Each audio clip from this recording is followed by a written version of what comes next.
Alright. Computer is restarted. I can type again. See? Almost. I can almost type. I can definitely toop.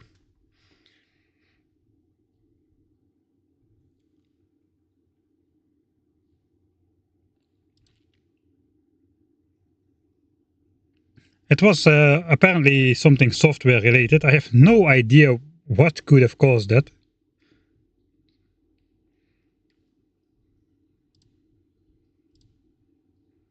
Alright, okay, now my microphone should sound normal again as well, I suppose.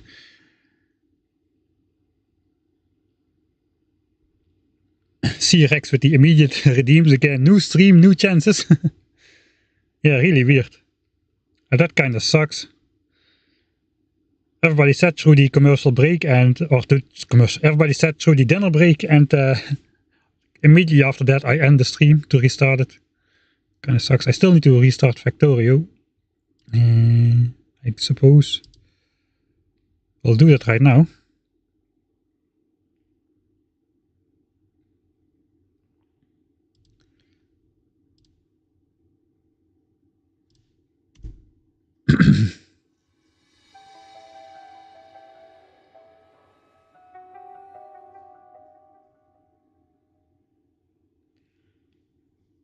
Looks like the bugs of Factorio are deploying some other kind of bugs to try to defeat me into this game.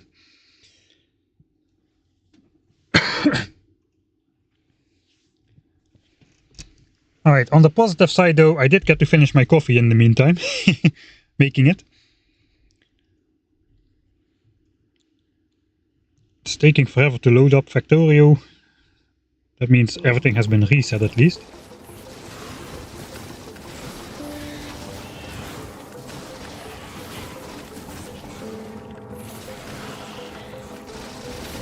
Alright.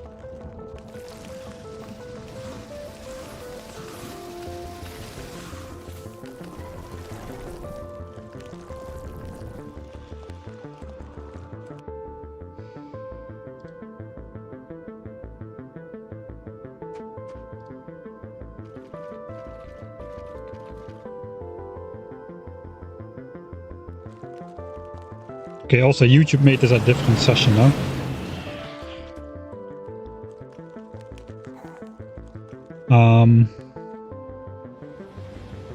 Let me just quickly post a link to the new stream on the old YouTube.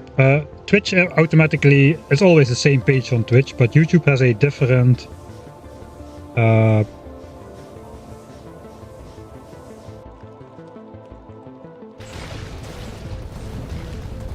wait, what?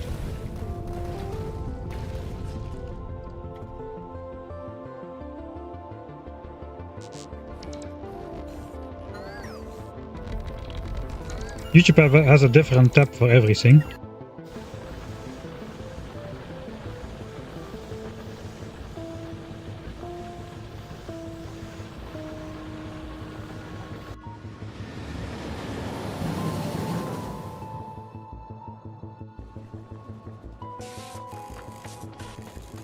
Alright, something weird happened to the old stream. It says it's 5 hours and something, and when I click it, it's 19 seconds long.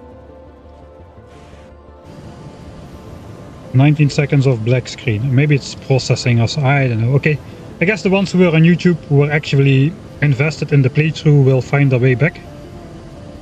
And yeah, I suppose for now we'll just continue.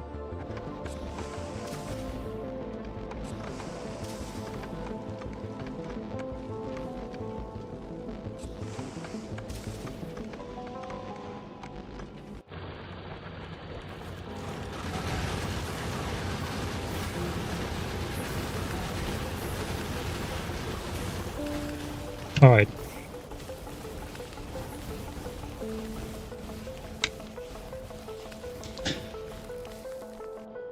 Right, headphones. I got my headphones. I hear sound. You hear sound, also very important. Clickety click. Right. Why am I? Oh yeah, I think why am I here? But I'm here because we were resupplying for the second batch of pipe works. That is why we're back at the base. I remember now. I do want to set the blinking stuff back on. Arachnophobia mode.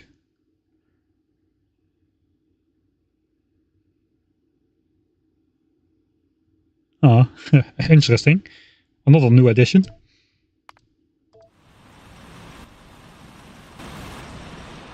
Alright then. I suppose we switch off the expansion chunks again.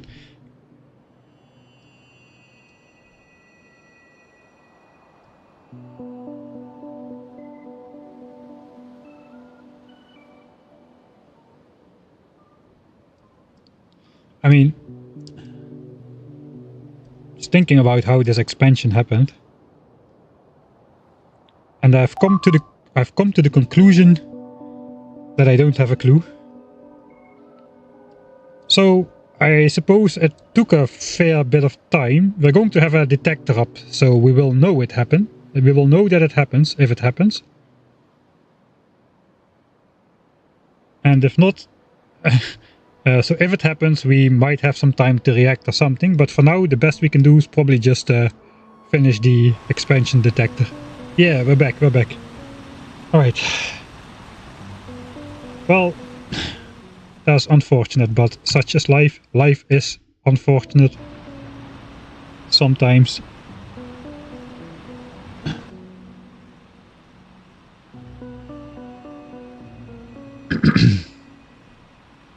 Alright, so what was I doing? I was, I think I was waiting for this to run out while gathering enough iron, right?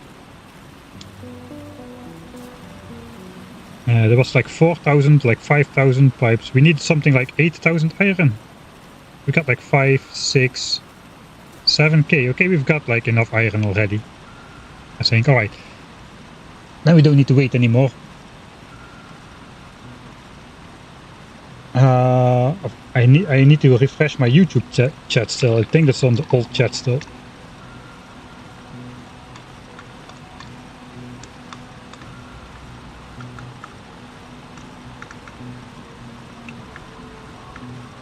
Oh wait, I have the old YouTube chat still opened. Okay, let me try to put the link of the new stream in there. Sorry about this. Technical blah blah blah. Always annoying.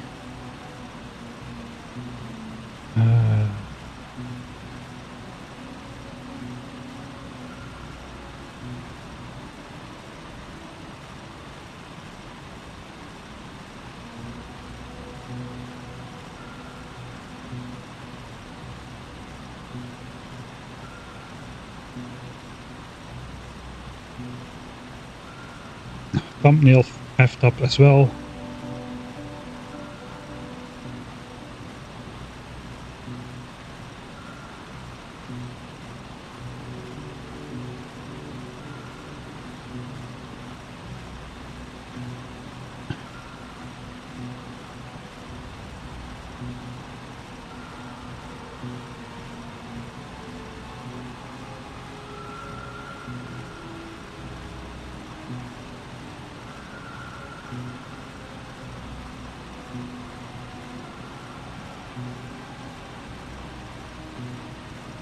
Oh god.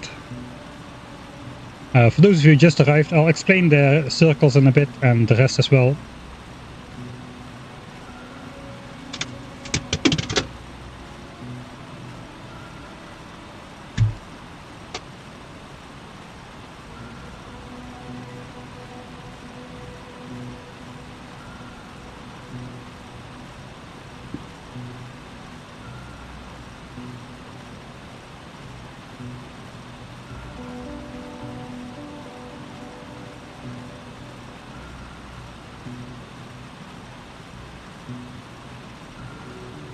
Alright, for anybody still watching the old stream, I guess that's nobody because old stream is gone. This is the...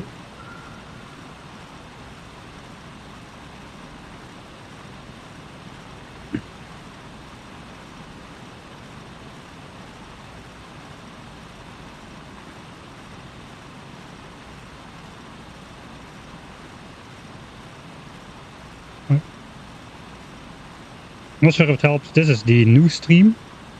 Now I need to open chat for the new stream. I mean, multi-streaming is kind of nice, but so much, like, feels like 4 times the amount of stuff can go wrong compared to normal streaming.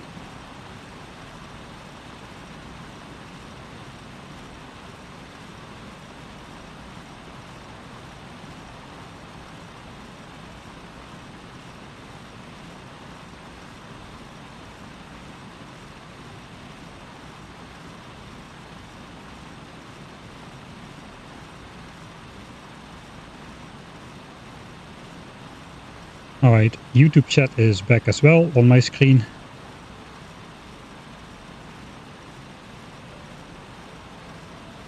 Live chat, you can say to me whatever you want.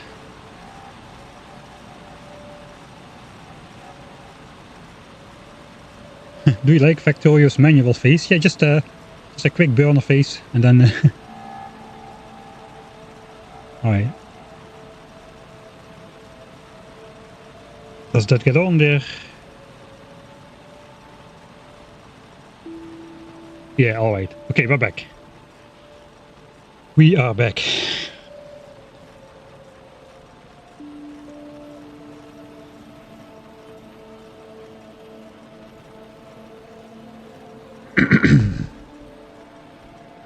Right, today is really a day where everything goes wrong. Let me not put the coffee anywhere where I can spill it on my laptop. You won't believe the amount of things that have gone wrong already, just in trying to set up the stream. Life, it sucks. Right.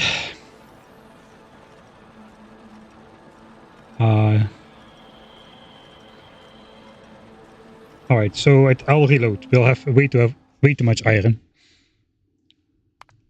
And I don't want to waste this time.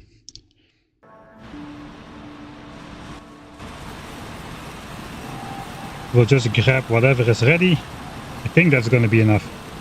12k pipes was the goal. 12,000 pipes. So if we can get that much iron worth of pipes in our crafting queue, I'm gonna be happy.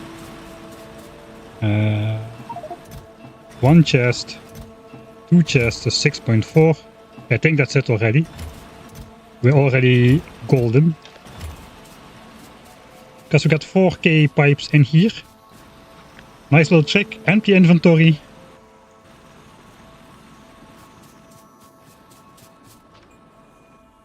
Full inventory of pipes. 4k pipes. You need to be in range of the assemblers to do that though. Alright, so we got 4k pipes. I can carry like 5 more stacks of things.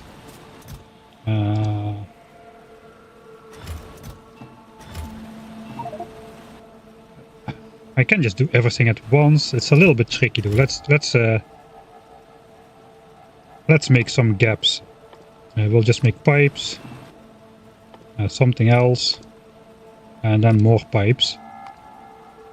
So at least if we need to cancel it, we won't have an overflowing inventory of stuff. Alright, so now we've got 8,000, like 12,000 pipes on us, which should be good enough, I suppose. And this can just run out in the meantime. And I can go out here, and then we can make the second loop. Yeah, let's just go the same way.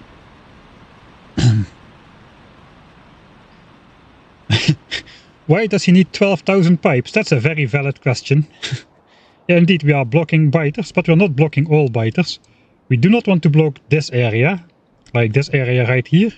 We are fine with that, as according to some new experiments, which only apply in a playthrough where you physically block the biter spawners with some pipes, like over here. These expansion chunks still exist, but the biters cannot get there anymore. At least there's some weird game logic going on in that area, but for now we think the biters won't be able to expand in the base, and especially after I finish my pipe wall detector 2000 trademark copyright registered will be have fully blocked off the potential of biters getting into the base. And we need to explore around the lakes a bit, but we're going to go on a large exploration tour anyway after this is done.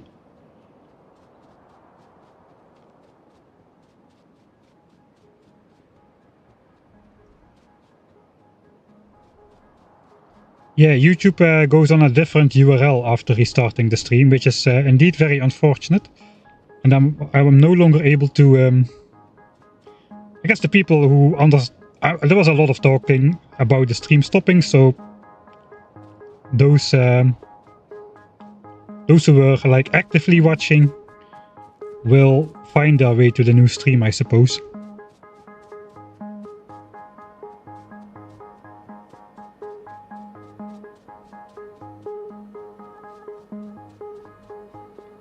Alright. So we are going 1, 2, 3, 4 chunks ahead, exactly in the middle of where the closest biters are and where the new expansion chunks still are. And we should get a very, very, very low expansion chance all over the board. I'm gonna stop using these blueprints, which means I will switch on the or the tile grid again, so we can see the grid lines we have to follow. But hopefully I can place some more pipes down without the blueprints.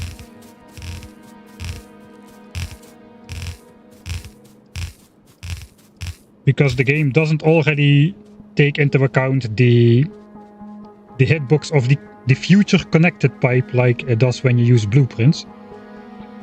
So yeah, we're just gonna go... I need to make some markers on the map to see where I need to turn. So 1, 2, 3, 4. And as you can see, because we didn't place any pipes here, all of this is still green. So maybe we need to place some more pipes. Maybe it will be enough to diminish expansion chance with these pipes in this column. Look, we can look at the values later a bit. For now though, let's make some temporary markers on the map. We'll just go with X. The X which is written like an X.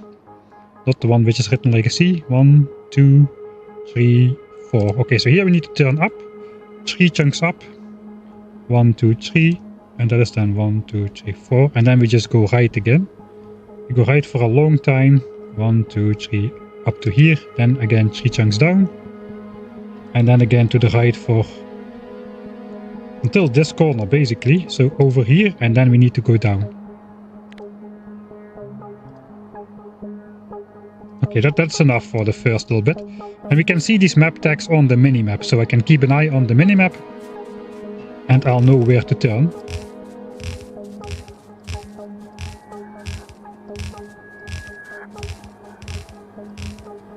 I am surprised I haven't misplaced a pipe yet.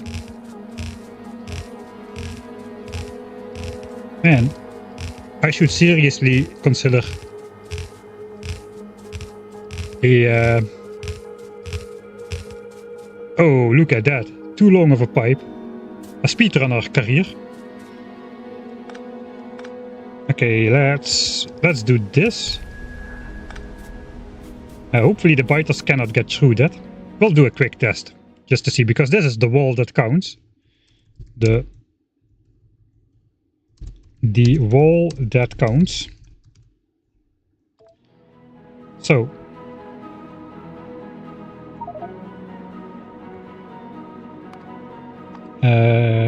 Hello, Mr. Small biter have smaller hitboxes than the other ones, if I remember correct. Those are gonna break through quite soon. We'll just test the medium ones for now. Alright, the small biter can get through actually. Okay, but he does get himself stuck in there. Oh no, they found me. Right, it doesn't really matter, the test is complete. If you're ever stuck with biters behind you, you have a small chance escaping through forests, as biters often get stuck in forests. A little bit less so in Factorio 2.0. But as you see, the biters still are behind pretty far, so you may be able to escape if you run into a forest.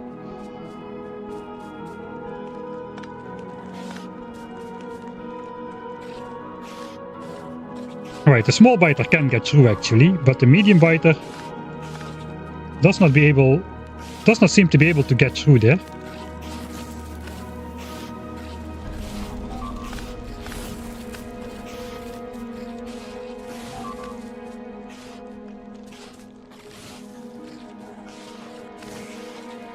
Alright. Good to know. So if we make this complicated enough, they won't be able to get through there.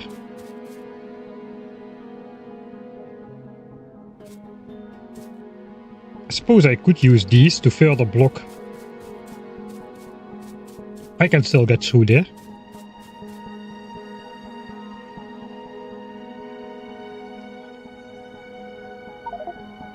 Can I fully block the biters like this?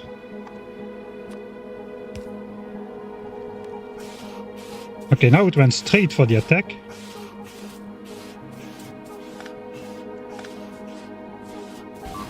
Are you done? Right. I guess you can get through here, right? Alright. Oh no, he can't get through. Maybe because of that pipe. Let's try again.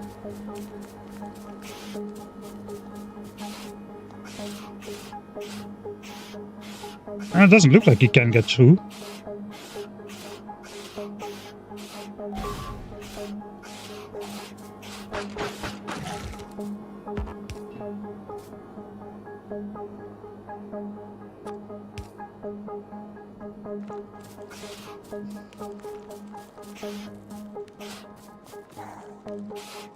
He can get through. He doesn't easily get through though. He already quickly decides he cannot get through. I think the chance that if an expansion group of 10 biters comes along, it will be a very small chance they'll all wedge their way through there. Without at least one thinking he cannot get through and attacking the pipes. Maybe just this would be enough even. Okay, let's test out expansion group. We'll just assume the worst case scenario. Only small biters. Just a bunch of them. There's no way all of them are gonna get through, right?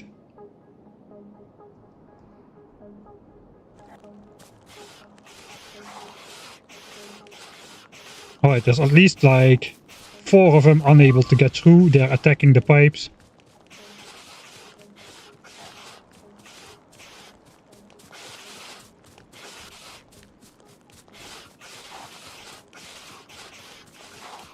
They already pretty soon seem to lose the knowledge that they can get through there. I think that's good enough.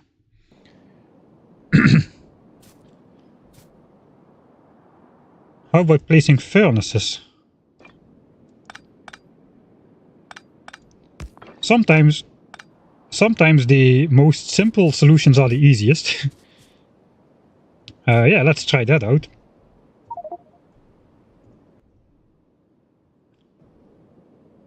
I do want to still place pipes to block the entire thing though, because this only counts like 1 entity and this counts like 4 in terms of enemy expansion reduction chance. This is 4 times as valuable as a single furnace while using the same amount of tiles. So yeah, let's do biters.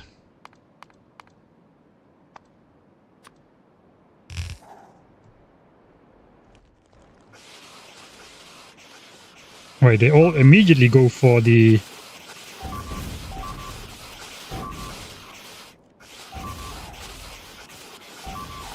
they can get through. This one sneaked through. Yeah, they can still get through.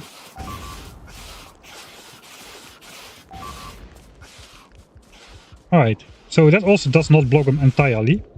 We already learned that furnaces have smaller hitboxes because we actually place them next to cliffs on some occasions. Especially where there's biters close by cliffs. Sometimes we place the furnaces in spaces where pipes would not fit. Like this furnace blocks this tile here. But I cannot place a pipe in that location. So we use the power line or a furnace. I like how the furnace option looks though.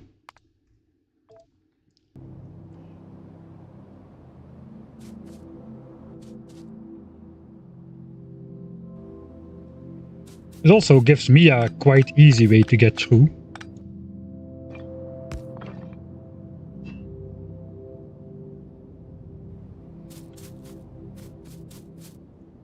Oh, I have another trick.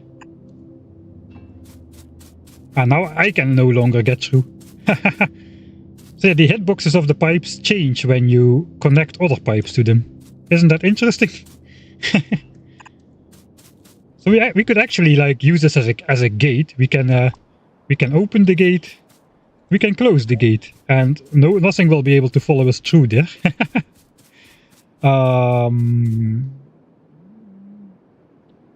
That will not work though, because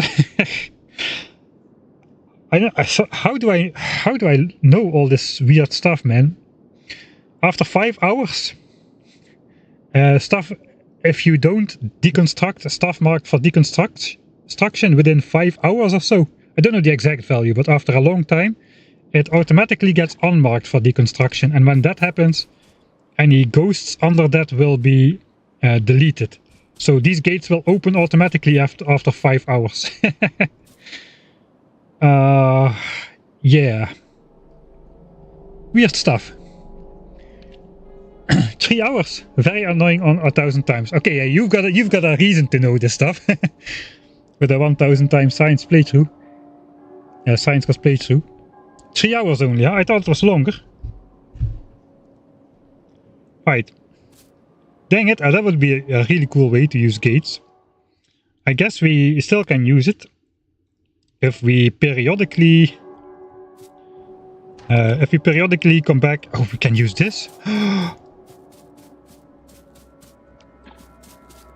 Yes.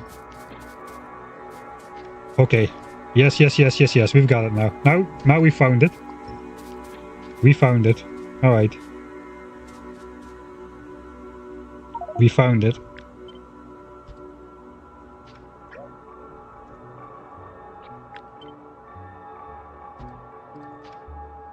Alright. Forgot the whole reason we were trying to do this in the first place. It was to not connect the pipes. Oh no!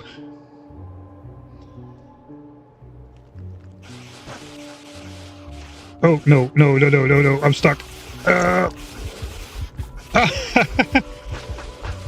Take that, biters. Okay, I'm out here. Bye!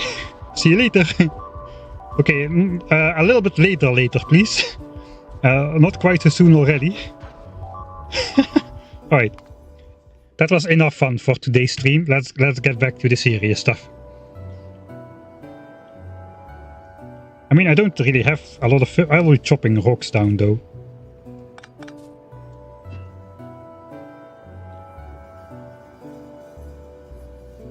You know what? Sure. 3 hours is 3 hours. Right? And that's completely sealed off for the next 3 hours. At a minimum. Actually, underground pipes do not have a hitbox at all anymore. If I'm not mistaken. Alright, one more test then.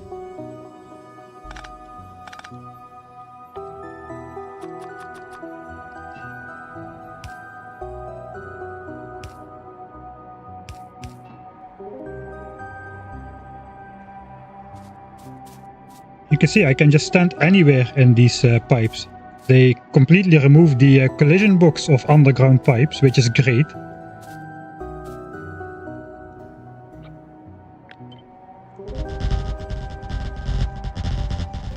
So I should be able to move through here completely unhindered. And I can just walk wherever I want. Okay, so underground pipes are not an option to block, but it's really it's a really nice change that you can just walk through here now. In terms of gameplay mechanics.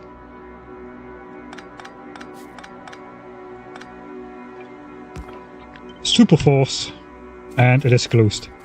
3 hours, we got 3 hours. Less than 50 word recap of what it is. Default settings. Science costs 1000 times. So basically we need to first secure all our resources before we even can build a base, or Biter Revolution will spiral out of control so fast that they'll settle all over our future expansion or our future resource locations, which means we need to be doing this weird stuff for the next bunch of hours. I forgot we are at the map marker here. We need to go up. All right, let's pay attention.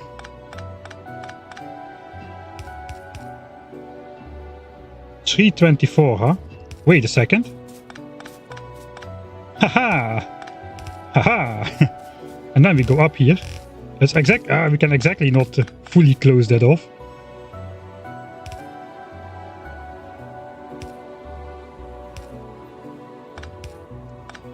Alright, we can exactly not fully close that off.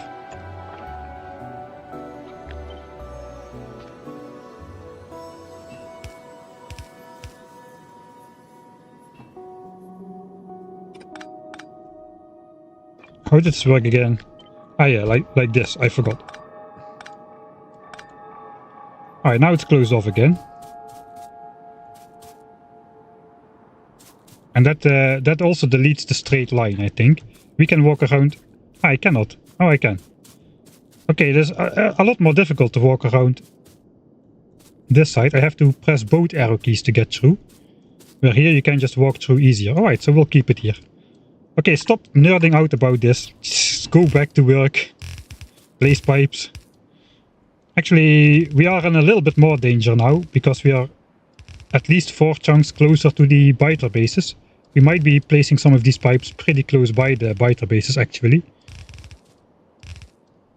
Okay, this is the 3rd chunk. After this we should go right.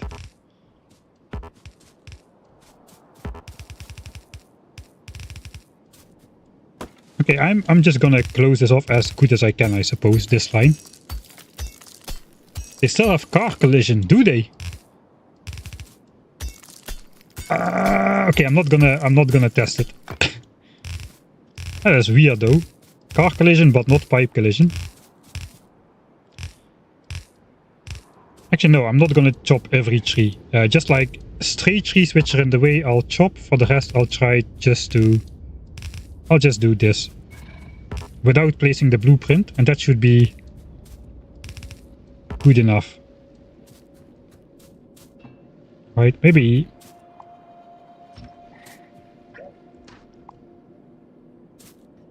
I can check if there's like crappy trees in the way.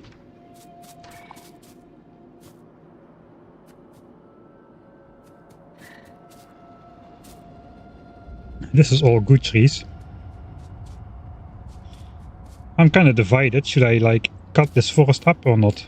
The forest is everything. Maybe we just go like 4 layers in the forest.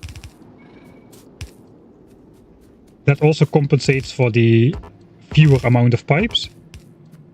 And that will definitely be difficult to get through for the biters. Even difficult for me now. So there's probably no way they are going to be attacking all of this. I cannot even get through anymore. Okay, 4 layers this. When it is forest, we go 4 layers. And when it's not forest, we go 2 layers. That is the new system.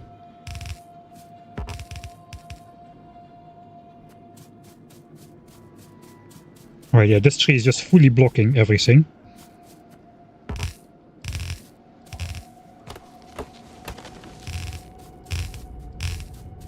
And now we go right for quite a while until we hit the 2nd biter base there.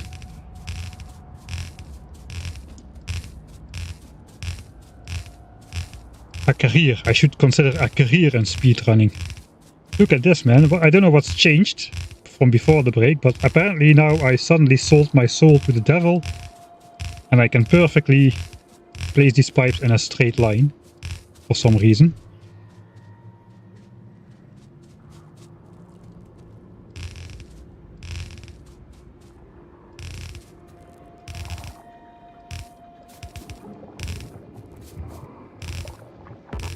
Now it becomes very unclear which pipes should never be deconstructed, so let's not deconstruct any of them. Straight, more to the right, more to the right. Sorry, just passing through, Never mind me. Never mind me. I'm on my way out again anyway. Alright. So 4 layers it is. We have to do it systematically though, so first 2 layers. And then just the 4th one on top for as long as it is forest.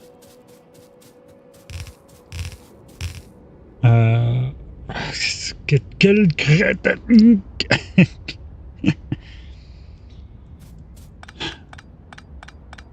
Rip. I'm not gonna deconstruct the forest though. I'm just gonna pretend these markers were here. Look, we need to go down here, boys. I met the marker. I almost went too far, can you believe it? It's just not possible to deconstruct the pipes out of the forest without chopping the trees down, because the tree hitboxes are in front of the pipes.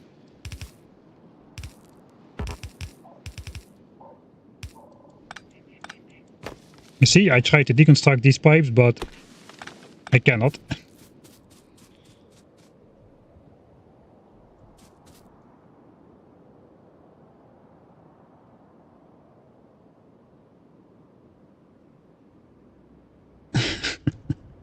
Did I break your concentration? It's pretty hard to read chat while doing the pipe placement, unfortunately.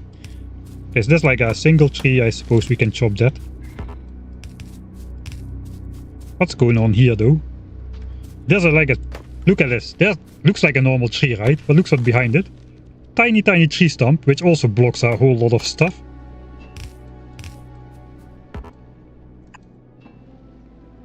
Okay, that is just a normal tree though. Okay, next chunk we go right. How do I get there? I need to walk all the way across this annoying cliff.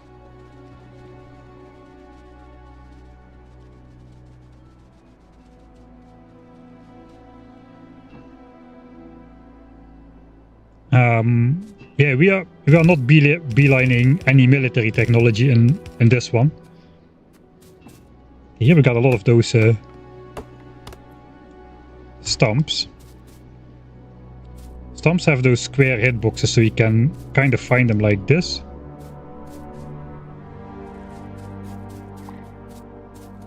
Like for instance, here are 2. Here is 1. The other one is behind. Ah no, that was the only one. Right. Never mind. 4 layers. Forest 4 layers.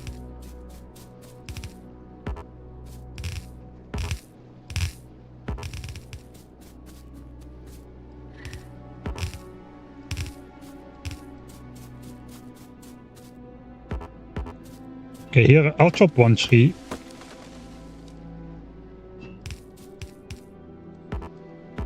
Because that was a lot of area to be blocked. And I'll just pretend I didn't see that misplaced pipe, so I won't have to go deconstruct it. It's working.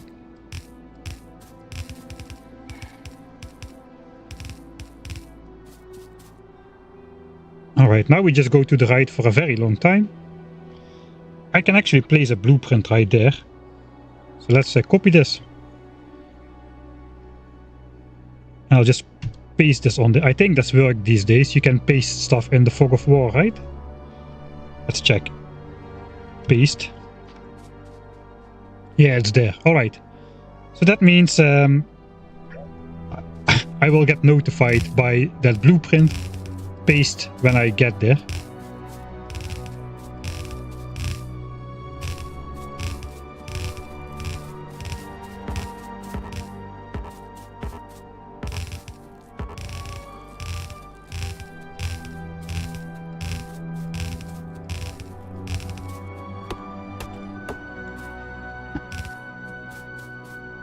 I think that makes up a nice interruption of the pipe. We're gonna run into a cliff again anyway. Let's try to make sure that where it's not completely forested, there's at least like one pipe connected. That one is dead anyway.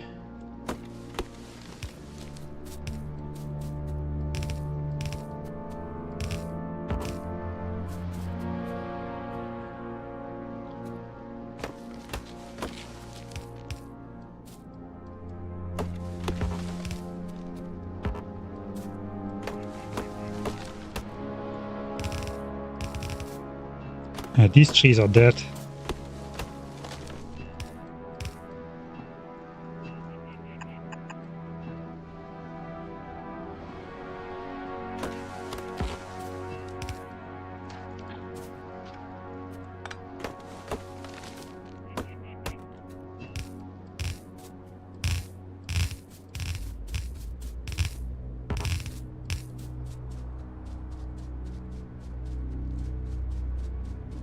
Yeah, biters eat through pipes and trees if they get stuck, but this will, first of all, if expansion will happen, it will give us a notification, because they eat the pipe and then we get that alert sound. And second of all, we're doing this mostly to make all these circles red. Green circles are prime biter expansion land, and red circles are places they really would, they only settle there if they basically are out of options or if you get really unlucky, in our case. But they almost never naturally select a red chunk to make expansions, and that's what we're trying to prevent this very moment. So yeah, it's Factorio 2.0 and space age. So that means we'll be able to build rockets after blue signs. That's still quite far away. Okay, we'll just go 4 layers. I don't want to chop all the trees. Okay, we're almost there.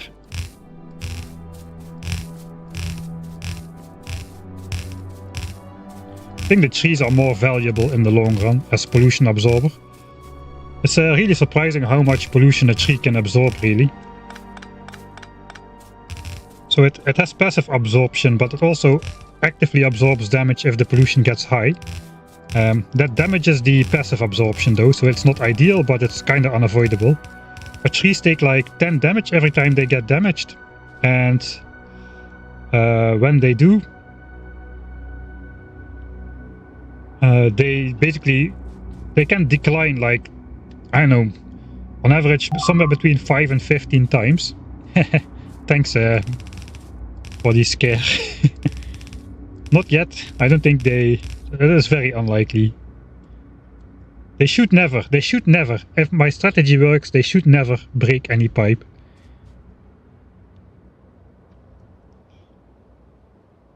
But yeah, I think the trees can like take up easily like over 100 pollution just by getting damaged, and then they still have a passive absorption rate. Alright, so this one goes down to here. And we go out 2 chunks and then down. So let me just paste those on top. I can paste the corners instead of making markers. 1, 2, 3, 4. And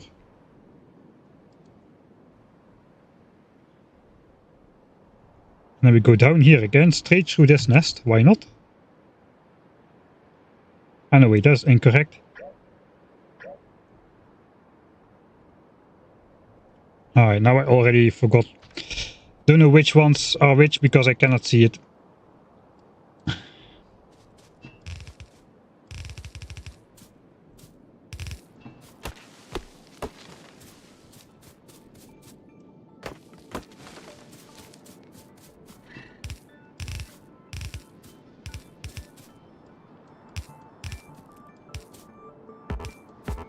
There's not a lot of pipes I can place in this forest.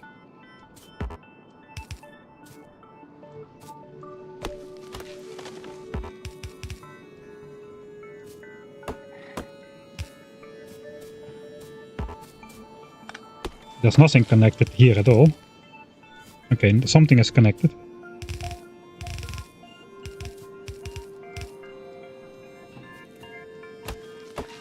Trees without any leaves, they never absorb pollution from the start. I think they cannot absorb pollution.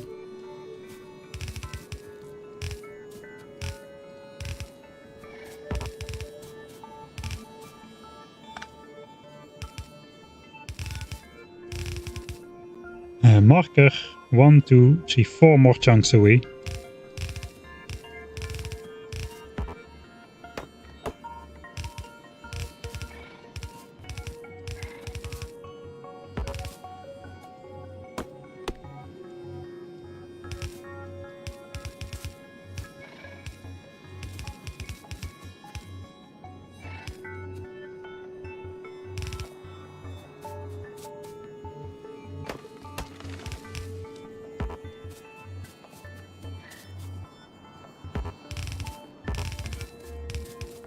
Man, the glabber music is really nice. So soothing.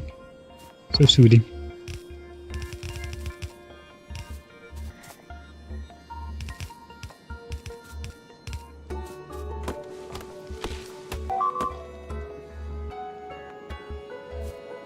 No, it does not mean I can pollute nests outside of the wall.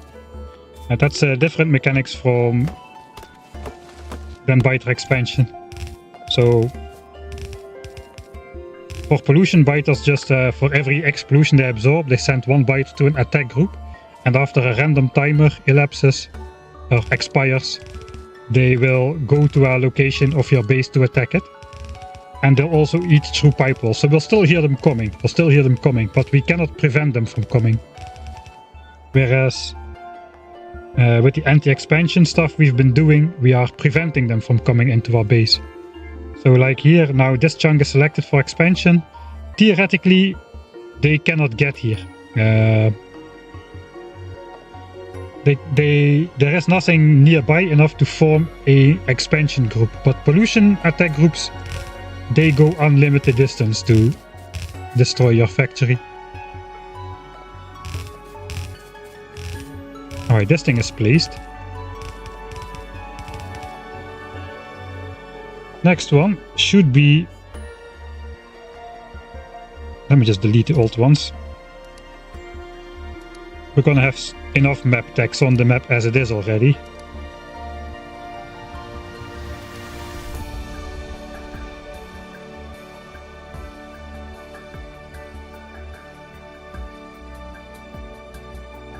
Our next ones are gonna be here and then down until over here. Clickety click. Clickety click, and this one. Clickety click. Alright.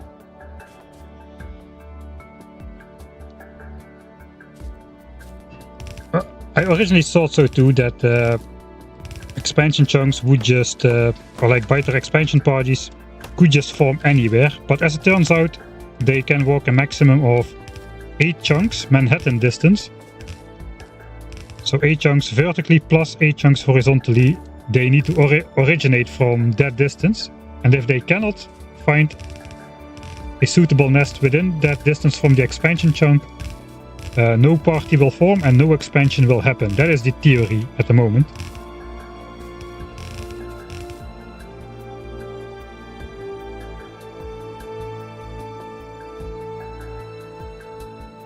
I'm too far out here. Actually, the actual pipe wall is here, so I guess I'm not too far out.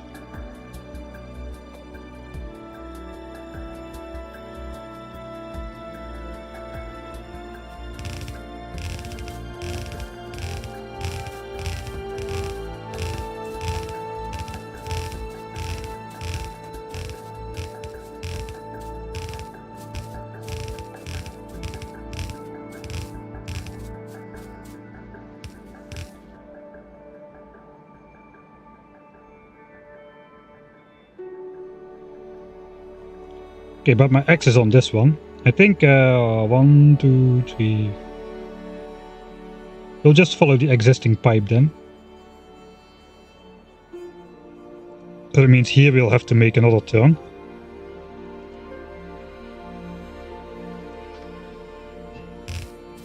I'm not really sure what the best method is to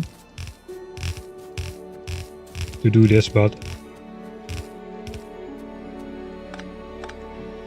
317.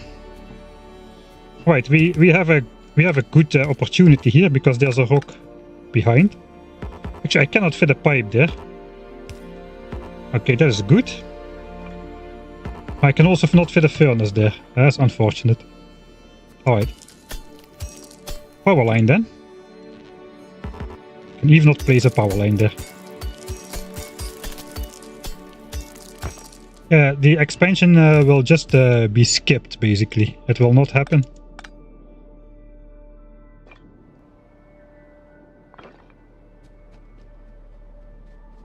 I don't know where to go. Let's just do it here. I don't know.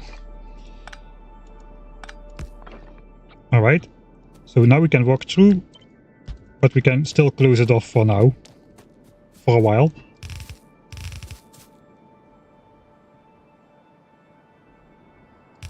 Actually, right. Maybe I should place pipes from this side of the wall and stay out of range a little bit from those nests which not have been fully blocked yet.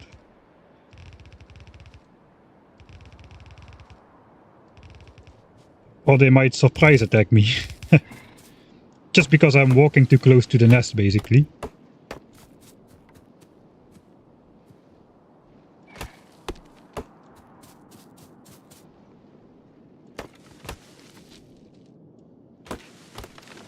Alright.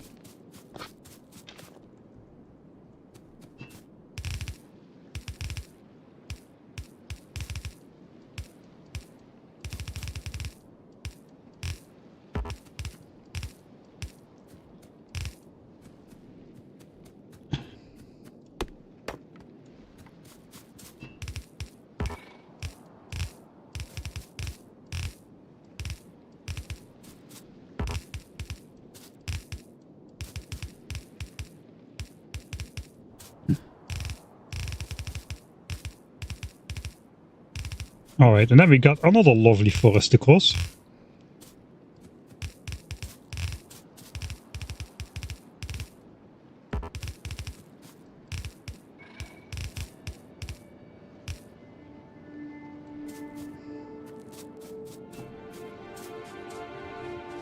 Alright, now we go down for a while.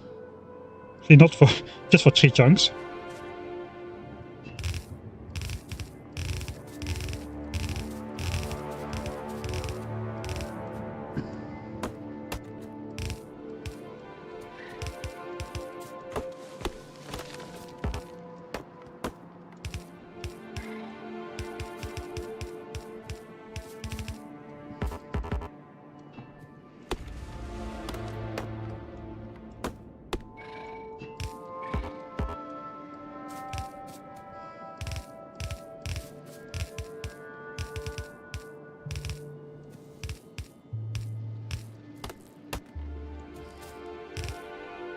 Right, one more.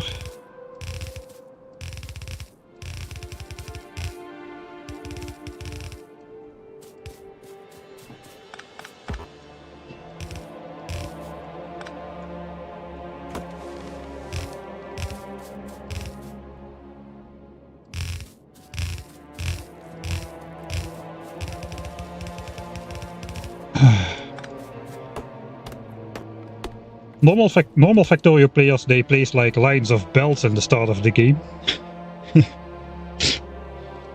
Think I'm playing this game wrong. Stuff isn't supposed to flow through pipes in the early game, at least.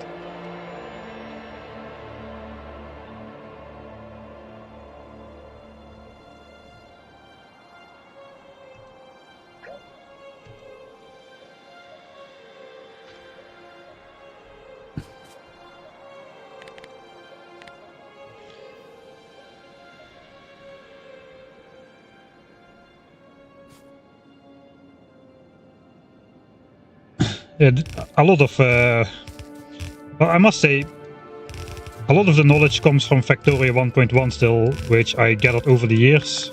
Some of it has been refined, but yeah, I did a lot of research for this one.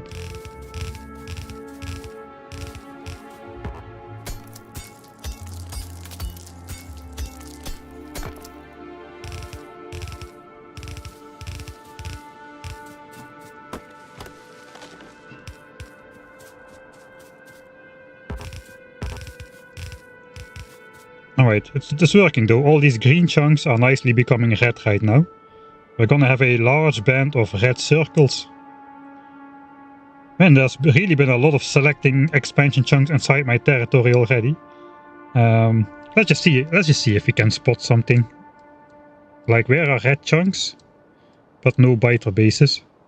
Should I look? Actually, I should not. No, we should not look for that. We can run through the base at the end a little bit, just to manually spot any expansions which gotten through the gates before they closed, so to speak. There should be a blueprint in the way.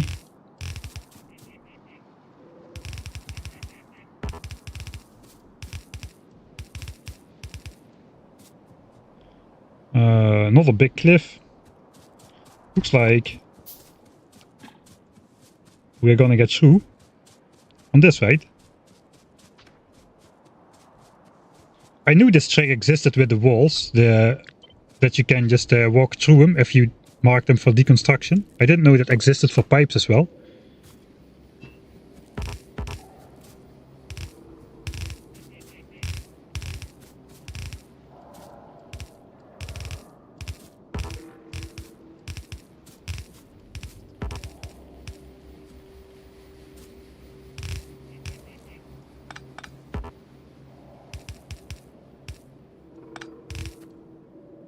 It's supposed to be just go 4 wide here as well.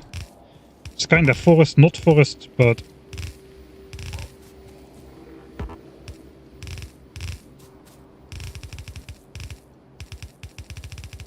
alright, then what's next? 3 chunks and then down again.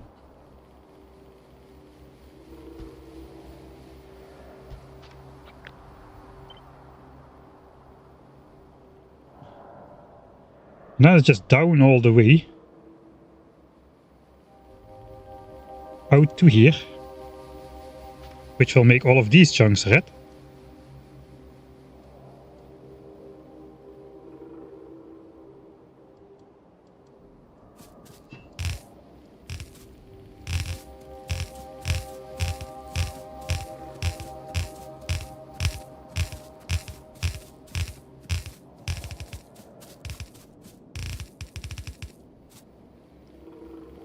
$1,000 times a kilo base. I don't even want to think about that. I don't even want to think about that.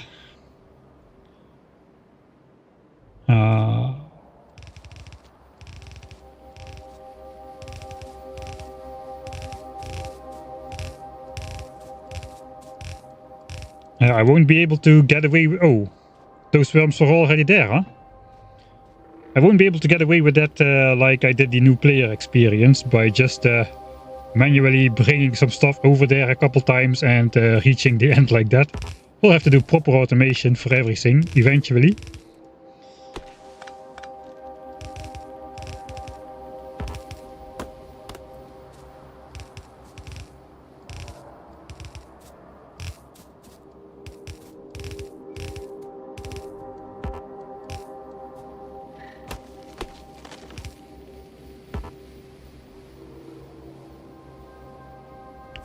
Alright. So we saw this expansion on the map actually after the break when we loaded the... when we looked at... there was an expansion over here. It cannot have originated from the worms. There is no way. Expansions do not originate from worms. I'm 100% certain of that. Also, they're still too far away. Yeah, they were like at least 2 chunks too far away. Actually, these worms are... I'm 100% sure, but these worms are within range though. They are within range of where the expansion possibly happened. It happened in one of these 4 chunks, I suppose. I don't know. As far as I know, let's do it like that.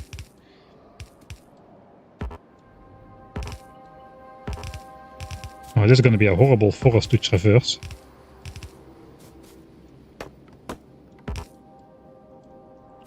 It's not likely biter expansions will try to get through here, I don't think. Not through the forest.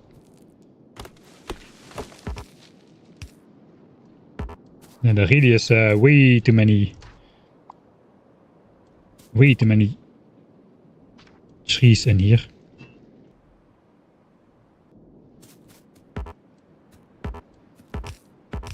You know what? This is a special forest. Forest, you are special. 6 wide it is. Soon we'll be placing pipes a whole chunk wide. 6 wide is not really helping my case though. Pipes hitboxes are so weird, man. So sometimes you cannot place a pipe somewhere. But then after you place a pipe which will connect with like in a corner fashion, suddenly those pipes do place.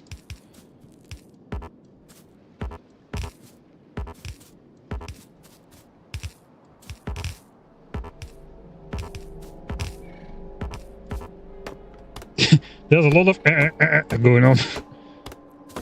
Way too many dead trees here.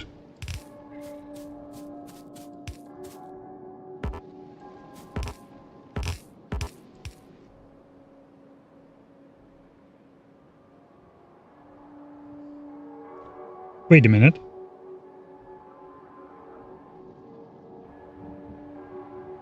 I see red dots on the map.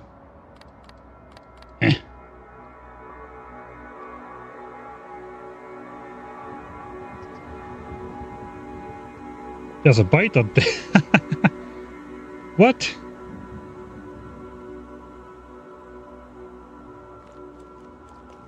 What?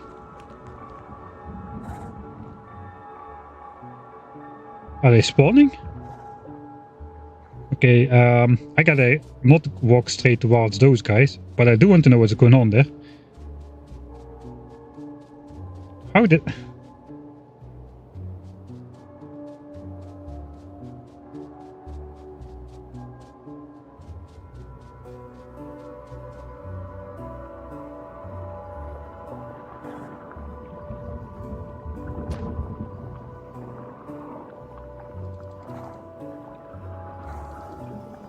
Okay, I'll try this shift clicking and hearing if anything gets placed. You always hear it. You will hear that sound. If anything gets placed, so I'm now listening for it to see if I missed anything.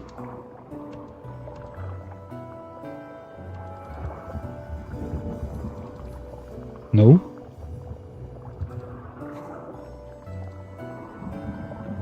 Everything has been placed. There are no cliffs nearby. So the biters cannot spawn on the edge of a cliff where no pipe fits or something. You know what? These biters are here already now. This explains this expansion, I think.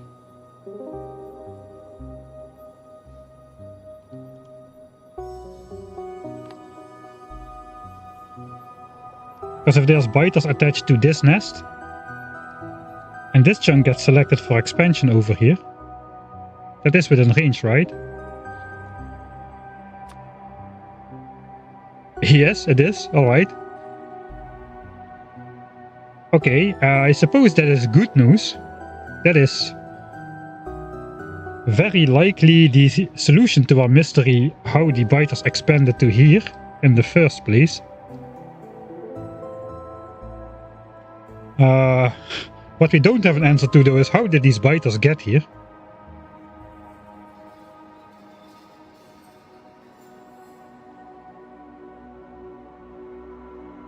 They could have...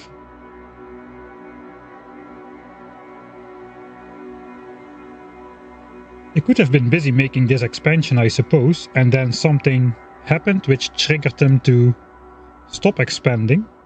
And then those biters just relocated themselves to a nearby nest, which apparently is this one. We gotta check this one as well. That is also close. I have no clue what else could have been going on here. Because these biters did not spawn from this nest for sure. Maybe they did, actually, but no, they cannot have spawned from this nest. I've been here around for minutes placing pipes. They are within range. For sure they would have attacked me. Okay. No matter how they got here, they're here. And it does explain how this chunk could have had an expansion on it, because those guys, if they are attached to this nest, which I think they are, I can show that. There is a command for that. Not command, but attach. No. spawner. Fighter. Enemy.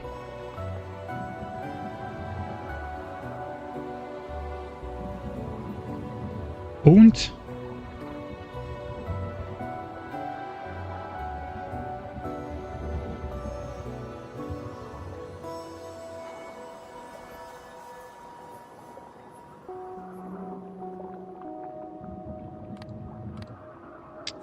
There's a one of these options which shows which biter belongs to which nest.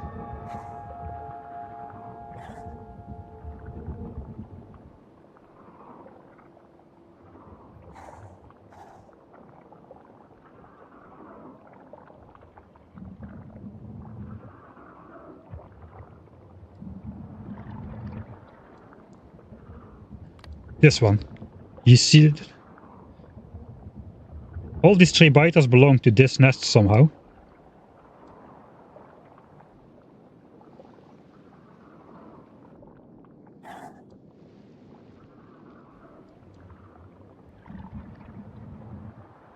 Alright.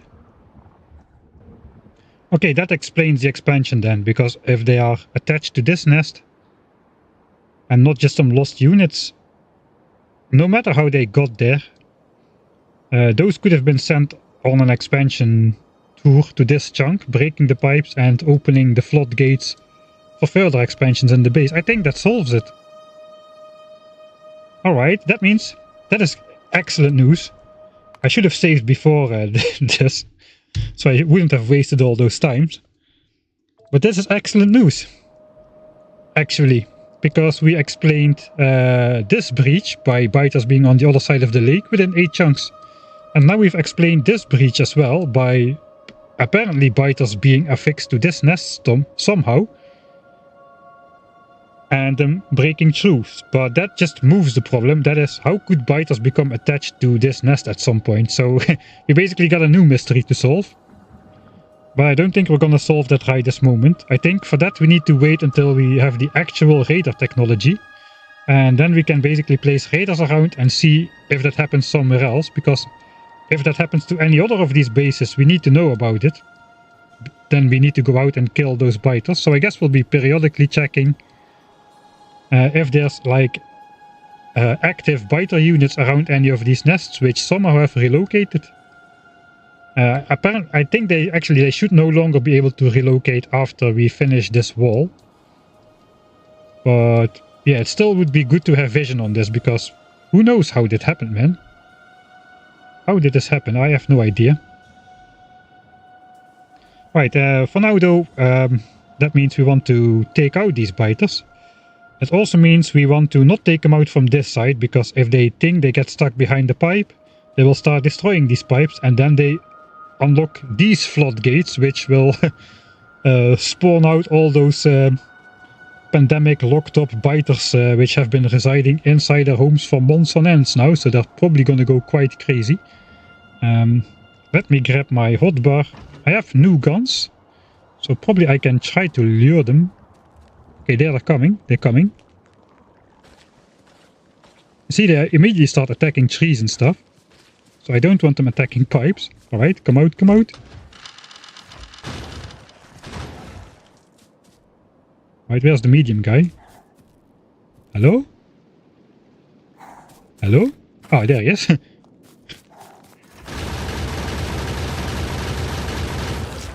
Yeah, and that's the difference between killing a medium biter and a small biter. Small was pew! And this was like seconds of gunfire.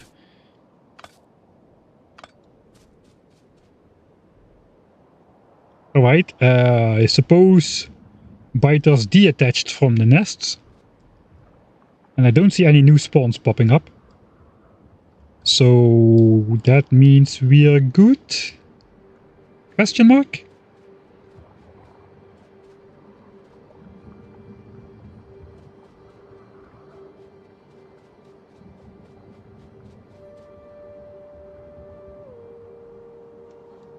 Alright.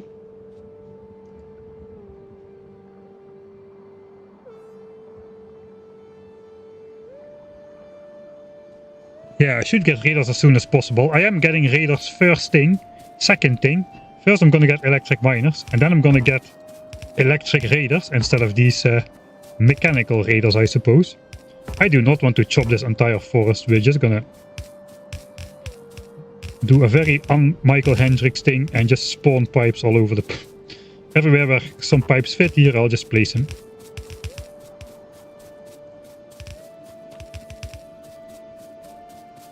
And then hopefully this won't look too ugly on the map, to which I have to look for the next couple 100 hours.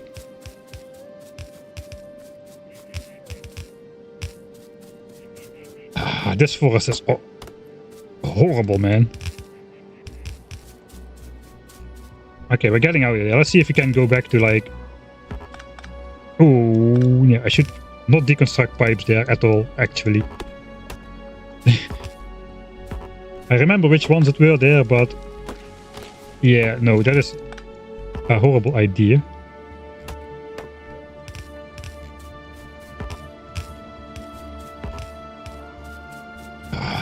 What a forest, man.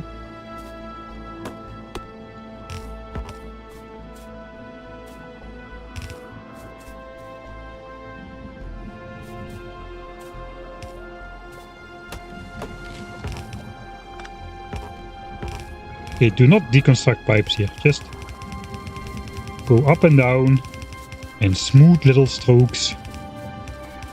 Don't do anything I wouldn't do. And whatever you do, don't touch the pipes. Alright, why did I do that 4 wide?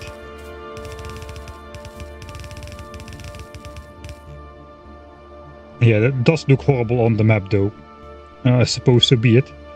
Still need to go all the way down. That one chunk north of the lake here, this is not a problem. It's in our zone. If it's in our zone, biters should not be able to get to there. No matter if it's like one chunk or a bunch of chunks. So all of this should be okay.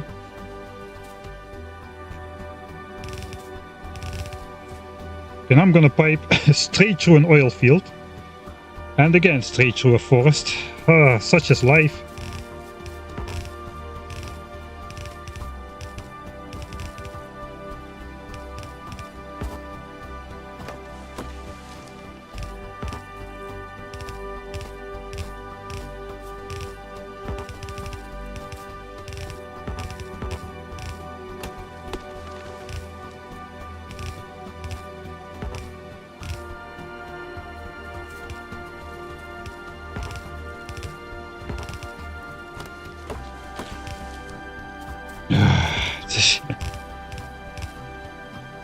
Let me out.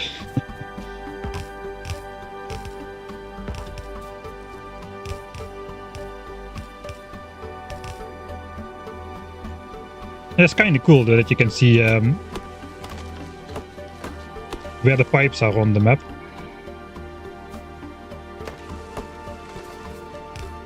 With those lines. It's too large of a gap. I don't want super large gaps if I can avoid it. Not a single pipe fits in any of this.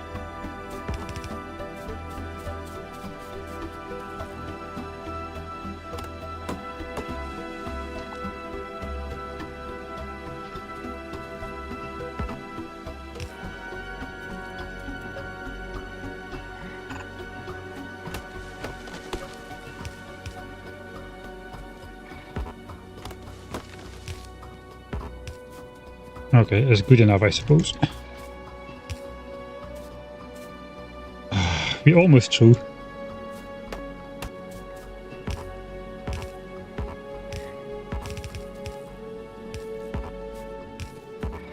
I kind of feel I just should have chopped my way through this forest like the US-Canada border or something.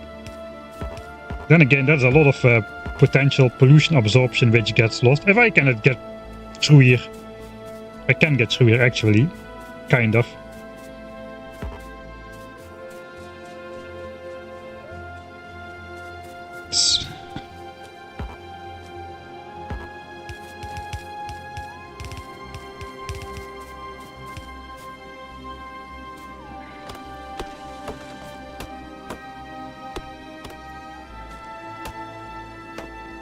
There's just no starting. I don't know what to do here. We'll just place more. Let's grab this rock.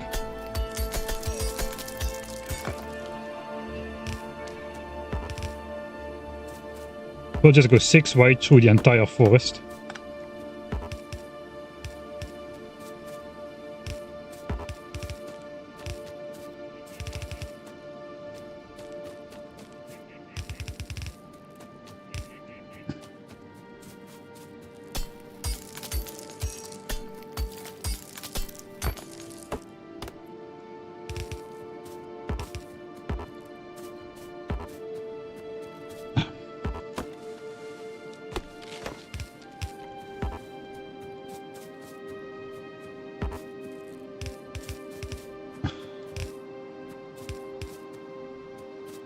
Just to make sure we place enough pipes to get the expansion values down low enough.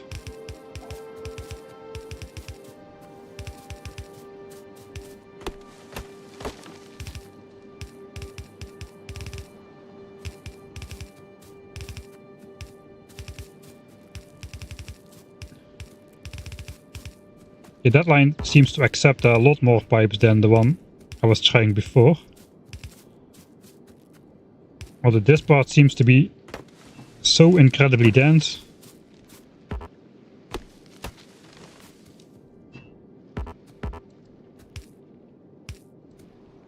I mean, look at that. This is all the pipes that got placed here. All these small lines here.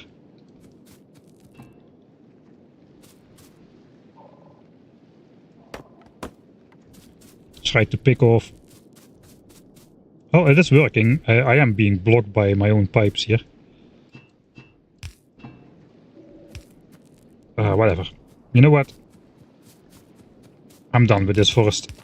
Let's go out.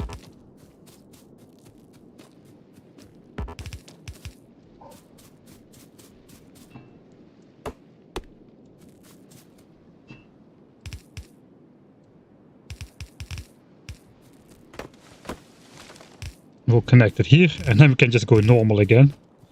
Normal and fast, too wide.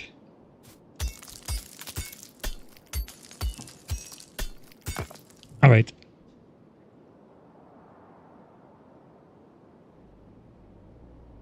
Maybe they joined after... Yeah, I think so too. They formed for... I think they came from a failed expansion party. Sometimes it happens that the biters get disturbed. I don't exactly know why, but it seems to happen. I don't know. I cannot really say anything like definitive about this, but it does seem to happen that the... This was the biggest nest we took down, man. We already placed plenty of pipes in here. Just from the base. Let's leave this one as the relic it was. Ah no, wait, a biter expansion. Yeah, okay, we need to close it off. Let's close it off. This is closed off already.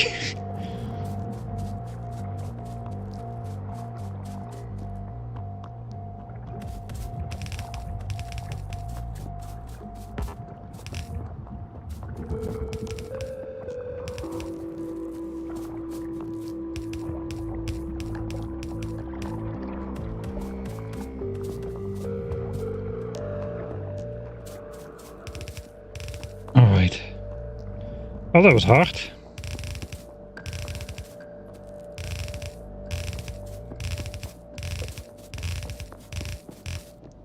Somehow this loop seems like it's taking a lot longer than the last one.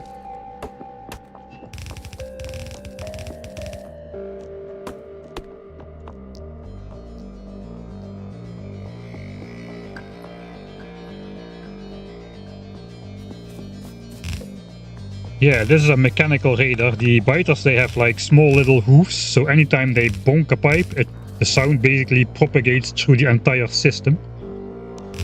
And we'll be able to hear them. Should we say hello to our friend Medium Johnny right over here? How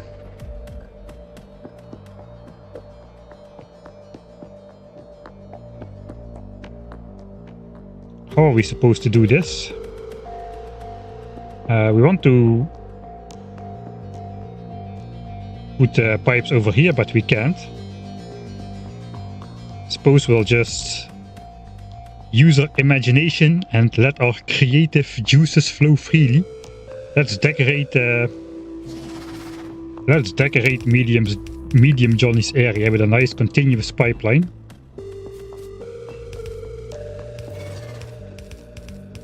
And try not to get killed. So, good point, good moment for a save. I haven't saved in a while. Alright, I can probably just see where I need to place pipes if I do this. A nice lakeside pipeline for Mr. Johnny. No, perhaps we'll do it different. No, let's not do it different. We'll first put some pipes on his island. Special gift for you, my friend.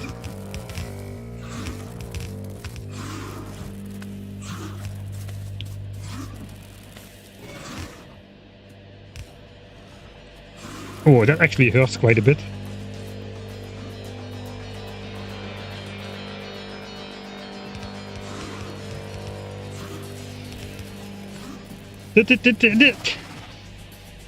That's my gift to you. One time I'll replace them. But be a good boy from now on.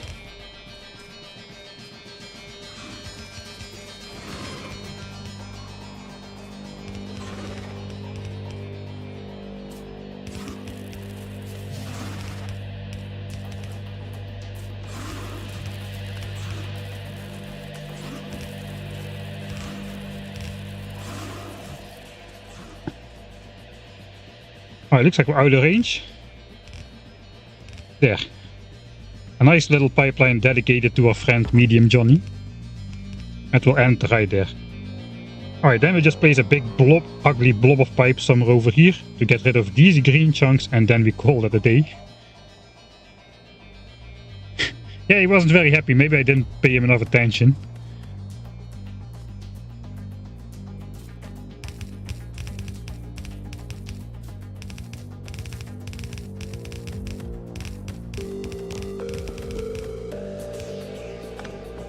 Okay, we are aiming like for values around the 0.1 area, so I think we should place a bit more pipes. It's now 0.17. Not safe enough for a 200-hour game, in my opinion.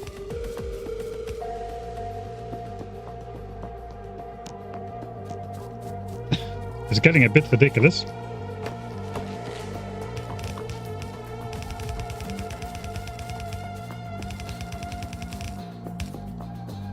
Alright, 0.1. I guess we have to go separately to this side over here.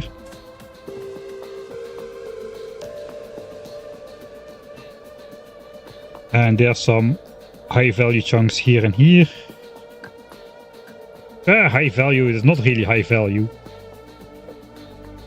We'll place a bit in here.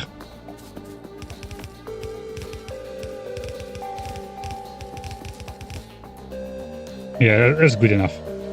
Alright.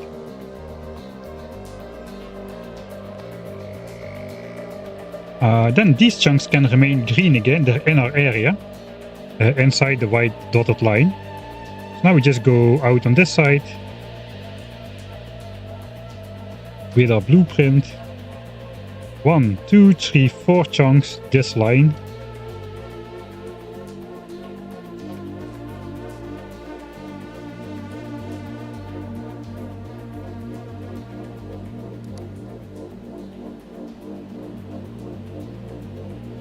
Alright.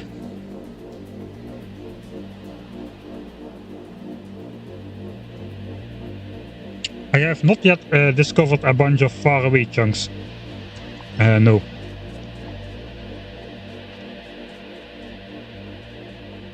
That's next on the list. Not only to keep the biters from expanding too much over here, but also just to find all the resources we will need to beat this, potentially beat this challenge.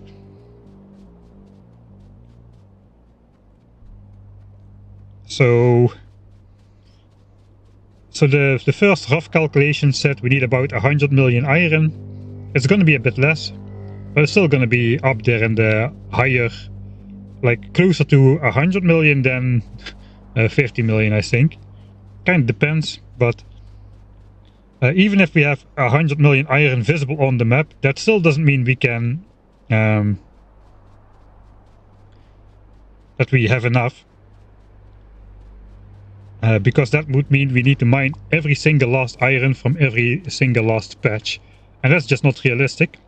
The edges of the patches are way poorer than the centers, so ideally we like all the iron, as much iron as possible.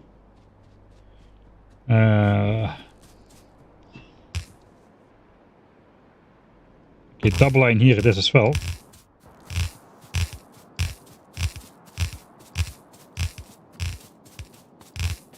So yeah, we need to find all the resources we can, and then we need to figure out which resources are accessible to us. Which resources will be accessible to us with some special measures.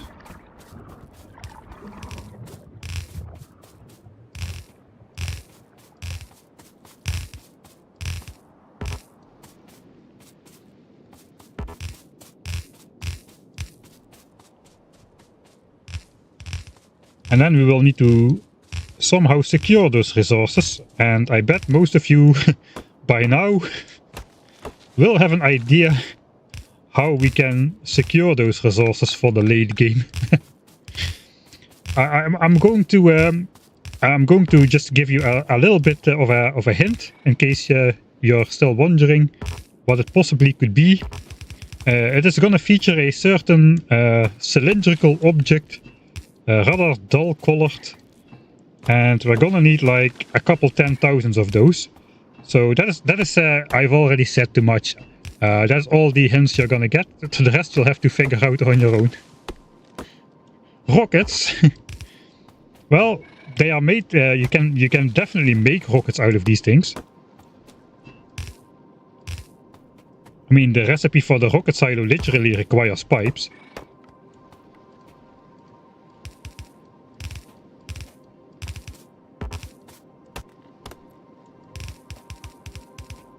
Yeah, I think this counts as a forest. We'll just go 4 wide. Here we were good. This is connected, so this is fine.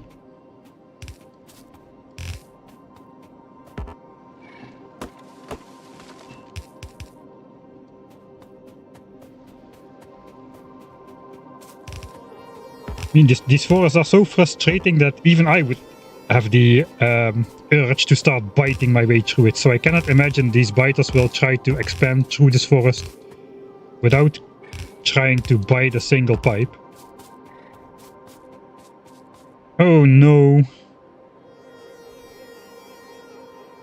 I didn't even need to go through this forest.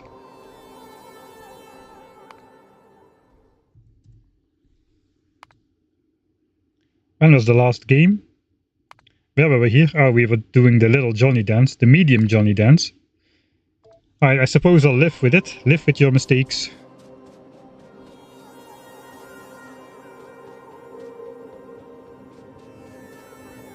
Why would you mention that unrelated ingredient in the silo? It's just because I'm playing with him right now, so that just comes to mind, right? Alright, I need to just put those small corners on the map again. Like this one. I wouldn't have made that mistake if that was on the map. 1, 2, 3, 4. 1, 2, 3, 4. Some lovely forest. Nice Factorio forest. The forests are actually quite nice, but not for this specific purpose.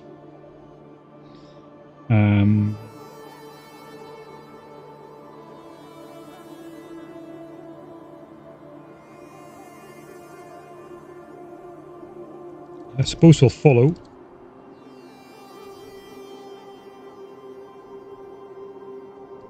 Alright, that is the next little part.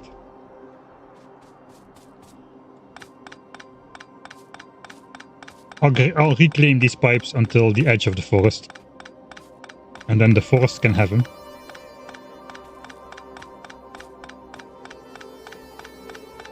pipes are magic. Yes, definitely. They can carry anything. Frozen liquid. Frozen liquids aren't even physically possible. It's no longer a liquid if it's frozen. But still, these pipes can carry them. Lava, like literal molten rock, hotter than... I mean, and that lava literally carries the iron and copper required to make the pipes. That part is molten, but the pipes themselves are not.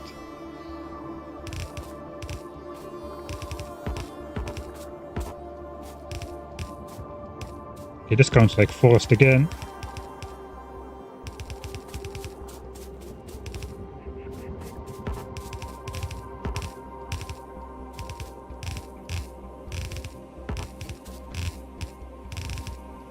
I don't think we're gonna have enough pipes.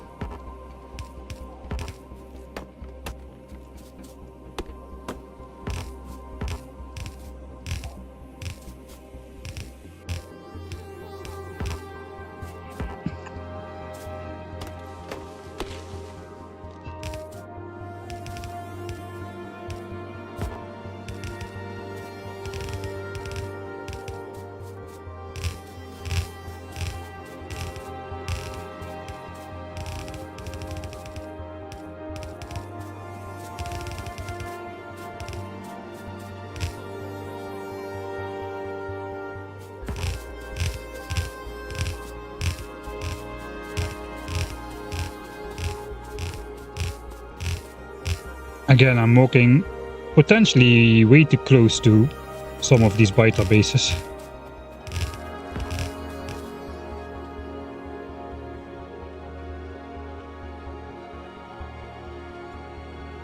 I'm nearly done crafting.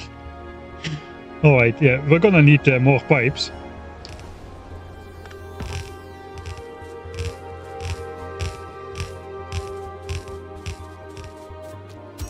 Well, definitely hard work today. I think we've definitely will have tripled the amount of pipes we have placed in the world after we're done with today's stream. Hey, thanks, Matt, I suppose.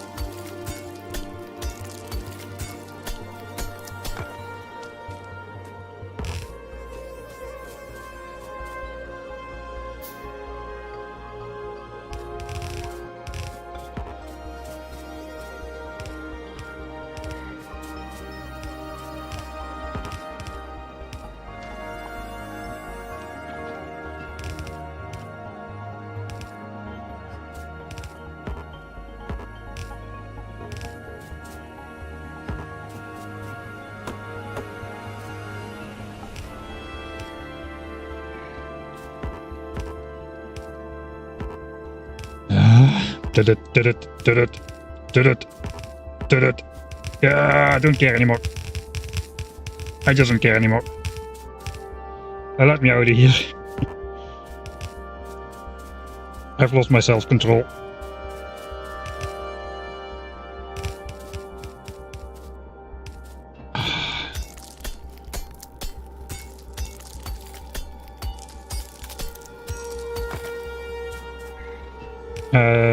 Blueprint.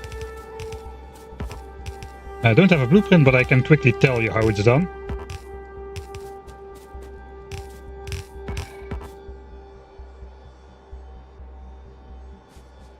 Okay, there's another pipe corner down there on the map.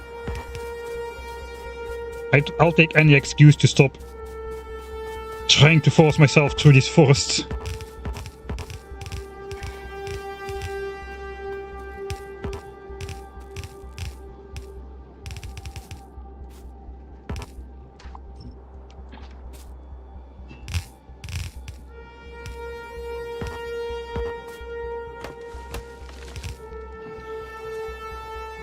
Alright, so what you do, I like to do it with walls, like something which contrasts.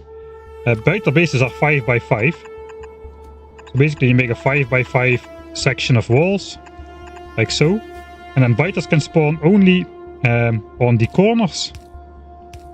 So you put pipes in the corners, and then basically every third tile, so 1, 2, 3 in the centers. And then they can spawn a maximum of of 10 tiles away. So this is 1, 2, 3, 4, 5, 6, 7, 8, 9, 10. And then you just paste that all the way around the base.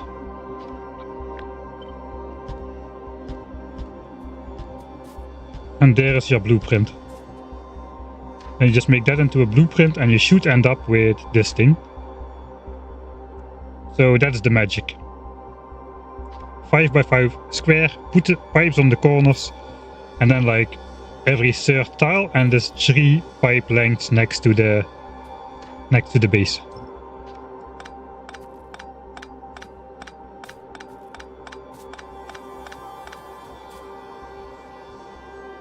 Also hydrate, alright.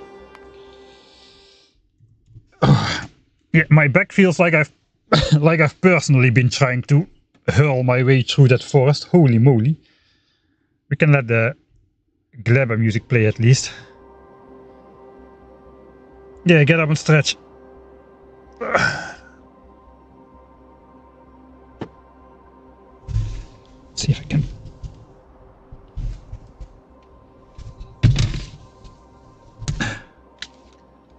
Alright, a quick get up and stretch break. Take 5.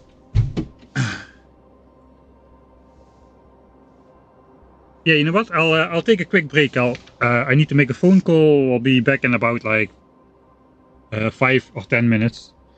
I won't put anything on. I'll just put the break screen on for people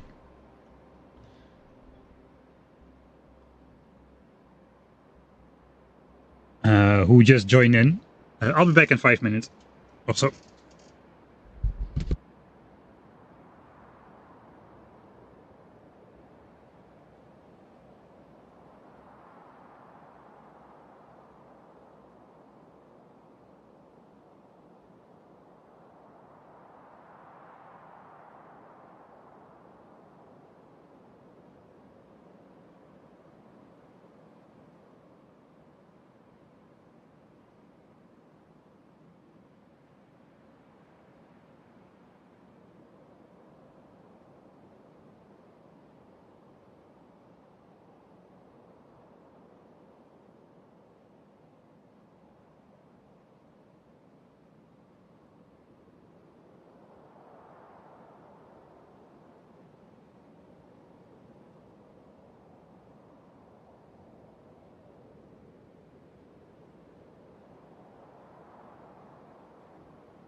Yeah. Indeed, we're doing the pipes to prevent the biter expansions and to detect them if they actually come in. So that's why we're trying to make a continuous pattern, but the forests are kinda in the way. I could of course chop my way through, but we will later probably still need those forests to absorb as much pollution as possible before it threatens to reach the biters. So it's kind of a love-hate relationship with those forests. on the one side, we need them, they help us, but on the other side, they are such a pain to traverse. And they make our pipe raiders a lot less reliable. Because, of course, there's going to be gaps in them. The biters may not be able to get through, but they could attack trees instead of pipes. And then, of course, we don't detect the expansion. Biters sometimes spot around forests, but not always. So it's anyway. If life was 100% secure, it would not be interesting. So we're gonna be 99% secure and have a 1% chance of it blowing all up in our face.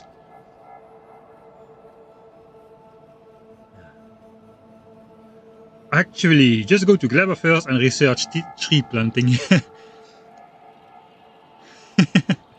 Yeah, if only we could. I think by the time we can reach that, it will no longer be... it might still be useful, actually.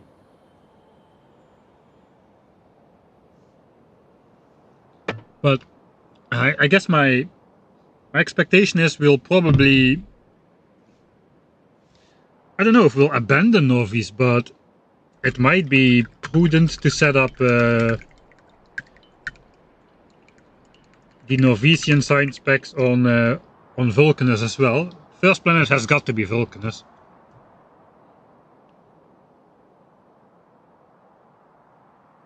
Going Glabber first is a recipe for disaster as well, because we will be very underprepared to deal with the Glabben enemies. And of course we cannot quickly tech our way up to deal with the Glabben enemies. We need to come prepared there, because... I mean, I know a lot about the Norwegian biters and how to deal with them, but I know nothing about the Glabben enemies. I haven't dealt with those at all, except in my new player experience, and I just kind of assume they work the same like Norvies, like for expansions and stuff. But yeah, I'm not really sure how to deal with that. Did you roll for a forest heavy build? Yes, very much so. Lots of forests and lots of resources visible on the preview, especially iron. Iron is by far the most important one.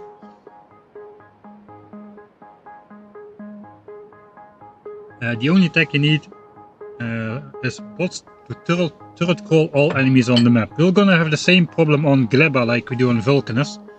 And that is that we cannot kill any enemy structure, so we cannot kill the spawners. I'm not even sure if we can kill the aggrafts, like the small aggrafts needed to start up Glabben science. To be honest, we might not be able to like make biochambers, and there's a way around that, right? I think if you defeat stompers, they leave those shells, and those have a small chance to contain the biter eggs as well. Maybe I'm misremembering that. Yeah, Glabber first is not going to be... Vulcanus first is the way to go.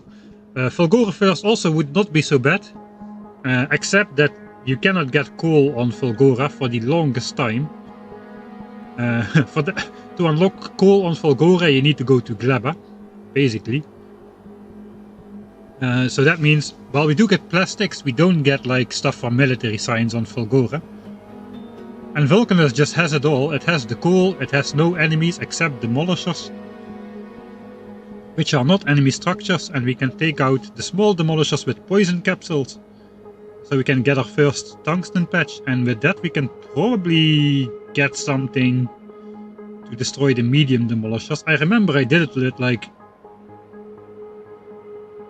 gun turrets with damage level 4. Something that should be obtainable, I suppose, from the starter patches. Yeah, but I don't know. Vulcanus first. I don't see any reason to not go Vulcanus first, really.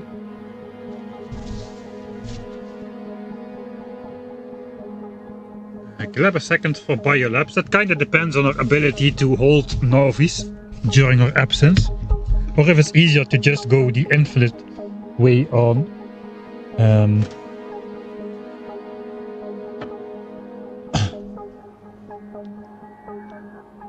the infinite way on Vulcanus.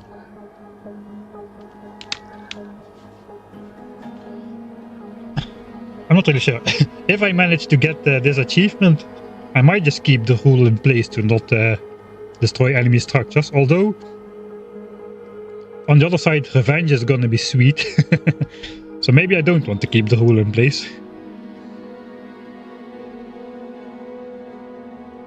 But the biolabs definitely would be awesome. Will you ignore elevated rails again? No, not a chance. If we go to, at least not if we go to. Last time I went to Fulgora and the new player experience. For those of you who don't know, Norvis died on our way out, and I did not set up purple signs on Norvis, and that means I did not have access to the elevated rails technology on Fulgora. So I could not get resources from the tiny mining islands to the big builder islands.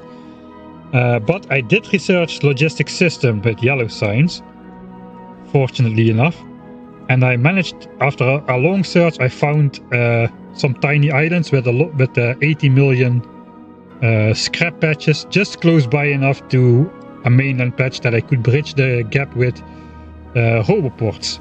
So I had the bots transfer over the course of the game. I think they transferred like 40 million scrap between the tiny miner island and the mainland, where it then could get processed. But we won't have access to logistics system this time, I think. Actually, I thought it was yellow technology, but it's only space technology. Space is actually pretty cheap. Maybe we will then. I don't know. But no, I think this playthrough I definitely want to play with elevated railways. I haven't built a single elevated rail yet in Factorio Space Age, believe it or not. I have not really played Factorio Space Age other for the purposes of testing out for this playthrough.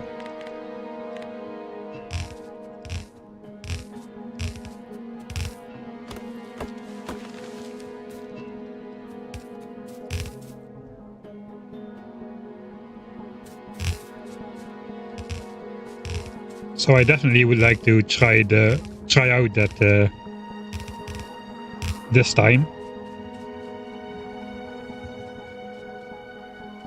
Elevated rail, excellent for a kilo 2.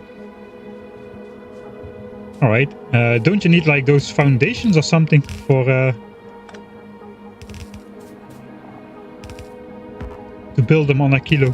Like those extra heavy type foundations?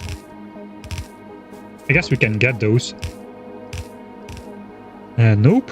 Okay, interesting. Because I guess railways operate without heating pipes, right? They should just work. Unlike belts and pipes.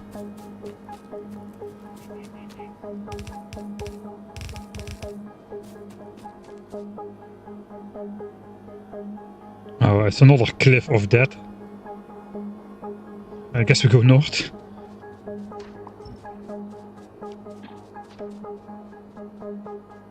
Yeah, they need no heating. Alright.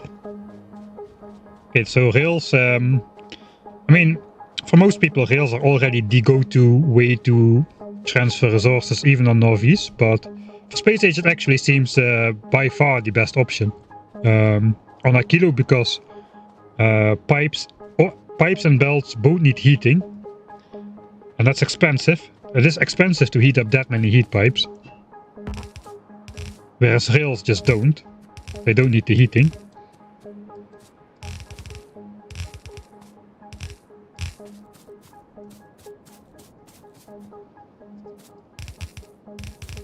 And on Fulgora, basically, you either need to search for a long time and get lucky with a good island to not use rails, but it just makes sense to use rails on Fulgora.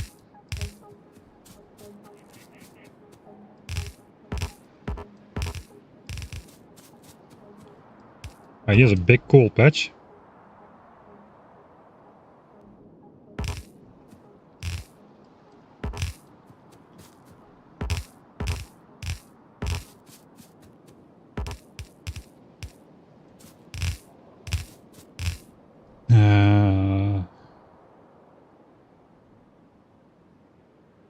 Yeah, looks like we're okay.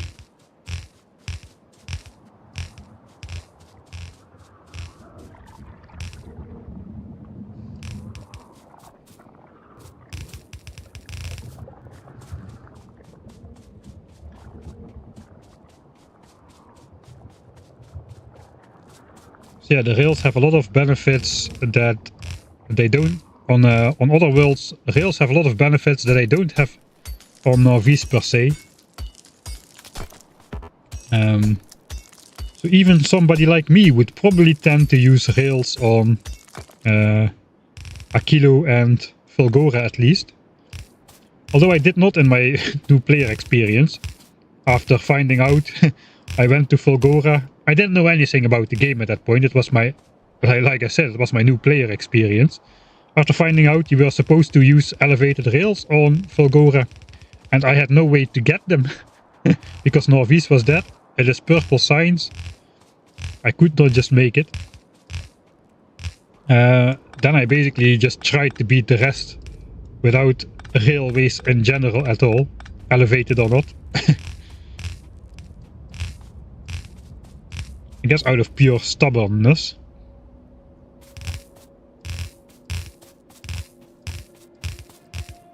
Ah, okay. Another one. It's too long. I'm gonna place it here behind that rock.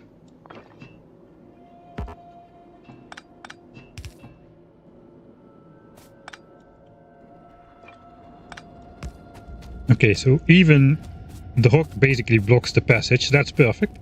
We will further block it with these fake pipes.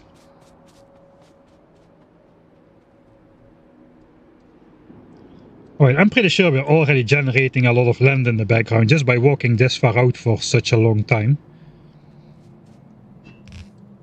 Which is good, that also lowers the expansion chance of biters close by where I actually am.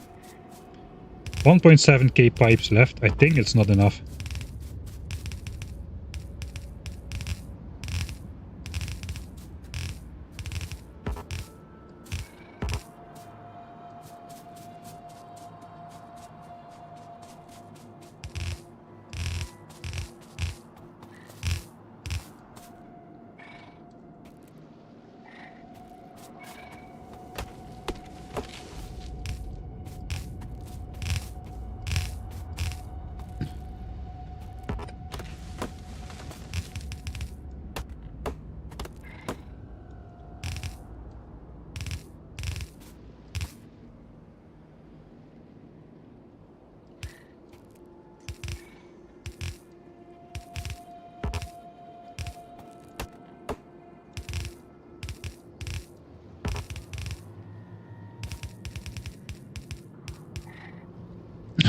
Oh, I suppose that'll do.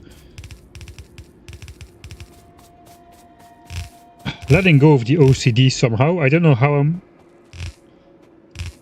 I should have tried that earlier.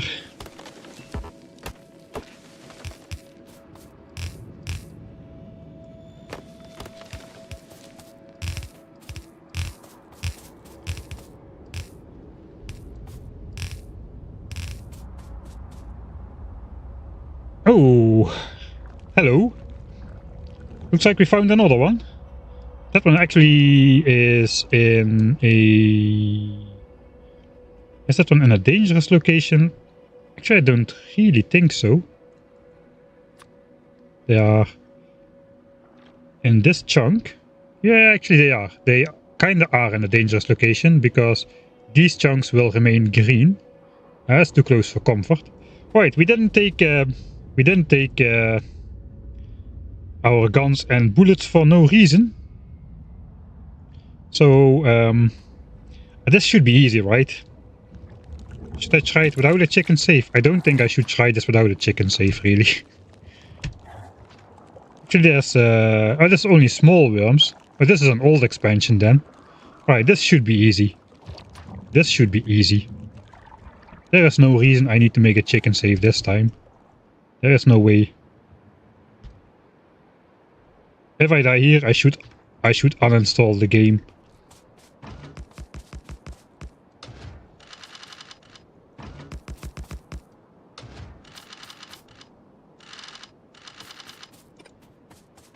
Oh, biters. Oh, biters. Oh, biters. No, bad biters. Bad biters.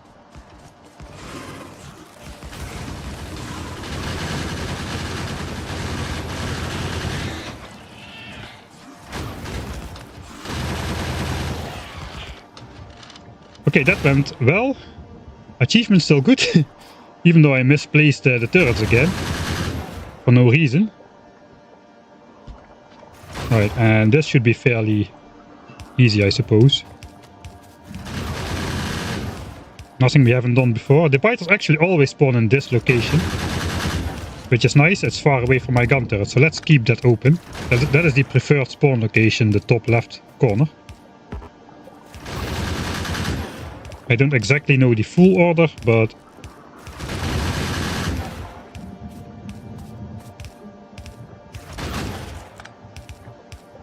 top left corner keeps them away from my turrets. Alright, that should be the biter base.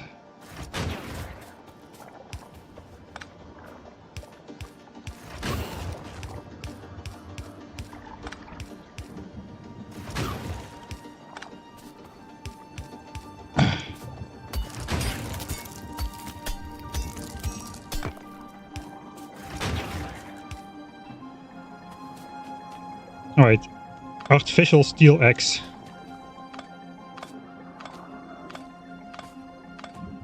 Yeah, deconstructing gun turrets after battles is definitely one of the more annoying aspects of this 1K challenge.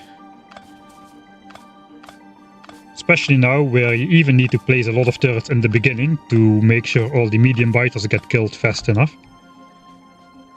Alright, another one neutralized.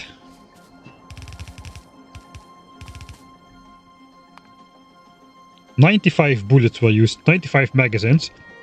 That is less magazines than we need to take out a single medium worm. There were only 4 worms in there, all of them small. So probably that expansion just really happened when the evolution was still like below 20% maybe.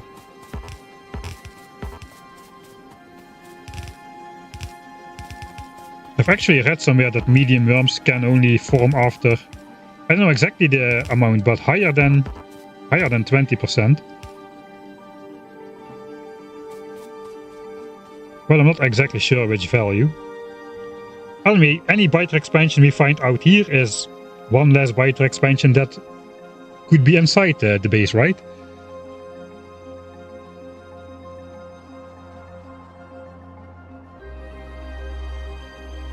Yeah, how different will my approach be to QV boys? There's gonna be big parts that are similar, like building giant setups. That part is gonna be similar. It looks like we need to go all the way around this lake. You shall not pass until you have landfill. But in general, our strategies are gonna be wildly different because QV boy does the traditional run. Basically, he's allowed to take out biter bases, which basically means you try to beeline either flamethrower turrets or landmines or both. And you can just about reach that before you enter the behemoth biter area, at least one of those two. And then you can just take out nests with those. But we of course are forbidden from taking out nests.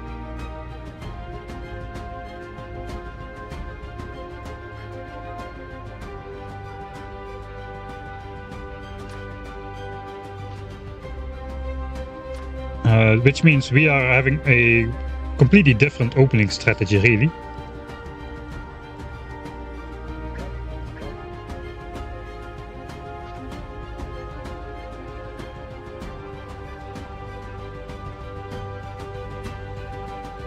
Where is the base? I guess we just pipe up as far as we can and then we go back to get more pipes. 36% evolution already and we still need to do so much stuff.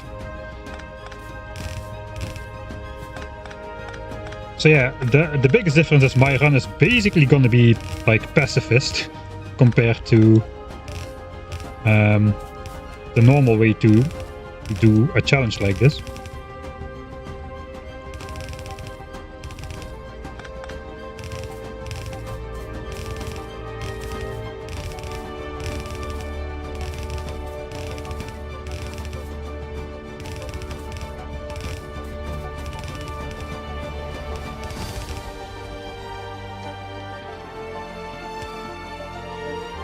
Okay, this is fully blocking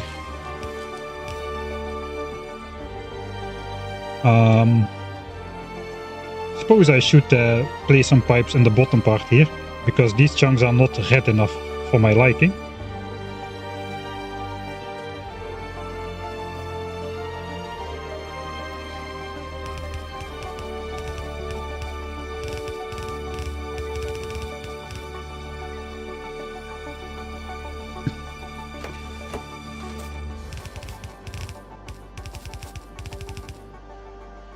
That's probably better.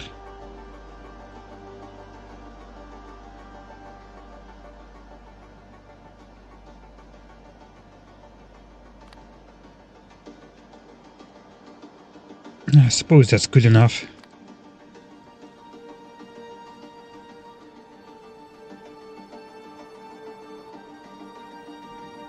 I'm not sure if that's good enough.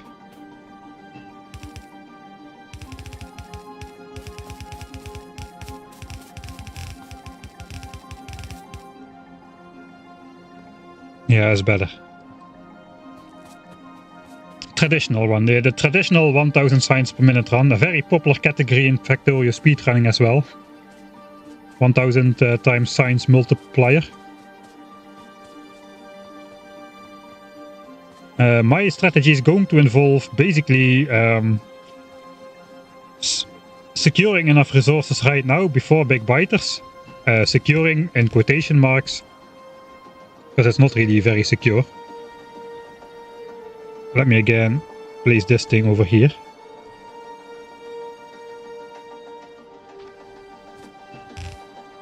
And then hopefully I can, in time, actually start mining all these resources. Later in the game, after actually having a base and stuff, which can process the resources as well.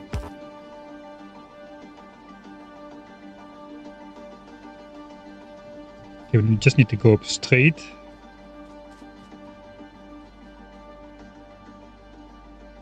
Expansion chances here are already pretty low.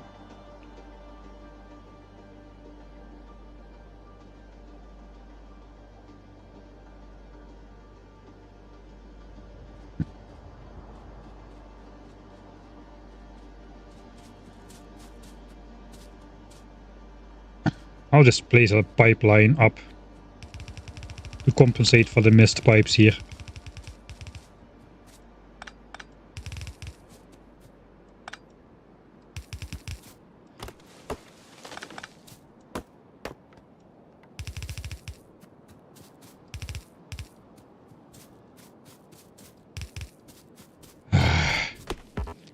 No, cannot.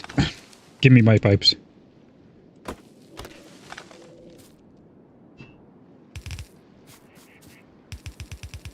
Alright.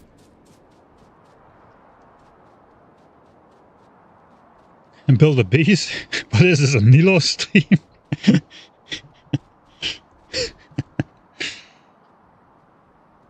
Yeah, I don't know, sometimes I can ignore it, other times not so much. I hate those dry, hairy trees and those dead grey trunks. Get out of my sight. I guess it's a 4 wide ordeal again.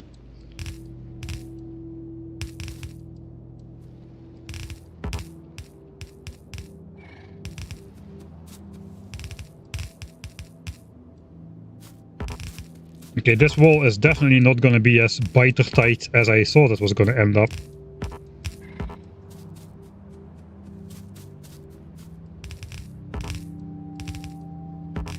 So I suppose we're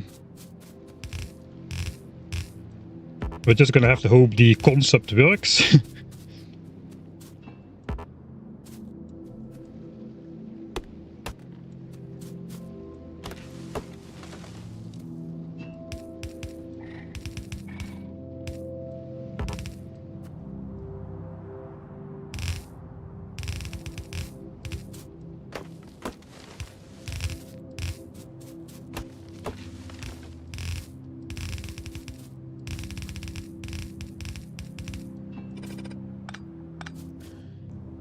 $200 pipes left to go. Yeah, it's not enough to get out there.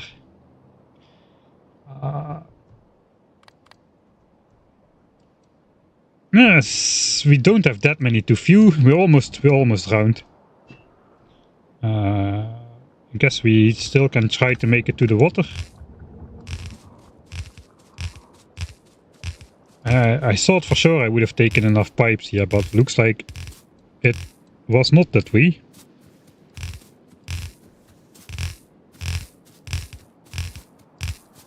Alright.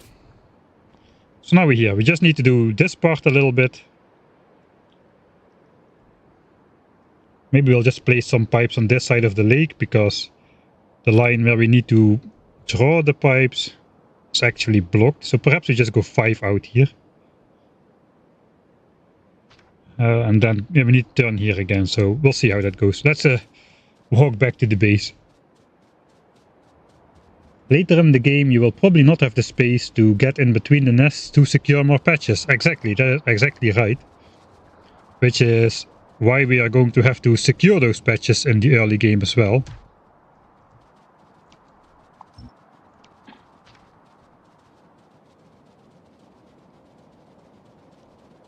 And early means before 50% evolution. If before 50% evolution an unfortunate expansion settles like on my resources or like right next to it, so they will be polluted in the late game, we can still do something about it, because we can defeat medium worms, we can defeat medium biters, we can defeat medium spitters. And that's all that spawns until 50% evolution. But we cannot, there is no way, absolutely 0% chance we will be defeating a big worm in combat. Not with yellow ammo. Let's have a piping intermission, just for fun. Just to get my mind off putting pipes in the forest. So there's a couple differences between a medium worm and a big worm. And the main difference is the armor. So this guy has 5 physical resistance, the medium worm, whereas the big one has 10 physical resistance, and that is a huge difference. It is easier to kill a medium worm with yellow ammo, like we're doing now with 100 magazines, than it is to kill a big worm with red ammo. It's absolutely insane. 10 physical armor. That's like in between big biters and behemoth biters. Big biters have 8, behemoth biters have 12. So 10 physical damage is basically unovercomable without red ammo and some damage upgrades. So let's see what it takes, right? To kill a medium worm, to kill a big worm with... I want to have some predictions in chat. How many predictions in chat? How many magazines of yellow ammo am I gonna spend to kill this big worm? And meanwhile I'll set up a gun turret array to take the worm down.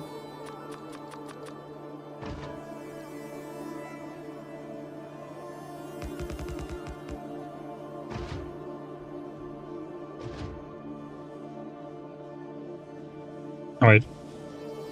So first I need to get the worm occupied on a gun turret here.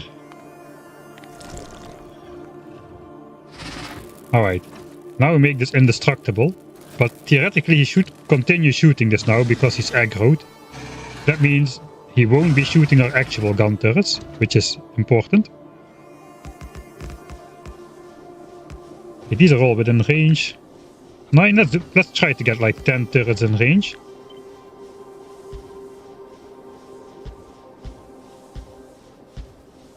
If you see this amount of gun turrets, you might want to alter your prediction a little bit. In case you are like under 1,000 or something. Almost everybody is under 1,000. Alright, I'll make my prediction. This guy has 1,500 health. He has 10 physical armor. Our bullets, with 5 physical damage, they will do 1/7 damage per bullet. Which means the worm has effectively 10,500 hit points. He also heals. I think he doesn't heal much though, like 1 hit point per second. So I'm gonna say we are gonna be spending...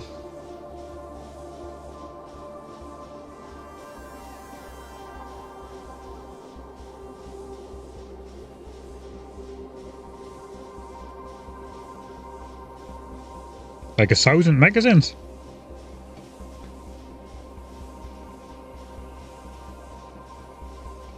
Less than I thought, actually. I thought it would be more, but looks like 1,050 magazines.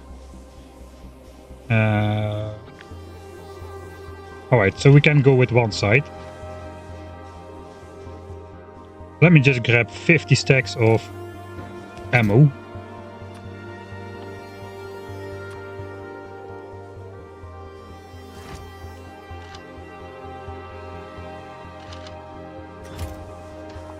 Alright, so I have exactly 50 stacks of ammo on me.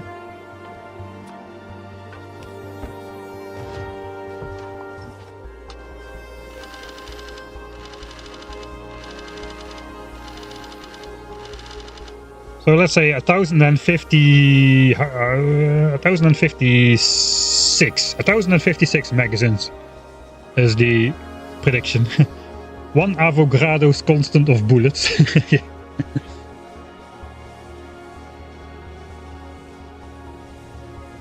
I may have miscalculated here. Alright, close your ears, it's probably going to be quite loud. I can zoom out a bit. I'll keep the mouse over on the worm if I can manage. That is from 50 gun turrets, right?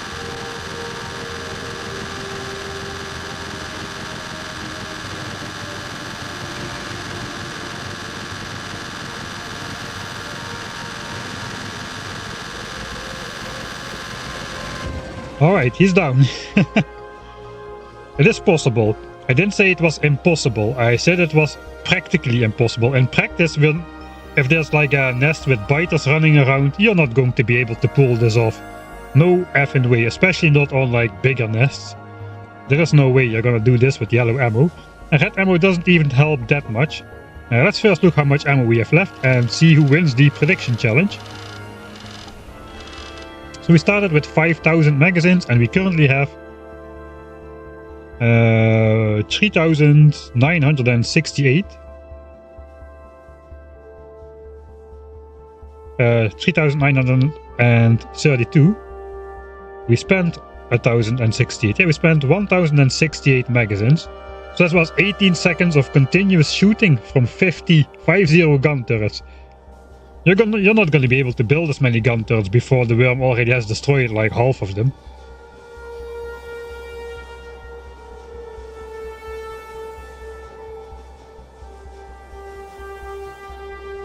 Red ammo actually is not that much better because the deficit is still too great. With 10 damage, the red ammo does 8 damage unupgraded, which means instead of doing 1/7 damage, we'll be doing 1/3 damage. 1/4 damage. 1/4. So 4 red bullets is equal to 7 yellow ones. So that's not even twice the damage.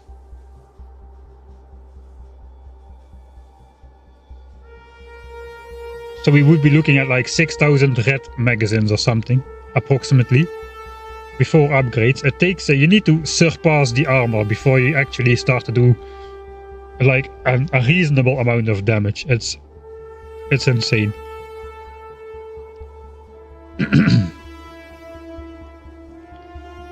Uranium ammo is not fun. It's just it will rip through the worm. I mean, that's 14 damage per bullet, 140 damage per magazine.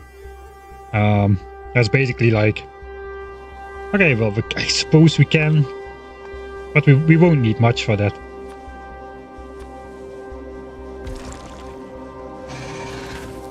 Right, also the worm has like splash damage there, so it destroys multiple turrets at once.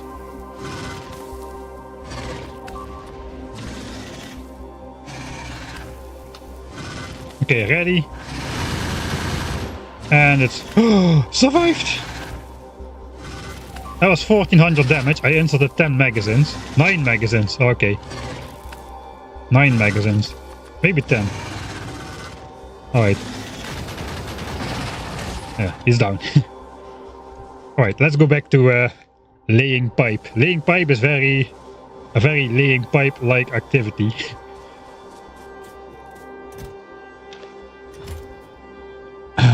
I'm kind of ready to go for a walk in game.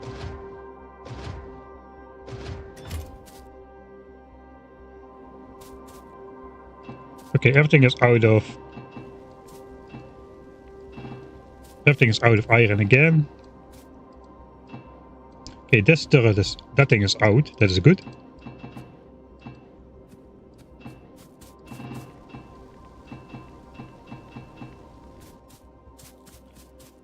All right. We'll be able to make enough pipes from this to just finish. I again forgot to disconnect the assemblers.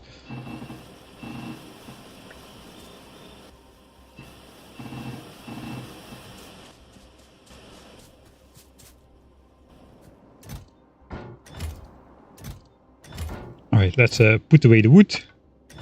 Put away the coal. Stone we put away already. Let's illegally fix our underground pipes. We got 3 damaged pipes. We got no damaged pipes. Nice.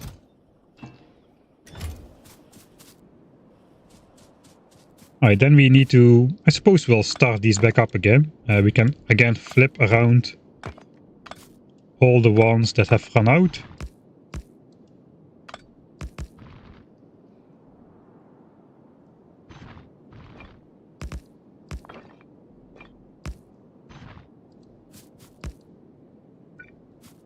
This thing is out, which is good news.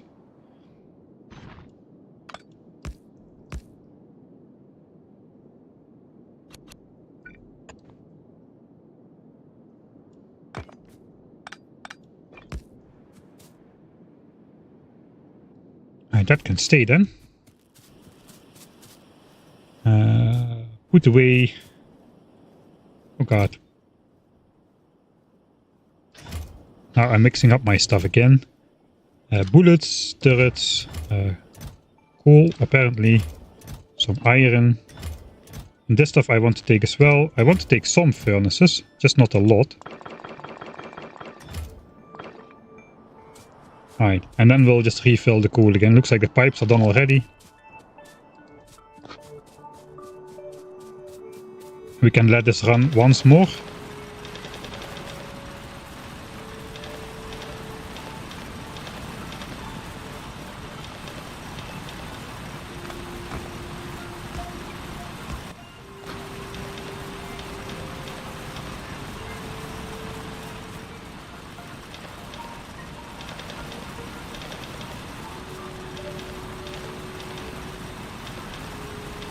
Because for sure we're gonna need more pipes for the next project. What else is new? Nothing is new. Everything's still the same. Placing pipes for one purpose or placing pipes for the other purpose. It is pipes placing that we shall do. Placing pipes is our new religion. This time I will actually disconnect the assemblers though.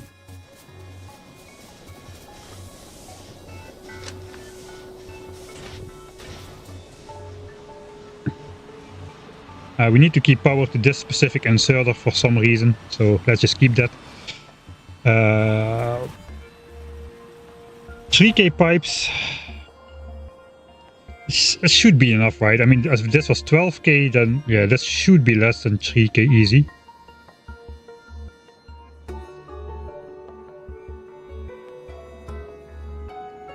What is this?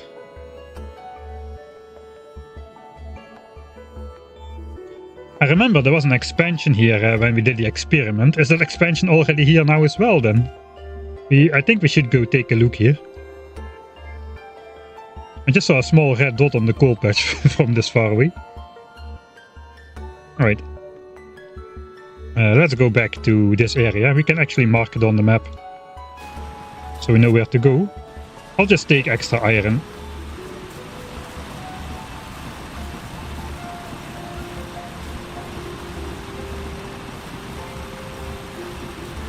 $80.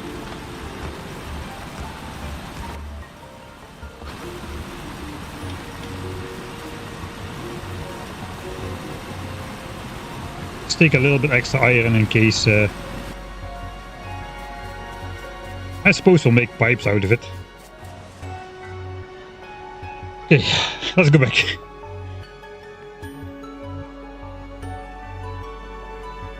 Yeah, 2 damage upgrades should be enough to at least damage the big worms. But still, I still don't think I can actually take them on. I'm more thinking that ammo damage 2 will give me the firepower I need to take out big biters in a reasonable amount of time. So even when there are many big biters spawning, I can still take them out. And we can use that to further increase the size of our base and the size of our potential pollution cloud before hitting behemoth biters. But yeah, I don't know. We'll see if that actually will happen or not. Alright. We made it to the marker. Marker, go away. Alright, so where do we actually need to place pipes? 1, 2, 3, 4. Suppose we go here.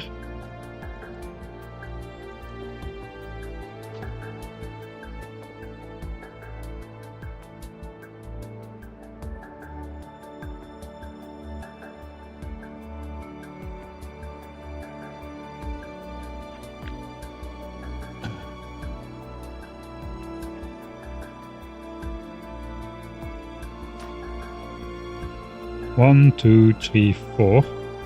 I'm too close by, am I not? There's 1, 2, 3, 4. I think I decided to go 5 chunks here.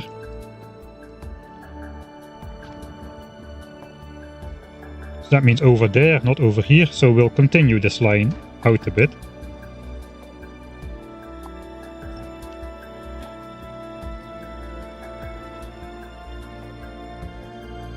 Because there's a huge body of water that doesn't have any valid expansion chunks in there anyway.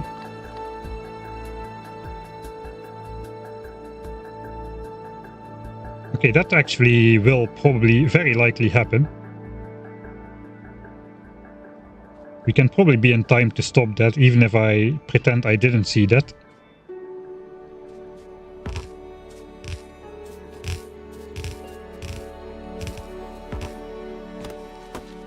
Is it important to stop that? I don't think so. Everything is red already here anyway. So let's just let them settle. Let them settle.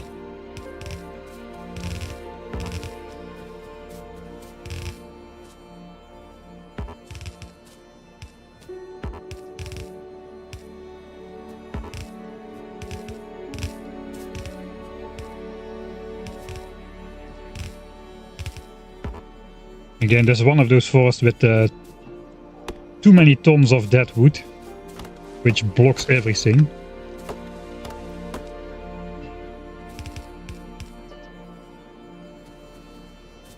There's an entire section without any pipes here.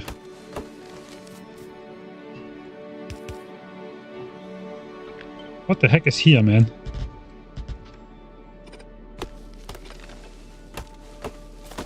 Again, one of those thingies.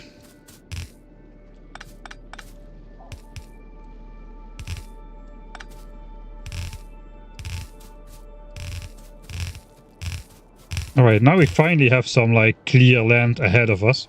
And a big nest, so I should not be walking on the outside. Let's walk on the inside, so I don't just trigger them with my proximity.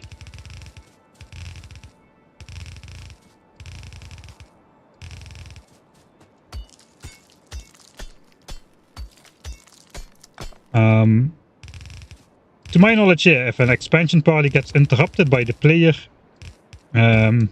you either kill them or they kill you, but after that they go back to the expansion location and just continue their expansion business.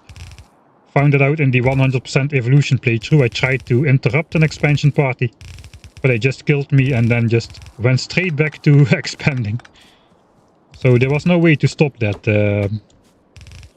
I don't know what happens if you kill a part of it, because that would involve like killing some of them and then just running away until they get bored of chasing you. Basically, you need to get far enough away somehow by placing turrets, or probably by having exoskeleton armor or something. And my guess is they would go back to expanding again.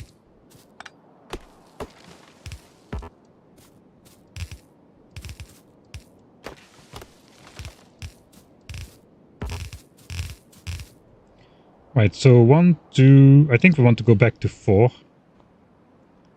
think they're settling already. It's already less green. So there's probably a nest already there. It's fine though. It's fine. Everything is fine. Everything is fine. Place pipes. Don't sink. Just place pipes. Life is easy. You just place pipes. Alright, we'll continue here.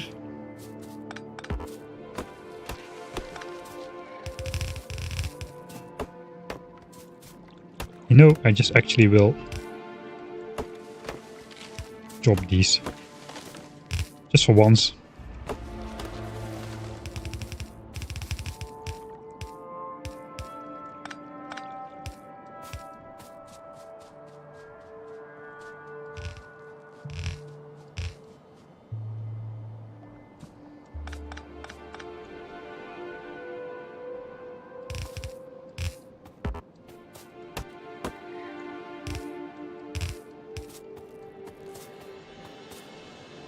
Forest counts like forest.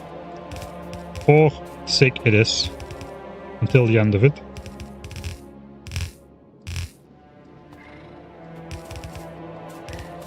Extra sick pipe laying going on in the forest.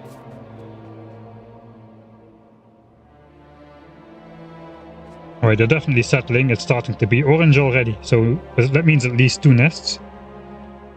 Hopefully not too many worms, because we need to take that out. It's not really my intention to use the expansion chunks to like to cheese too much, you know. So I'm not going to be rushing there to try and take that out. This is not really it is a forest. Let's go 4 sick, and then we end up with exactly not enough pipes again. Okay, actually I see it on the map now. So I would have discovered this one naturally, I suppose. Even if I would have been walking on the inside, we still would have seen this part.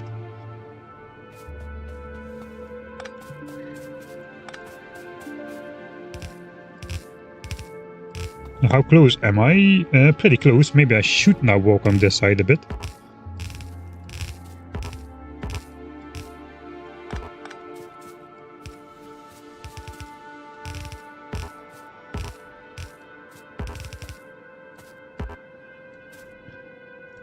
That is not a tree. Don't give me that crap game.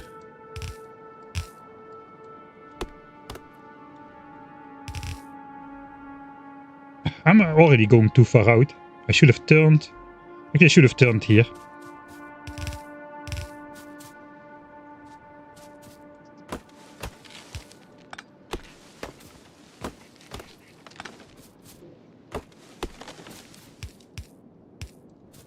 I suppose this can function as a little bit extra demotivator. Well, let's take a look at that nest. If I pop in this chunk, I should be able to see it. No worms protecting it at all, and just a couple of small biters at the moment. Okay, let's first finish laying the pipes and then we'll come back. We'll stop this though. I think we'll just make some new ammo instead. I'm not entirely sure how much we're gonna need, especially with that other expansion also popping up now.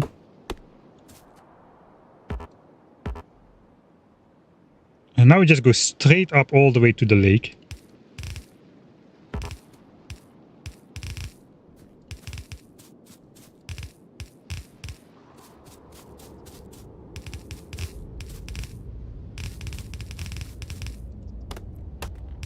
All those stumps drive me absolutely crazy.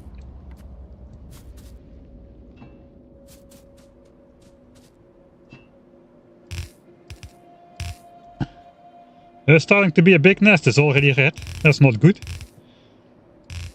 Wait. We're already out of the forest.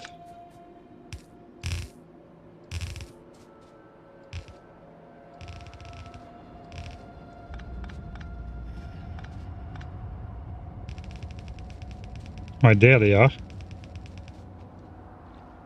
There's only 2 nests actually. That's pretty red for 2 nests. And maybe there's already... this, I don't know. This nest is already around as well. I guess here are nests, which also diminishes that. Still might be ongoing. I think this guy is still part of the expansion group. Okay, we can see that.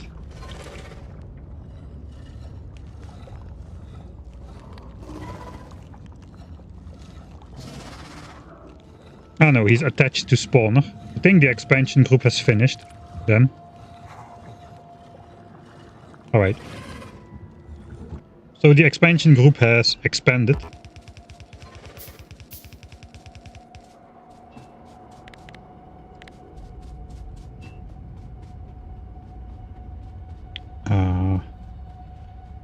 So I suppose I'll leave that open for now.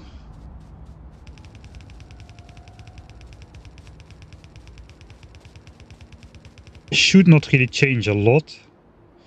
If we're gonna neutralize it, it does change a lot because this is like more close by. So we'll just neutralize this nest as well, and then if we leave this nest be, we should build a wall more close by. I'm not going to move my wall over those guys though. I'm just gonna neutralize them. But that should be the glorious end of my wall, but now the glorious end of my wall is interrupted by this biter shenanigans, and I cannot feel great about myself just yet. We first need to plop these guys down into their I don't know what's the word for that, this witch-like pipe prison, this magic pipe prison, which spawns a force field over the nest once everything is in place, but only once everything is in place. Okay, 2 medium worms, 2 small worms. That's not too bad. We should have enough ammo for that. So I suppose we do want to get turrets in all the way here for those small worms eventually.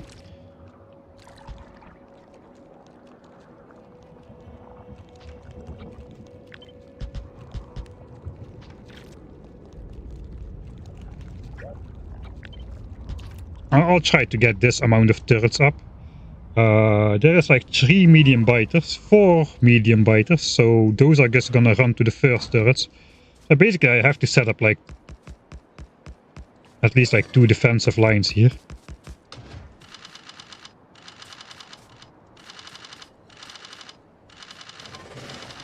To take care of the first attack wave. The question is, how do I get these guys to not run through my turrets where I need to place them? I cannot, I don't think. Don't think there's a way. I can try to lure them up here.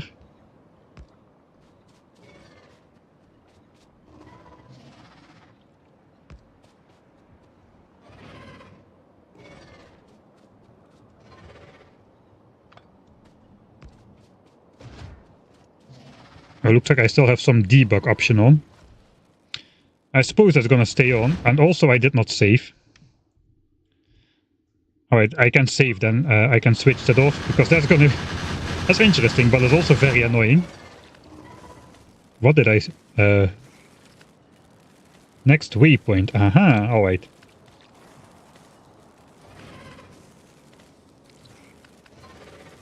Alright, now we can load that, and that option should still be off. Alright.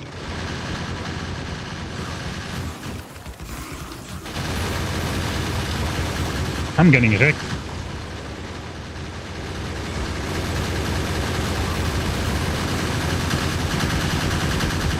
Oh, I'm getting really wrecked. So I gotta wait for my health to increase.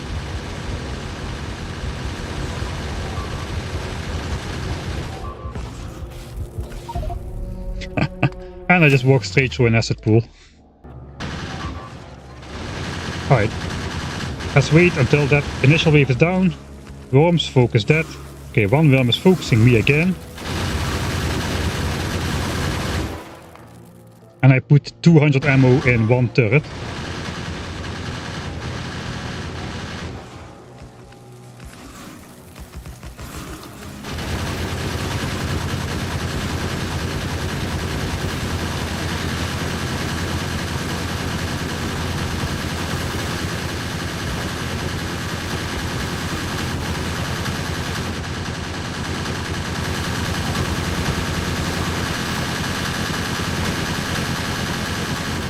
Alright.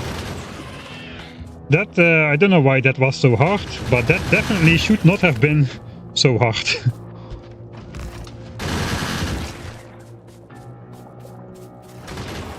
Alright, I want these guys to spawn closer by. So I can go behind here in peace.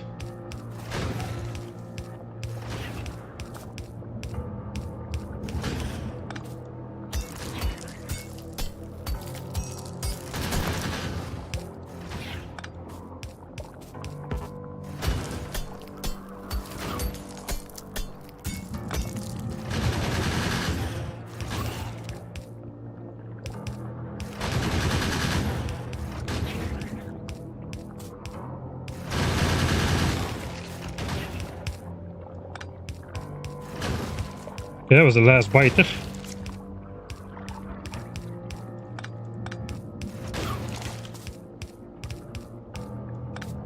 Sticky mouse button again. I just replaced my mouse.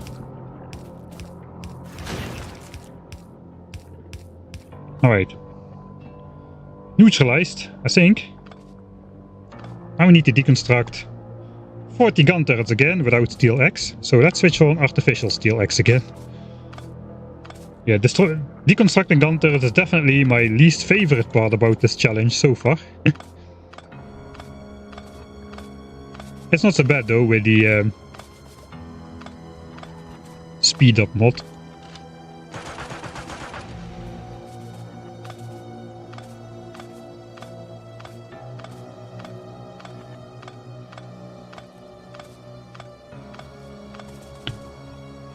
Somebody else is trying this challenge as well. 1 to 10. 20 hours with only electric miners and turrets researched. Only thing I changed from default settings was turn off time evolution. That actually helps quite a bit in the early game. And normally it's not as extreme as this. I'm at about 50-50, I imagine. Yeah, exactly.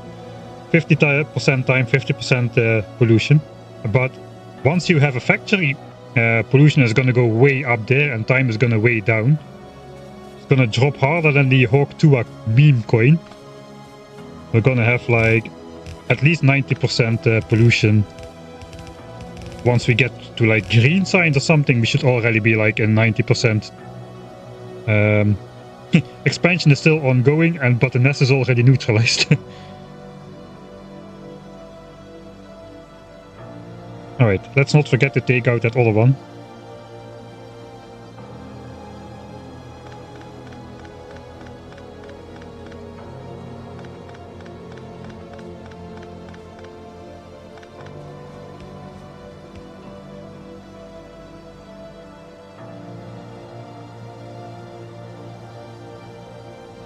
Oh, I reach out and almost just walk into the nest without looking again.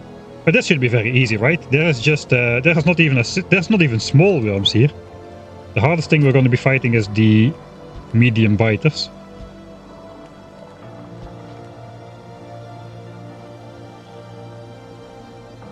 I mean, I still need to place distractions. There's nothing I can do against that. I can make the biters spawn. Yeah, the biters spawn top right, so this should immediately attract their attention. Just to save time, I'm going to try a strategy which will probably fail. Ah no, they're already on me. They should not be on me. I want to get them on. I want to sacrifice one turret. And then just try to not set up a backup line.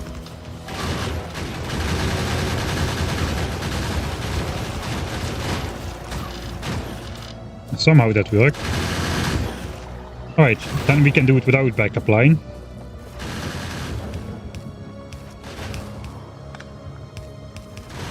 Which means less turrets deconstructing in the end.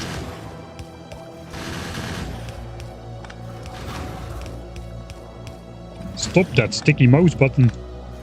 What's going on? All my equipment is breaking at the same time, for some reason.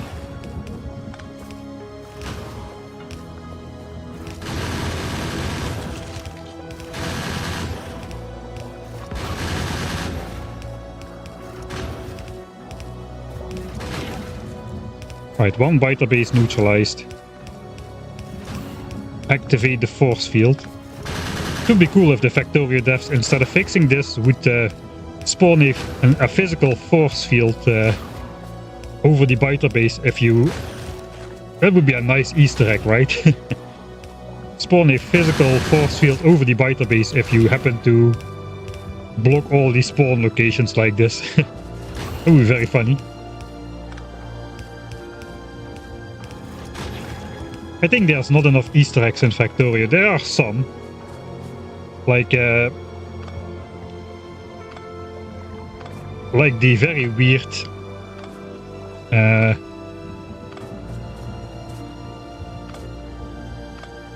very weird spoil time of fish. I don't have fish in here. Spoils in 2 hours, 5 minutes and 50 seconds? That is weirdly specific, is it not?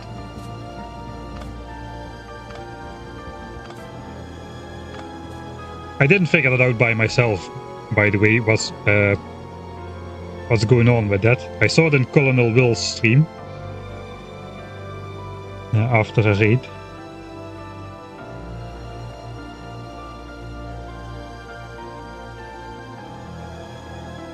But if anyone knows, spam it in chat. That's a pretty obscure piece of knowledge, I suppose. Hey, I think we're done. In the meantime, I think we're done with the pipes. We're not done with the pipes, but we're done with this stage of the pipes. Now we'll just move on to the next stage of the pipes. Meanwhile, we've been 20.5 hours in the game. Actually, no, we're not going to the next stage of pipes. We're first going to go on a long walk, I suppose.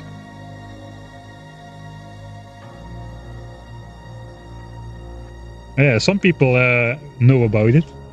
Indeed, there's one dev which has the nickname V453,000. And that's exactly the amount of game ticks it takes a fish to spoil.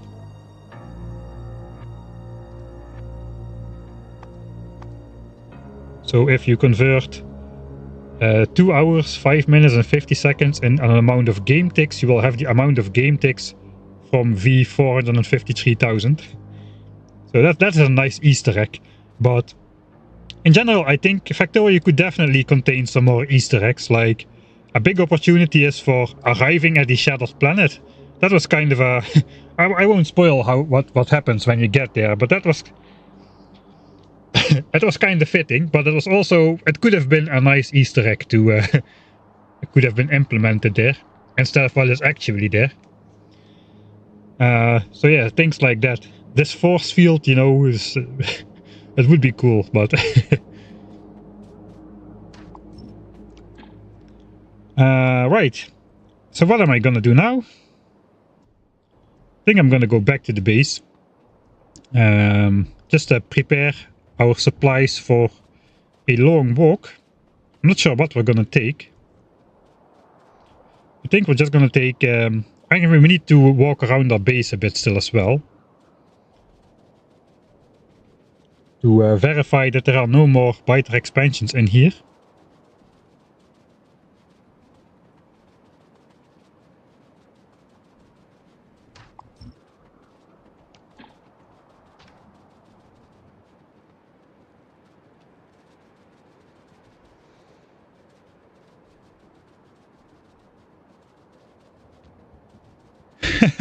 If you block all spawn locations, the biter bases, or the biter nest just spawn a demolisher. But at least also crushes the nest. Okay, that's a nice trade-off. No, it's not. It's horrible, especially early game. How are you supposed to kill a demolisher before, like...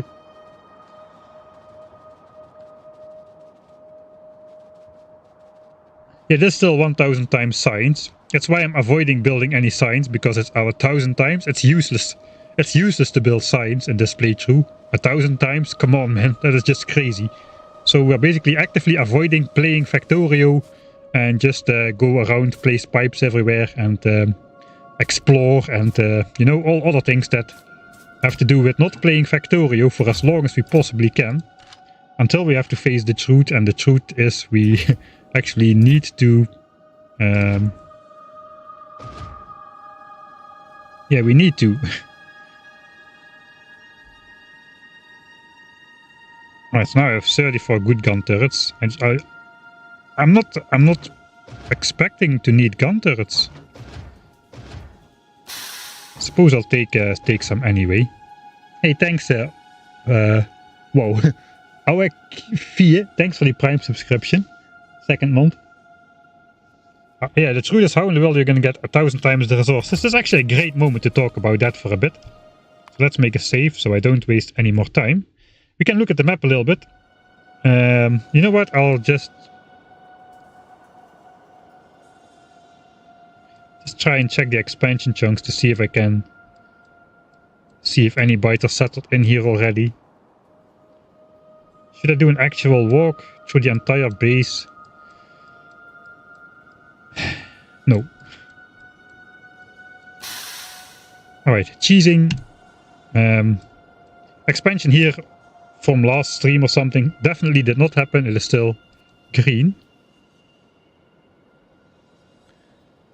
Thanks as well, Frederick Peterson, for redirecting Jeff Bezos' money straight out of his pocket. Hey, and Higgins for you to NV as well. Thank you. Lord of the Pipes. Yeah, we're playing Lord of the Pipes.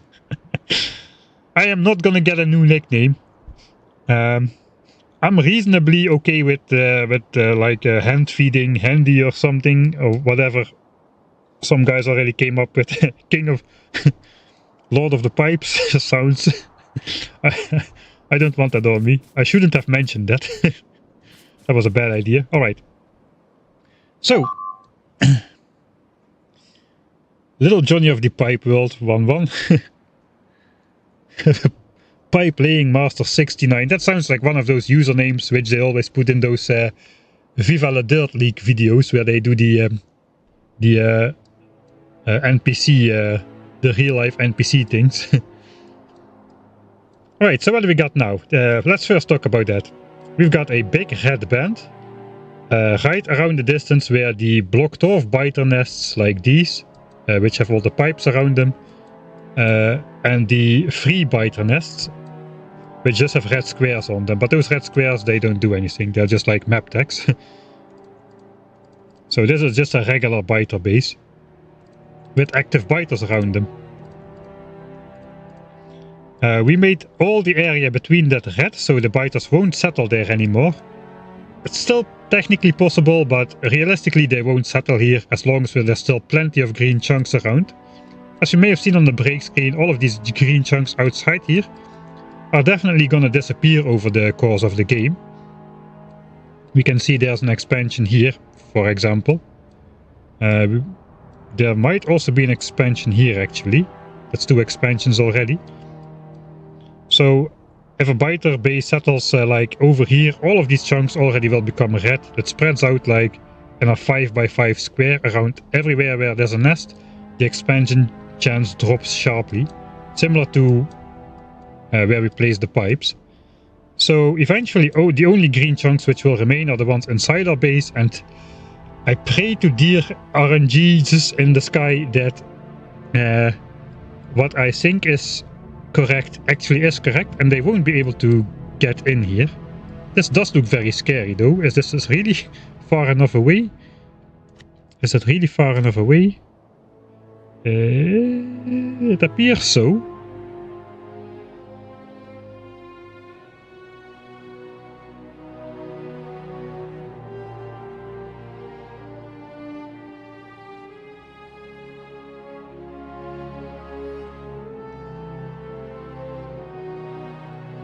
I actually drew that one line too far. I think I should have gone like this over here.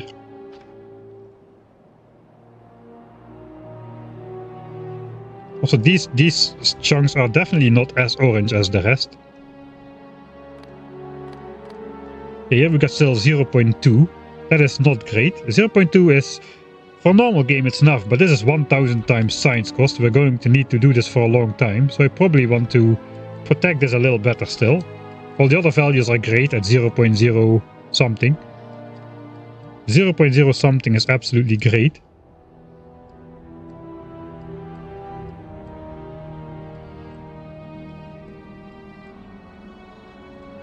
For the rest, between our expansion denying stuff, we're pretty much up there.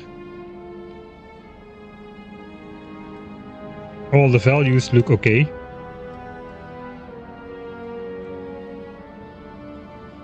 Alright, so if that's the only area, I suppose we will go there. No, we don't. We can do that later. There is no way they're gonna try to settle there at this very moment. Absolutely no way. And even if they do, I can still neutralize the expansion before big biters arrive. So even if they expand right now, that's okay. We can deal with that. They won't though. They won't. Absolutely sure. Alright. And then is the next question. So last time we made a rough estimation. How many resources we do need. Meanwhile I've got an Excel. I should open that.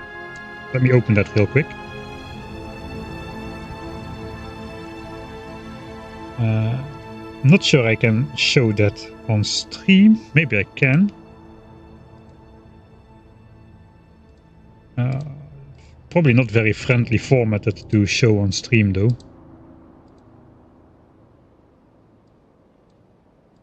No, it's not really very formatted to show on stream. I'll just put the numbers on the...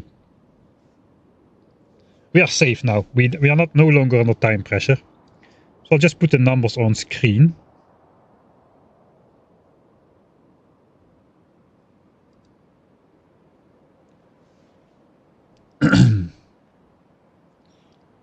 Alright.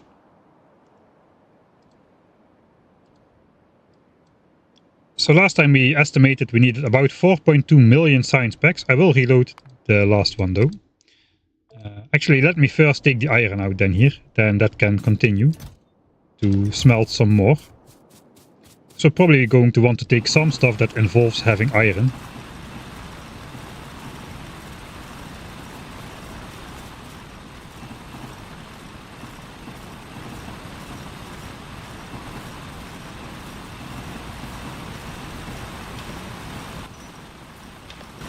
Alright. Probably pipes, if anything. But no, I think we're not gonna take a full inventory of stuff this time. If anything, probably more magazines to deal with potential problems we might encounter.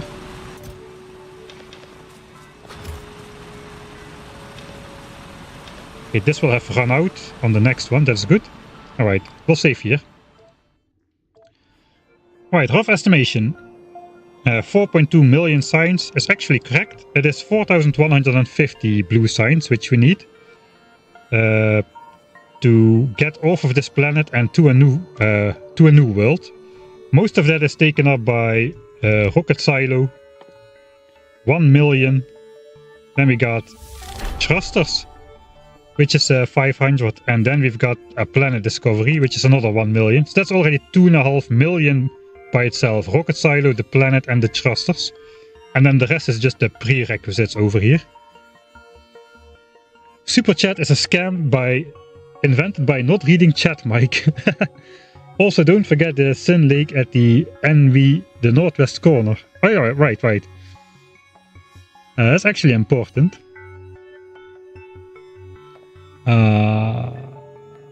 Okay, so what did I miss? Thanks again for the 1000 Hungarian, I know, forints without the L. Forints, I remember. The Northwest Lake. Yeah, okay, it looks like I missed the Northwest Lake.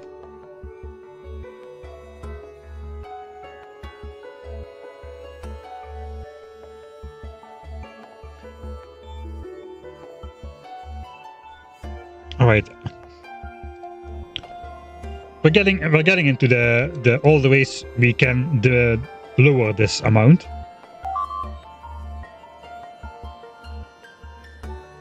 Hydrate, alright. And those are a scam to make you spend channel points, those hydrate redeems.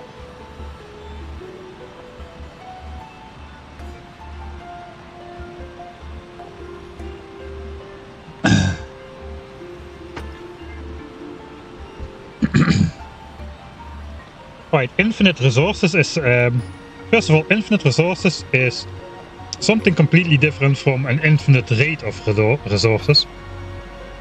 If I could get an infinite amount of iron at the rate of 1 iron plate per hour, it would not be very useful, even if it's infinite. Because time is not infinite, right?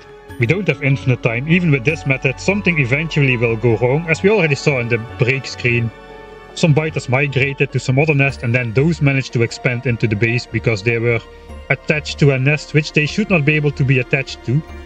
Some stuff will go wrong, so we don't have infinite time. I suppose that we also don't have a limit to the amount of space platforms we can build, so we might be able to get enough iron from space, but we're getting ahead of ourselves.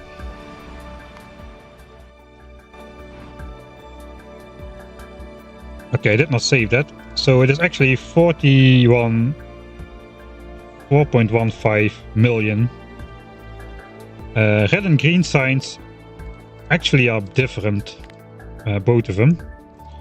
So I had 8 million up there, but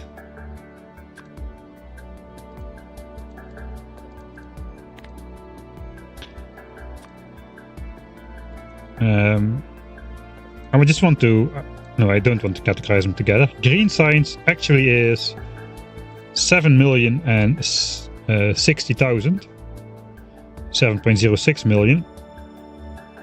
Green signs cost 5.5 iron and 1.5 copper, since we're doing that anyway. And red signs, including all the deviations, is 7,540.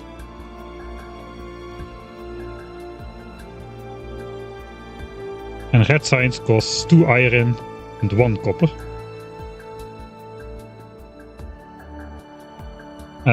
Last time we looked, we had 80 million visible iron and 60 million visible copper, so that is lower than the raw amount.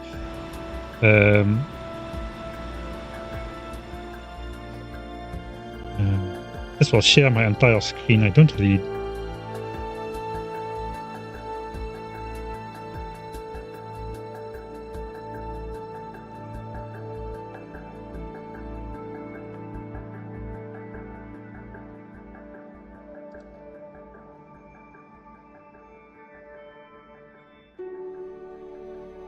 Maybe I can try. What was the hotkey for that again?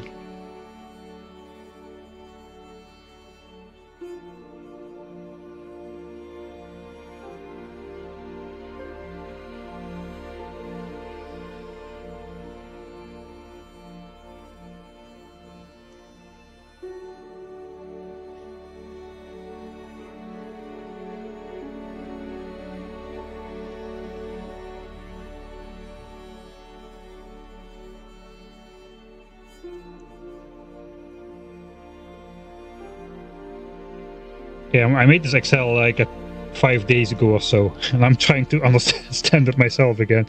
It's that bad of an Excel. Alright, I see it. Alright, so the raw amount of iron we need just for research is 104 million. Actually, our estimation was pretty close.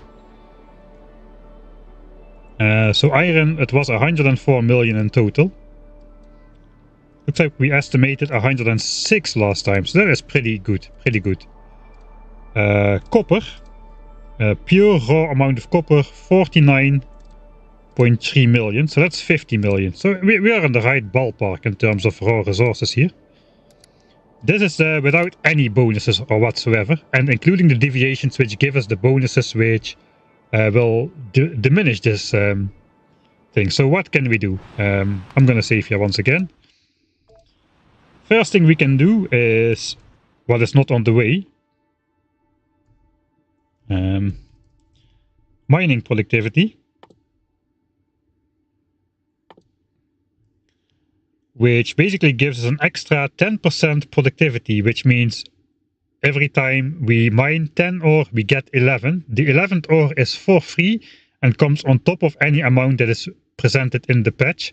Also, it comes with this is basically also 10% extra mining speed, as you just get the extra ore for free after 10 cycles on top of the normal production.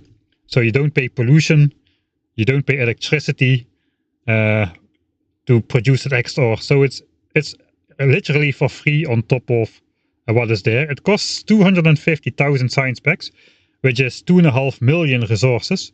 But as we need to produce at least, oh, you saw it over here. We have like, in total we have 160 million resources to mine. Most of that is dedicated to blue science and red and green science for technologies which also require blue science. So if it's 150 million resources and we can get 10% for free, that's 15 million, about 15 million resources, which we need less in the ground. And we also will be extracting that at a rate of 10% faster. So mining productivity is like minus 10%. Mining prod minus 10% after we unlock that, right? Alright. Let me pause the screen by going on tech. Second factor, productivity module. Productivity module is also unlocked quite early. Red and green technology, it does require oil. It's like 1 million or so, like 1 million tech to get there. 1 million red and green technology points.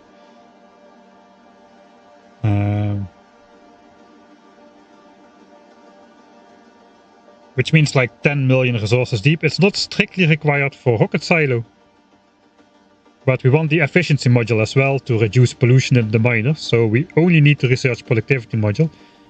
We can definitely put it in the labs.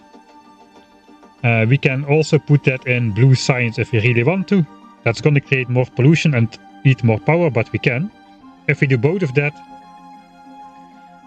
we get an 8% bonus twice on blue science and an 8% bonus flat on red and green science. Red and green science assemblers are not going to get productivity. That means if we do that,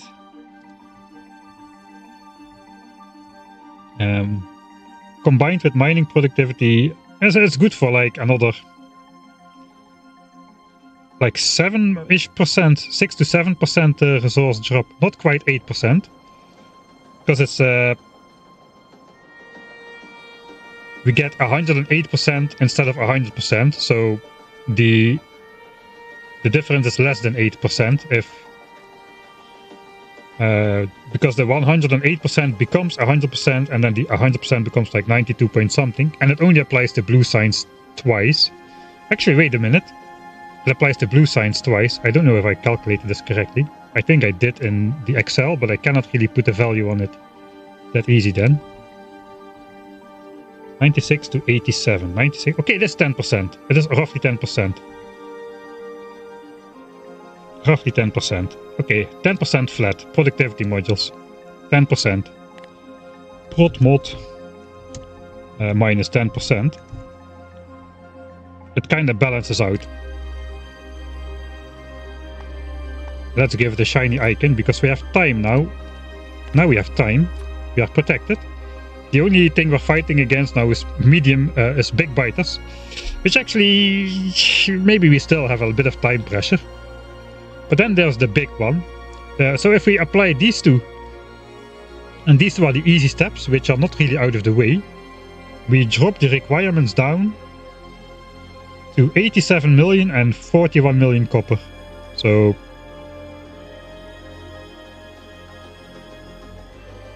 this becomes 87, this becomes 41.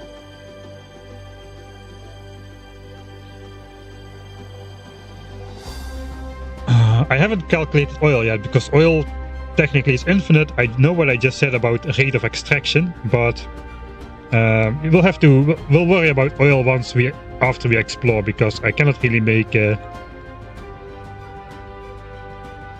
many assumptions about it yet. I think oil will also be easier to sneak out from between the biters than mining resource patches is.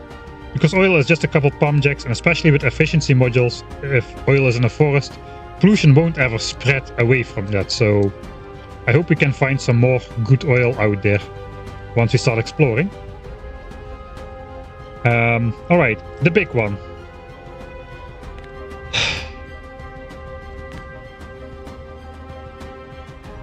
We might be forced to.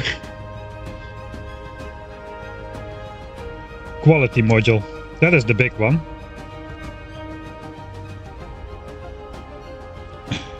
So what does quality module do?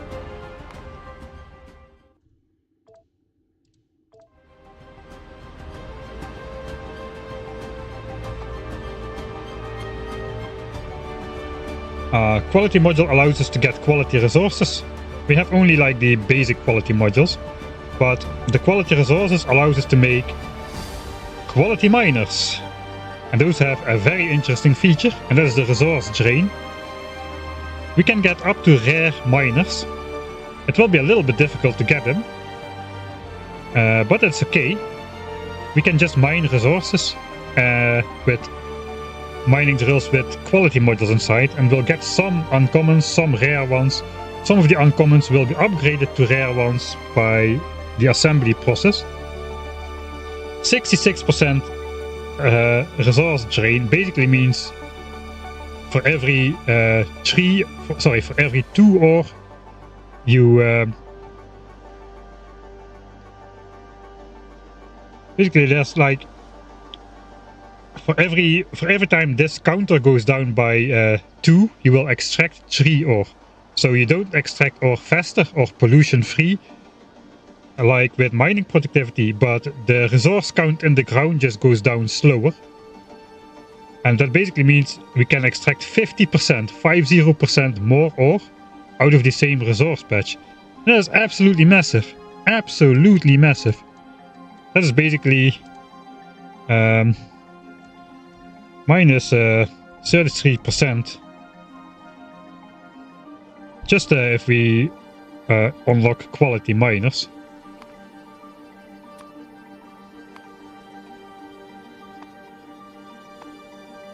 Like rare quality miners, minus 33% needs to the resources we need to control.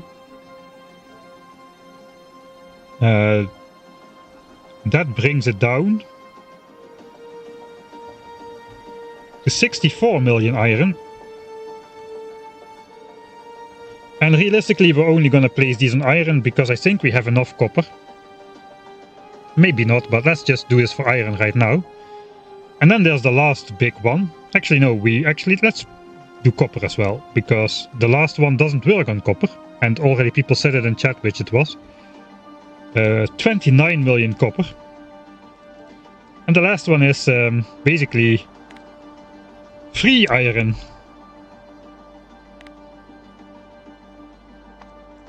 From space.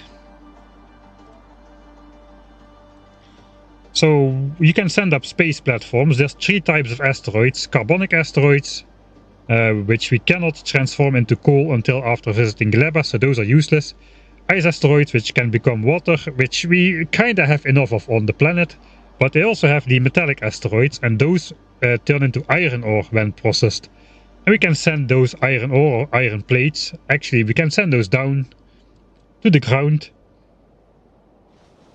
And basically have free iron. I don't know, I didn't do any experiments with what kind of rates of iron production we can get like that.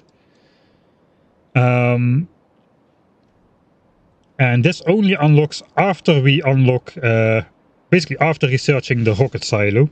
So we first need to get to the rocket silo, which already is a lot of science. That's 1 million just to unlock the rocket silo, and then another 1.5 million or so to get all the prerequisites. Then we can build space platforms. We need to research the asteroid collectors maybe, or what? Where are those? Those we get for free. Okay, so we get asteroid collectors for free, we get the crushers for free, because this is a trigger technology. We get the space science packs for free. Hey, thanks Darak Shana for the raid. Let me not lose the train of thought at the moment. We get the space science pack for free. We do not need to unlock thrusters and we do not need to unlock the planet. So we can use it for like 1.5 million of all science packs basically. We can use it, we can replace the iron for red, green and chemical science packs for iron from space instead of iron from the ground. That's like 500,000 plus another 1 million. So that's 1.5 million less chemical science we need to make. And 1.5 million less red and green science we need to make. So that is about 20 iron plates times 1.5 million. So that's 30 million less. Is that correct? That sounds like a lot.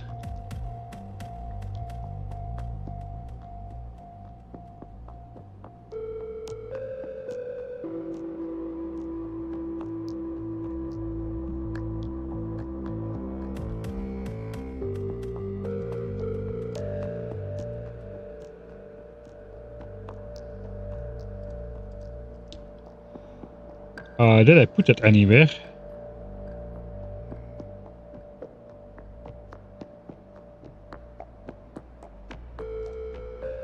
Alright, so it's, yeah, okay. It saves 30 million iron on the raw resource cost. Of course, not on the already diminished resource cost. So, according to my calculations in Excel, this the final amount of iron we need on the planet would go down to 48 million. And copper would basically stay at 29, because we can only get free iron from space. We cannot get free copper from space until we research advanced asteroid processing. And that is a what kind of technology? Yeah, by that time we're on a different planet. Only then we can actually get...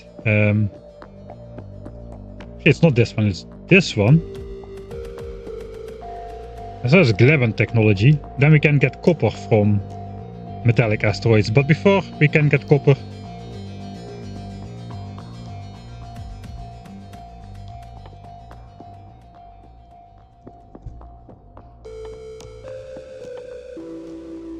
yeah, before we can get copper, we can only get iron ore from those asteroids. Actually, it's 20 iron ore per asteroid, so even if they're relatively slow spawning, it's relatively slow to collect the asteroids, but if we can theoretically launch like 50 space platforms with just a white line of asteroid collectors and a belt going back to some furnace stack and then just send it down.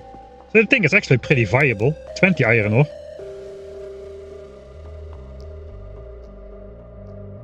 And we can put productivity in there as well, because in space pollution and power cost doesn't really matter.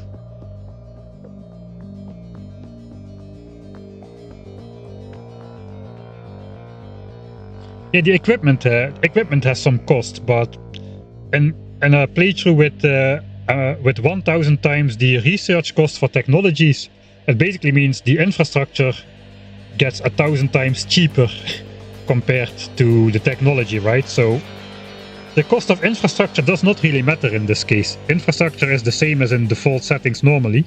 It's only the science cost which is like costs us 1000 times more resources, but the infrastructure basically negligible, the cost of infrastructure, I think. With the exception maybe of getting the rare miners, that is a significant investment. Okay, now let me read through chat a little bit to see if anything, if I missed anything. I just overwrote my save. Okay, I guess we'll go with it.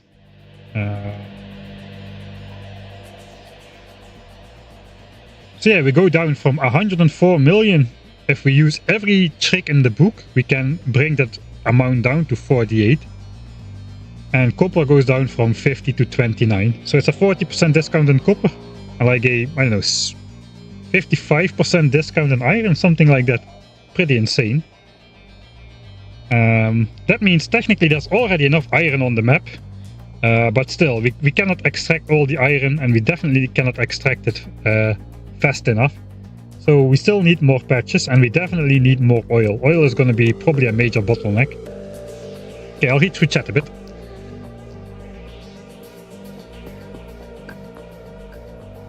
The things I discuss now are purely for reducing the amount of resources we need to extract from the ground.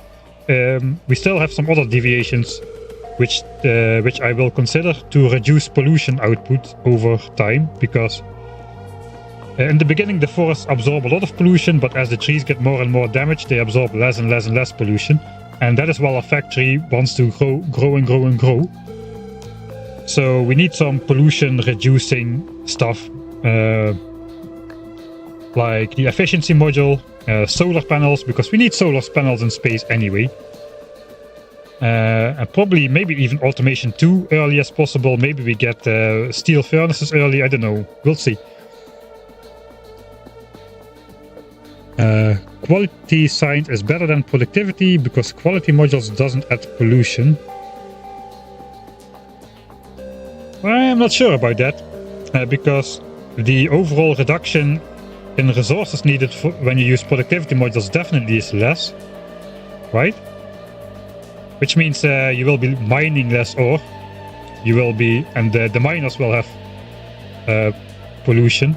The furnaces to smelt the resources have pollution.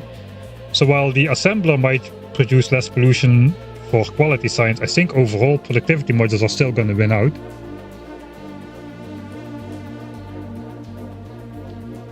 I mean, automation too early is going to be needed for modules anyway. I think automation is literally like the first technology.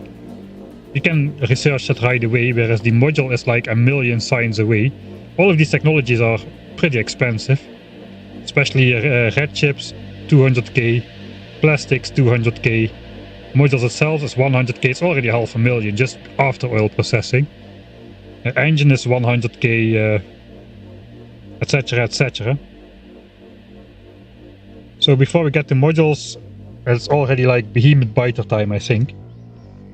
Yeah, but this one just early on. Assembly machines do... So my assembly machines, one, do 4 pollution a minute.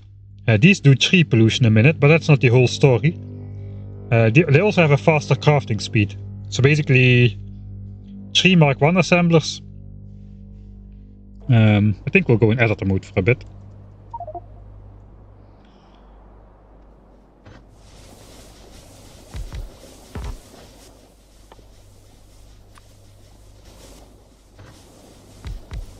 Alright, let's power it. So 3 Mark 1 assemblers have a total crafting speed of 1.5, and 2 blue assemblers also have a total crafting speed of 1.5. So those are the same crafting speeds in terms of products per minute. 3 grey assemblers or 2 blue ones. These produce 4 pollution a minute for a total of 12, but these produce only 3 pollution a minute for a total of 6. So that's like half the pollution output compared to assembly machines Mark 1. There is one catch, these consume twice the power, basically 80 kilowatts, and these consume 160 kilowatts, which is 80 kilowatt more per assembler. A boiler can produce 1800 kilowatt.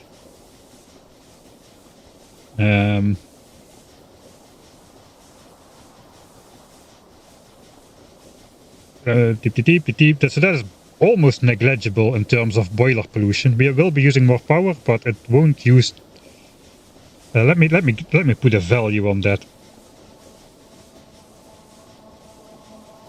Alright, so how many of these would we need to get like 1.8 megawatt? Let me open calculator real quick. So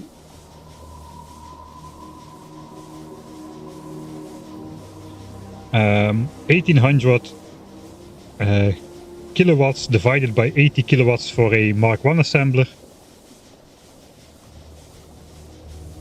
That means we can run 22.5 on one boiler. Is that correct? Alright, so that's 45 on 2 boilers. We're gonna go 2 boilers. 45 on 2 boilers. 45 times 80 kilowatts, that's 3.6 megawatts. So that's indeed 2 boilers exactly. 2 boilers make 60 pollution a minute. So 60 pollution a minute to run 45 of these. That means we need 30 of these. 30 times 160 kilowatts. That's probably going to be 3 boilers then. 30 times 160. That's 4.8 megawatts. So for every 30 of these, we need 1 extra boiler, which basically means, since a boiler makes 30 pollution a minute, every 1 blue assembler uses 1 extra pollution a minute. Well, it's actually not, this is significant. It's significant. I didn't think it would be. A blue assembler takes 1 pollution per minute, puts 1 pollution per minute extra strain on the power network, because 30 assemblers put 30 pollution extra strain on the power network. Yeah, that seems right. So these actually produce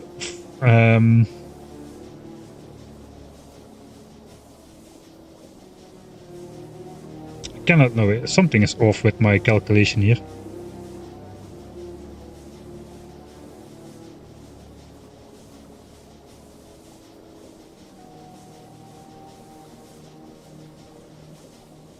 Minus 25 pollution per crafting. I think it's more. Maybe it's not more. But let's do it again. 45 of these. 45 times 4 pollution. Times 4 is 180 pollution. And then plus 2 boilers, that's another 60. That's 240 pollution from 45 assemblers running on 2 boilers. 240, that's the magic number. Remember 240.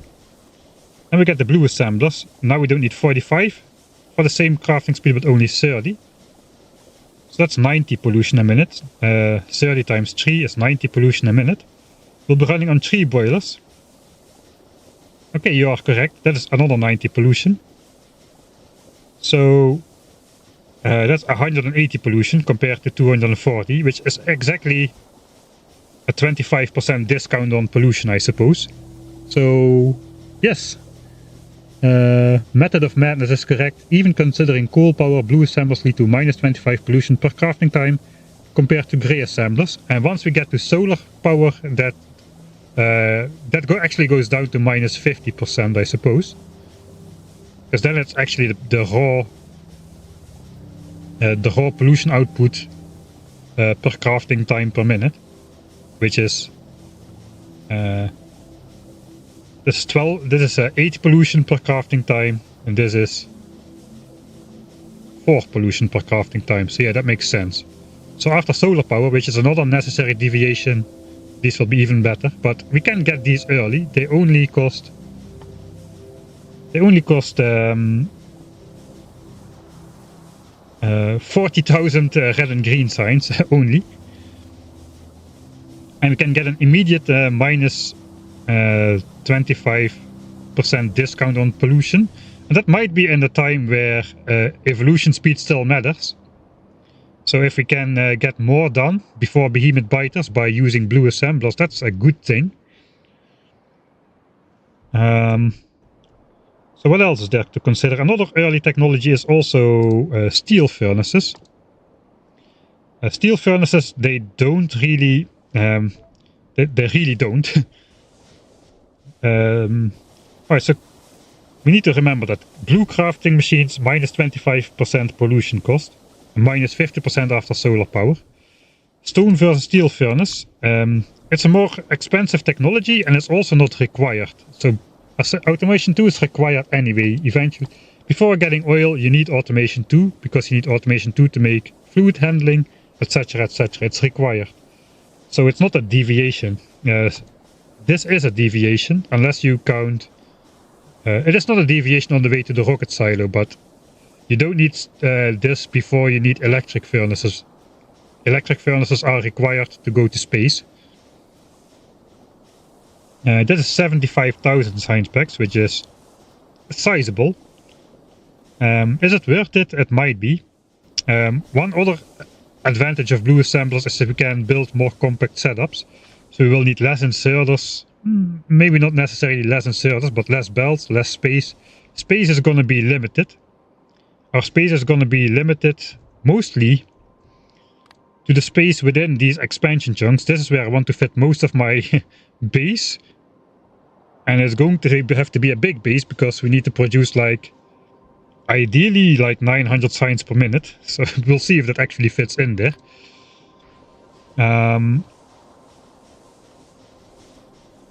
Alright, so maybe steel furnaces actually is not so bad, because that saves a lot of space. Instead of making stacks of 24, we only need to make stacks of 12, because they are twice as fast. Pollution-wise though, they pollute twice as much, so the raw pollution output between stone furnaces and steel furnaces is 0. There is one difference though, and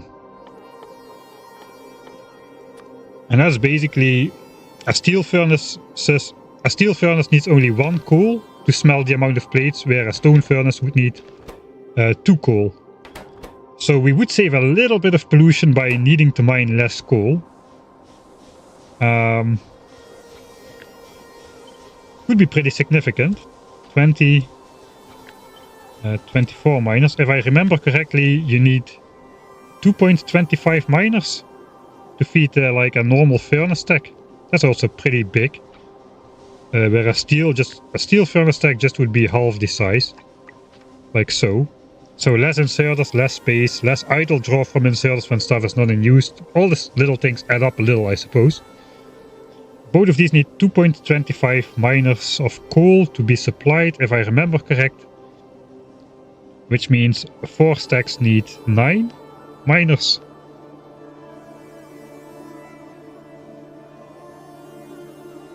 Was it 2.25 miners or 2.25 coal a second? Alright, we need to calculate that as well then. Coal, 4 megajoules, this consumes 90 kilowatts. So 4000 kilojoules divided by 90 kilowatts equals 44.444. 1 coal every 44.44 seconds, I suppose. And that time the stone furnace smelts a plate every 3.2 seconds, so we divide it by 3.2.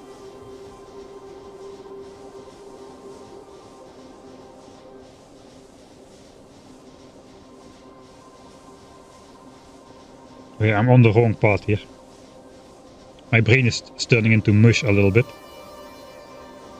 Let's consider 48 furnaces at the same time. So 48 furnaces consume 48 times 90 kilowatts. 48 times 90. They consume 4.32 megawatts. A piece of coal is 4 megajoules. So it basically should be a little bit more than 1 coal a second.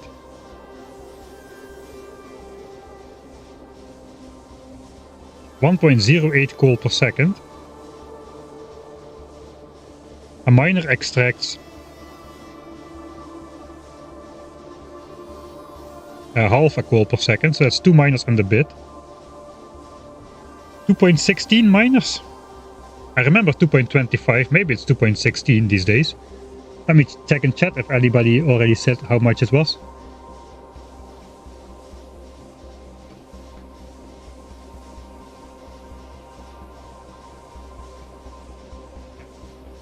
I'll be running furnaces on solid fuel eventually, as that reduces pollution. Does it though?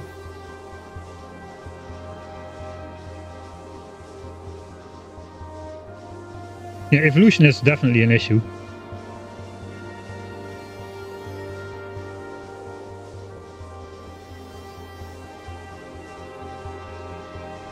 How long does it take? It will still take a while to reach a certain setup, automation setup.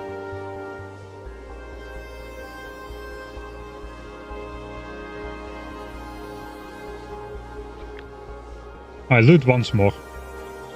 90 kilowatts times 48 furnaces. 90 kilowatts times 48 furnaces, that's 4,320 kilowatt. 4,320 kilowatt for 1 line of iron. 48 furnaces is this amount of kilowatt. Then we get coal.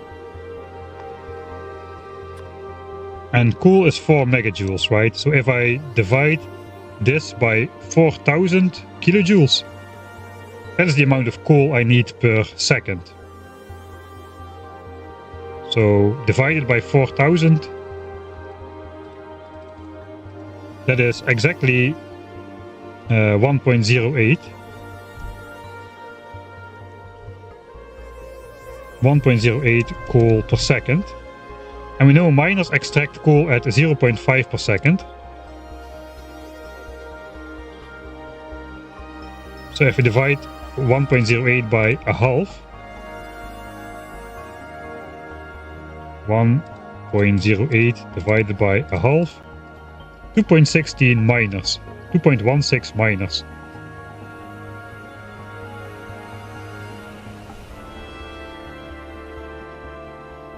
Alright, then one belt of coal is 15 coal per second on a yellow belt. One belt of coal is 15 a second.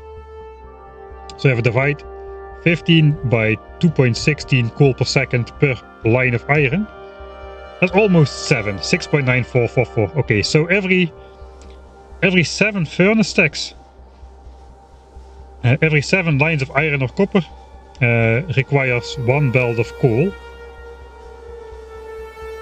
which means we need if we would go to steel furnaces, we would save half a belt of coal per 7 lines of iron or copper. So one belt, so the difference is basically after 14 lines we would need one belt of coal less. How many lines of iron am I supposed to be making?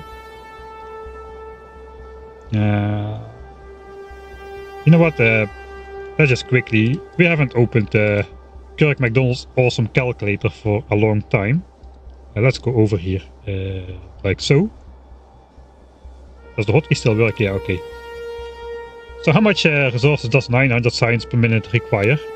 It doesn't really matter what type of machinery we have. Maybe we should go just pure basics. Right, so for 900 signs a minute, it's 7.5 belt of... Okay, I could have... I didn't need this to do that. That was very easy. Like 1 belt of science, you need 7.5 iron and 2.5 copper to make a pair of red and green science packs. So of course the values are 7.5 belts and 2.5 belts. So it's 10 belts. 10 belts of iron and copper to make 900 signs a minute, red and green. That is not a lot actually. It's a lot, but it's not significant in terms of coal savings, I don't think. So it's 10 belts. Let's go back to the game.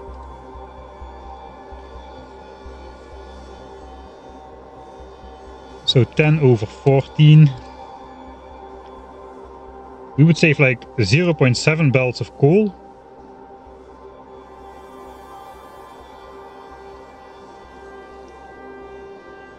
So we would save like, let's say 22 miners mining coal. If we go to steel furnaces. For every 900 SPM red and green, we save 22 miners of coal. 0.7 belts of coal. So 22 miners are not requiring power and not making pollution. 22 miners times 9 pollution. It's about 200 pollution a minute.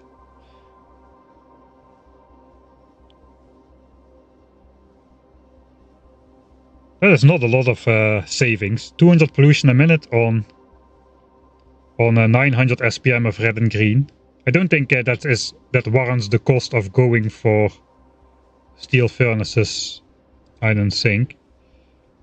Because to unlock this we need to produce 750,000 resources. 750,000 resources, which means 750,000 pollution for the entire process of mining, smelting and creating science packs and consuming them. 750,000 pollution. How many minutes is that for 900 SPM? 750,000 divided by 200 pollution. It needs 3,750 minutes to earn itself back, which is roughly, is over 60 hours. So if we go 900 SPM, it takes over 60 hours to earn back the pollution cost of researching steel furnaces compared to what we need to put into it. So we pay 750,000 pollution upfront to unlock the steel furnaces, and then it takes 60 hours, over 60 hours to get back to a break-even point of total amount of pollution produced, and thus total amount of evolution factor pushed. That means, unfortunately, I was hoping it would not be the case. I think we're going to be skipping steel furnaces. Now that we've put a number on it. I hope I'm not off by several orders of magnitude here in my quick estimation, but it seems not worth it at the first glance. 60 hours with how many furnaces? There's going to be 10 furnace lines. Because red and green signs at 900 SPM requires 10 furnace lines of iron and copper combined. We would need 22 miners less is 200 pollution, a minute less. Pollution from furnaces is actually the same. And it takes 750,000 pollution to unlock the technology. So yeah, then you end up with a 60 hour, you break even in total pollution after 60 hours. And of course after that you have a net benefit. But I think the payment upfront in pollution is too high to warrant the deviation, because this is a pure deviation. At least early on. We can get this technology like late in the game. Like, for example, if we manage only 900 blue signs per minute, we can research a blue technology, which is on the way to rocket silo. Like we can start researching like electric engine, and then we research steel furnaces, for instance, and in that time we can buffer up some blue signs, so that we can at least if we produce blue signs at 900 SPM, but we can consume it faster. We don't need to be researching blue signs all the time if we buffer it up in the meantime. So that might be, we can do concrete later, we can do steel furnaces later, flammables doesn't need to be researched immediately before we get to blue signs, etc, etc. So we can alternate that a little bit. Okay, steel furnaces is a no-go. Right, so did I put steel furnaces in my Excel? That's the question. I did, of course, because it's a hard requirement eventually, but we can do that later. Alright, efficiency module is, I'm not even going to calculate, it's a no-brainer. Efficiency modules are the GOAT in Factorio. If you care about pollution, efficiency modules is always the answer. Even more so than solar power, except maybe in this run, because it takes like a million resources, or like a million signs to get here, which is almost 10 million resources. Let's actually calculate a bit. How many red and green? 100,000, 140, 190, let's call it 200k, 300k, 500k, 700k, 800k, 850k. Okay, so it's not quite a million, but 850,000 pairs of red and green signs, 8.5 million pollution. To get to behemoth biters, you need 10 million pollution if time doesn't count, and time definitely counts. We're already, I don't know how many hours we're in, but a lot, over 20. So if we beeline this, we're going to be already at behemoth biters. It doesn't really matter. We don't really care about behemoth biters that much. We should be secure before this point. So maybe it is worth it to go solar power early. Not only does solar power reduce the pollution of the factory by not requiring coal-powered boilers. We will be saving a lot of coal on the with solar panels, way more coal than with steel furnaces. And of course, all our power will be pollution-free. Except we can even choose to let the factory die down at the night if we really don't want to use the boilers anymore. Then we can maybe build 1800 SPM across the board and just produce only during the day in waves. And then the pollution will also be produced in waves from the machinery. And by the time it reaches the outside edge, the waviness will have completely gone, and we will just be producing like, I don't know, 70% of the pollution all the time. But solar panels is also important for later on. We can exactly power, or we can choose to precisely power like resources. Like for instance, let's say this biter base was not blocked and I wanted to mine this iron. I can basically, instead of connecting it to the power network, I just bring solar panels, and I basically give less power. I give not as much power to the miners as they need.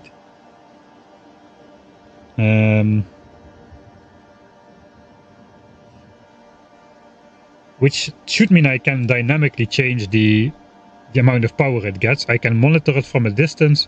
If pollution is going up, I power less miners. If pollution is going down, I power more miners. We can precisely power. Doesn't make sense. I can just place less miners, can I not? I mean, if I cannot place one miner, patch is not worth it in general. I didn't really think this through. Okay, let's see. Can I even... Does that work? Can I dynamically change the...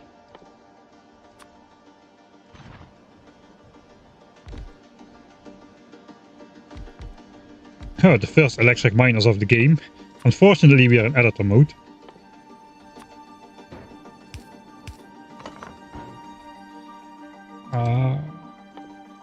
Alright, so we need solar panels. One miner requires 90 kilowatts. A solar panel produces 60. So we need 1.5 panel per miner. So this would be full power.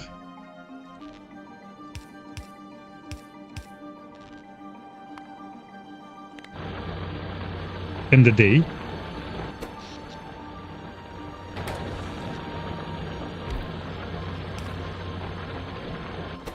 Yeah, 360 kilowatts consumed. When you're actually on the limit, it doesn't really correctly display that, but these miners have full power. They're not underpowered. If I delete one, now they have low power. But at 6 ones, they are working continuously. Alright. So if I now just mark it for deconstruction, it still outputs power, so I cannot dynamically change this then. I suppose I could dynamically change it by just doing this. Now the power line is disconnected and these solar panels don't exist. So now they run only at 90 kilowatts, which means these 4 miners produce at the rate of 2 miners, and they also output pollution at the rate of 2 miners. I think it's just going to be more easy though to just manually mark these for deconstruction. And then once we mark enough ones for deconstruction, I think we can just regulate pollution like this better than just with solar power. The problem with this method is this disappears after a couple hours. If you don't destruct things marked for deconstruction after a certain amount of time, 3 hours, 5 hours, don't know exactly, they get automatically unmarked for deconstruction. So then stuff will start up again, and if there's a delicate balance, I might miss that, and then I suddenly start polluting and they start attacking, which is bad. Because it will be behemoths at that point, which I cannot defeat in any way.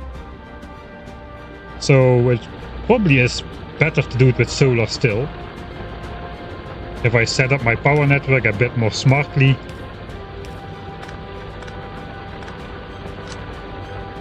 I can basically just disconnect power lines at will to pretty finely regulate the amount of power which flows into the miners, I suppose. And this doesn't automatically reset after a certain period of time, so it's definitely safer. Alright.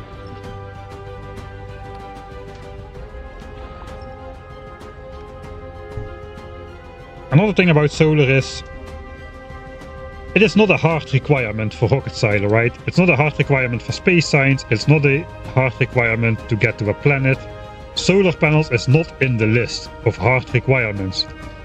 Because nuclear power exists, and you can build a nuclear reactor on board without using solar power. But yeah, nuclear power, it's like a million signs as well, I suppose. A million blue signs, whereas solar power is 250k red-green signs, so...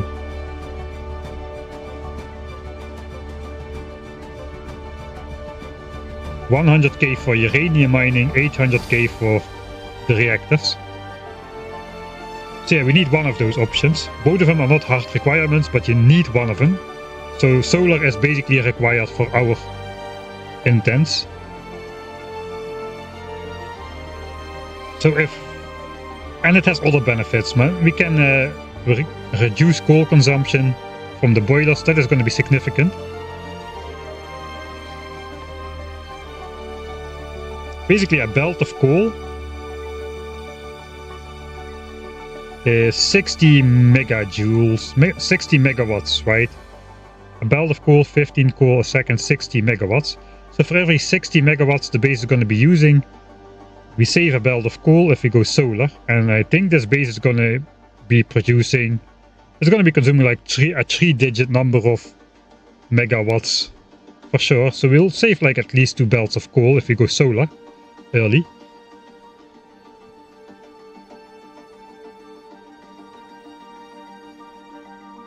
That's a lot of pollution saved as well. That's about 30-ish boilers per belt of coal. Times 30 pollution. So 30 boilers produce 900 pollution a minute. So 2 belts of coal of power saved is like 1800 pollution a minute saved, which is way more than 200 from steel furnaces. 1800 pollution is significant. It's like an order of magnitude difference. So yeah, I think solar panel early is probably, I don't know, maybe it's going to be in the cards. It kind of depends on how it's going. Is a solar power good? Steel furnaces bad? I can't believe I'm saying this. I'm the biggest fan of steel furnaces ever. I mean, I still had steel furnaces in my starter base, which produced all the machinery required for a 10,000 signs per minute base. All the machinery was made in the starter base, which was powered by steel furnaces all game long. That is how much of a steel furnace fan I am. Not logical though, electric furnaces are lots and lots better than steel furnaces. I just like him. But yeah, it looks like this time we're not going for him. Steel furnace is bad. Solar power good. Automation too good. Okay, what other distractions are there on the list? Well, electric mining. We're gonna go for electric mining. Believe it or not, electric mining not a prerequisite for rocket silo.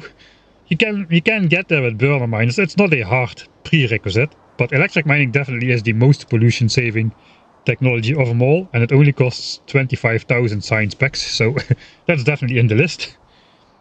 Kind of funny though. Radar, we want radars. That's gonna cost us 20k.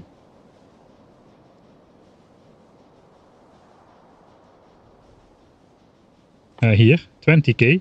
Because we need to see what's going on with the biters. It's not optional in my opinion. We need a whole bunch of military stuff if we want to do another assault wave. Like physical damage 2 is the most expensive tag in that list. That pushes our gun turrets to like 11 point something damage a minute. Per bullet, I mean. Which makes it viable to take out big biters. And even makes it viable to kill a big worm.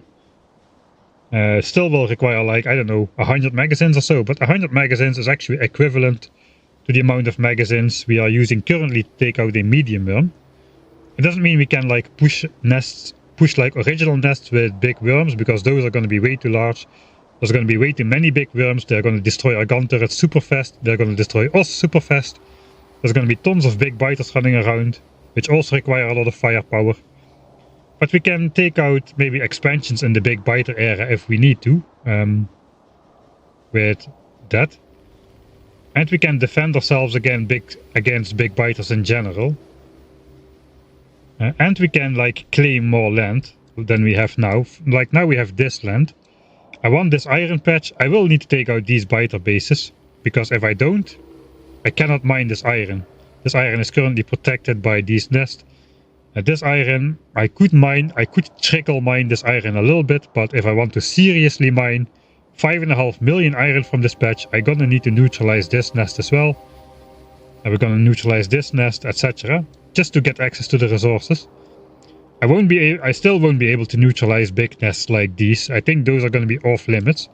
But in order to get access to this oil, this iron, this copper, this iron, that seems pretty important, since there's definitely not enough iron which is accessible to us right now. We're going to need to do another rush with gun turrets before behemoth biters. We're going to be fighting big biters.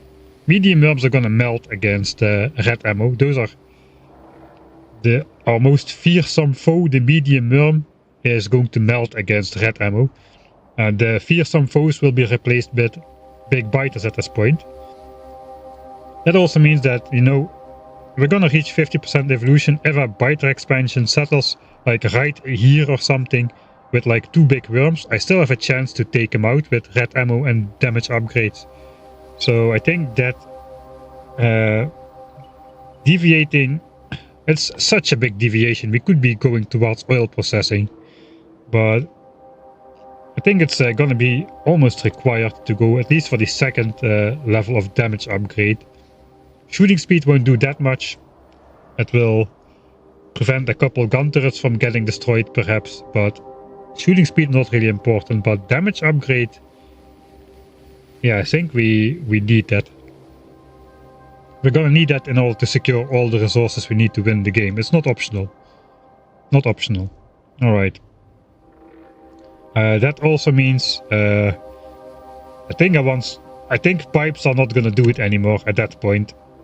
Because there's going to be tons of spitters, tons of worms. I'm going to want to fully wall up the center of the nests. Those things, that means the biters are going to feel captive. They're going to attack the pipes. Pipes can be destroyed easy. The walls also have the added benefit of like connecting to each other. And fully blocking off like stuff like cliffs and so, I believe.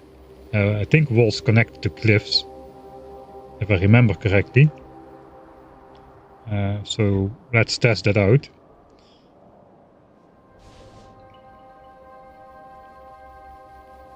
Let's check out how walls would look here.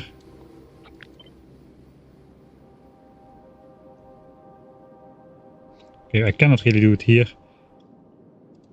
Oh yeah, so walls connect to cliffs, whereas pipes don't. You see this one just connects up in the north. There's like this connection here, similar to when you make walls like this. They do connect.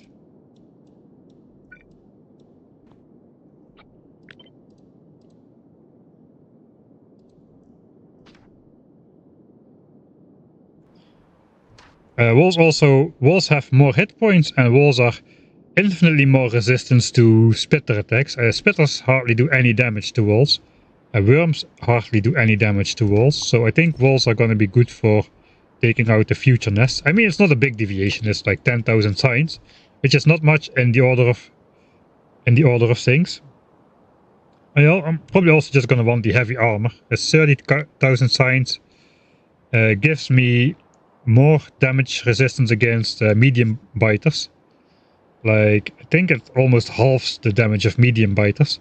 It's going to make us invincible to small biters. Small biters are not going to exist anymore though.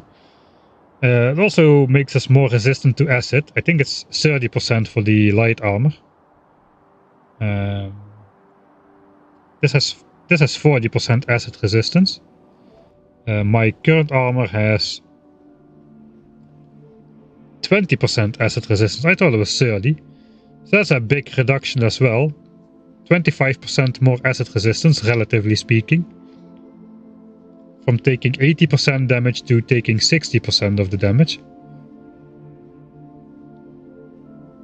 Alright, and 6 and 30% physical instead of 3 and 20. I think it's going to allow me to survive much better against the medium biters. Of course, we could just reload more often, but let's go get the heavy armor then. Right, what's more on the list of deviations? Right, we need to get military too then. 20k signs. We need that just to get access to the red armor. Without the red magazines, the damage upgrades won't have any effect. We also unlock the grenade. That's going to be massive. We can basically blow up any trees in the way when we need to wall up the nests.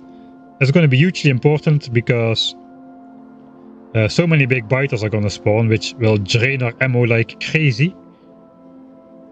We're going to need tons of ammo against big biters. So if we can already blow up the trees instead of needing to chop them, that is going to be much, much better. Alright.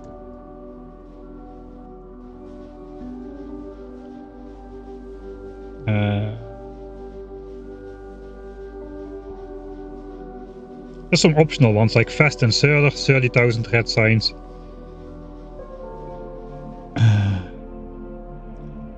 If I want to have an option to defend my base manually against any attacks, I will have to go landmines, I suppose. That's the only viable way in which I can quickly get rid of a big group of behemoth biters which are attacking my base or which are trying to make an expansion. After breaking through, I need to go there. Let's say there will be an expansion trying to happen here. I will get a notification because the pipes break. I can rush over there and take out the behemoth biters with landmines without getting killed in the process, and prevent the expansion from happening that way. Not sure if I should go for that. It's a huge deviation. It requires military signs. It requires 100,000 military science packs.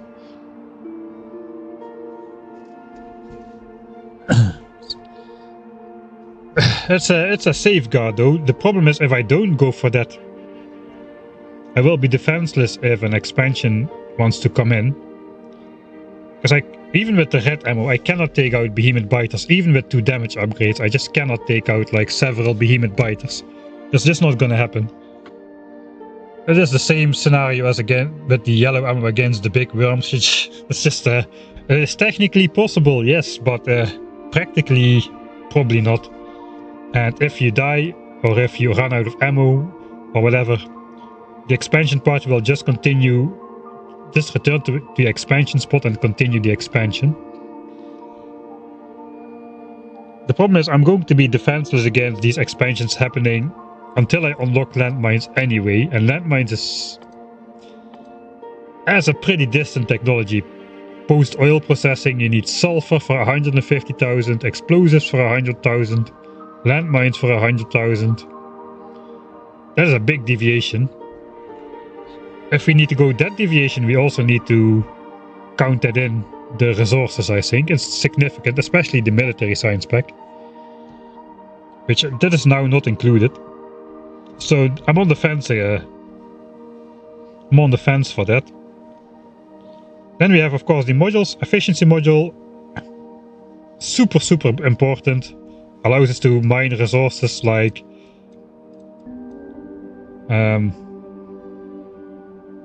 I think electric miners actually are 10 pollution a minute. It allows us to mine resources that we can use 5 times as many miners and produce the same amount of pollution basically. So if we should not pollute this nest, I can only place, let's say, 6 normal miners. I could place 30 efficiency module miners, basically a full belt of iron instead of 6 miners for the same pollution output. That's going to be massive since most of our mining is going to happen in land where there is like biter bases close by. Biter bases which we cannot push. This one is going to stay. I probably cannot push this ever. So efficiency modules on this patch basically means I can extract iron from here 5 times faster than I can without efficiency modules. So efficiency modules absolutely a no-brainer. Productivity modules is no-brainer as well for in the labs. Saves much more than 50,000 science packs worth of red and green science packs. The dreaded quality modules, if we want to go for rare miners, need to calculate more about that. 500,000 signs is a lot of resources, but man, 50% more resources in the ground is not insignificant. It's only gonna be useful until space though, because technically we can get iron from space after we unlock space signs. But that is a pretty big way to space signs still, so it still might be worth it. Quality modules don't do anything for rate of extraction or pollution or whatever. So in that regard they are much less useful. It's just purely if we don't have enough ore which we can extract, they make the ore patches last longer. Which is actually, I'm not sure. It is useful if we mine up the entire patch, right? But given that under this miner there's 424,000 ore, is it really gonna run out? I mean, sure, it will have some neighbors, but 424,000 ore at half an ore per second. That is a long time. Let's calculate that. 424,000 ore times 2 is 848,000 seconds for that miner to extract all the ore at full resource drain. Divided by 3600, 235 hours of mining. This miner can mine for 235 hours without running out of ore. It's actually not that long in the grand scope of things. Only 10 times longer than we have been playing. And we haven't even started building a base yet. So maybe it is worth it to go for quality miners, because also, of course, obviously, this covers a 25 tile area, but the miner is only like 9 tiles itself. So this one is sharing 10 tiles of mining space with this miner. This one is sharing 10 tiles of mining space with this miner, etc, etc. So maybe the amount of ore this miner is gonna extract from this 424k is actually about half. Which makes it run out in about 100 hours or so. 120 hours. Oh, we're definitely gonna be mining for that amount of time. Okay, I thought this was... Okay, that looks like quality miners are actually useful then. Even for like rich resource patches further away from spawn. I didn't think that was gonna be the case. But we might mine up these things all the way eventually. I think I should play it smart though. I can place quality miners close by the edges first. Because those will run out the fastest. So I can keep mining from the entire patch for the longest amount of time. And once these quality miners run out, I just move them inwards. If I don't have enough quality miners to do the entire patch at once. Okay, quality miners good actually. Okay. Unexpected.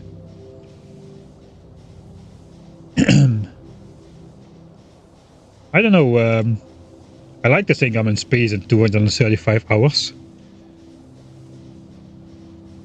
Quality assembly. Are we gonna go down the entire quality rabbit hole? Are we not? Quality assemblers. Higher crafting speed. Yeah, that means they do less pollution for the same craft. They use less power for the same craft. Pretty big increase. I guess a 60% increase, right?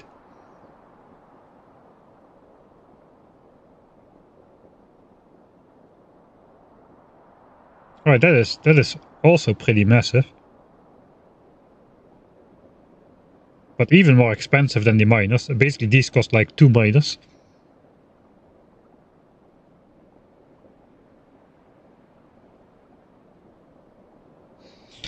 Yeah, it might be worth it. We could get artificial fast inserters that way as well, I suppose. A rare long-handed inserter turns at 698 degrees a second. These turn at 864 by default. Okay, no, not quality. No, quality cannot be that good. Don't do that to me.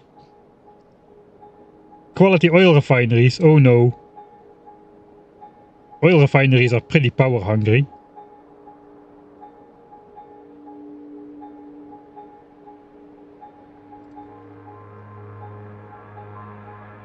quality pump jacks for better oil extraction, and that might actually also be useful.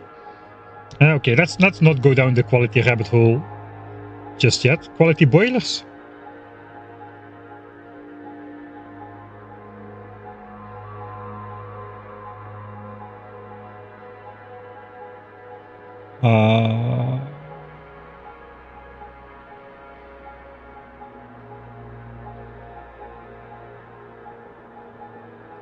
Okay, no. Quality boilers actually consume more coal per second.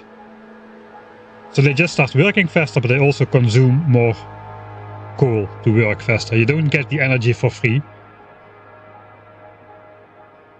They still output only 30 pollution a minute though, so if we stick with boilers, we're probably going to switch to solar panels, but if we switch to these, yeah, we are actually going to be producing less pollution. We're going to be producing 60% less boiler pollution if we have rare quality boilers. We're going to consume the same amount of coal though, but the pollution output will be reduced. Because the pollution stays at 30 while the power production goes up. So much for not falling down the rabbit hole, I suppose. No, stop looking at quality stuff. Stop looking at quality. Quality productivity. I didn't consider quality productivity modules. Those have like, it's like 6%, right? Yeah, 6%. You can get 6% productivity. That's basically Mark II productivity modules. Oh. No, they're better than Mark II quality. They're better than Mark II productivity modules because crafting speed minus 5%. These have minus 10%. And more pollution output. So 6% productivity bonus from Mark I's quality is a lot better than 6% from basic productivity module Mark II. Check quality red ammo, it can kill behemoth. No. That might actually save us from going landmines if I can just produce some quality red magazines.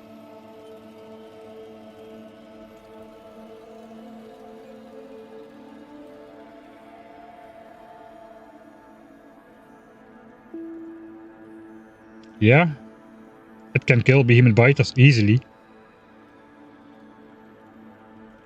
Alright, so let me quickly count this out. We can go in the calculator. Let's go calc. You can switch to the browser. It's gonna be a bit white on your screen now. Alright. So red ammo does 8 damage. We get 2 levels of damage upgrade that multiplies damage by 1.2, 20% damage for 2 levels. But gun turrets benefit from that effect twice. So we need to multiply it by 1.2 again. Our gun will do 9.6 like our pistol or machine gun. But the gun turrets will get the bonus twice. That's 11.52 damage. Then we get the quality bonus, which is 60%. That's 18 damage. That means we do 6.4. If I remember correct, the behemoths have 12 flat armor, so minus 12. And then another 10%, so times 0.9. We'll do a net 5.7888 damage per bullet. They have 3000 health, divided by 5.7888. That means we need 500 magazines to kill a behemoth biter at that point. A little bit more because he heals quite fast. So let's say between 550 and 600 magazines, which is a lot. Oh, that is rare quality as well. That is rare quality as well. It's going to be hard to get our hands on that much rare quality stuff, I think. 500 bullets. Oh, it's 500 bullets. Yeah, I'm off by an order of magnitude here. 500 bullets. You're right, chat. 50 magazines. That is actually within the realm of the possible, I suppose. We need like a couple. We still need like 500 stacks in stock though, because a behemoth biter doesn't come alone. He usually brings his friends. We can do it with uncommon. Okay, let's go back. 8 times 1.2 times 1.2 times uncommon, that's 1.3, minus 12 flat armor, times 0.9 for the 10% extra damage resistance on top. 3000 divided by answer is 1120 bullets, 112 magazines, which is about similar like a worm at the moment.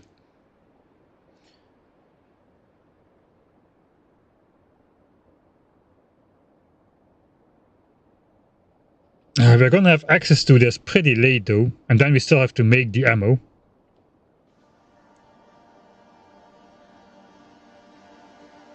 Landmines is also gonna be pretty late, no matter how you look at it.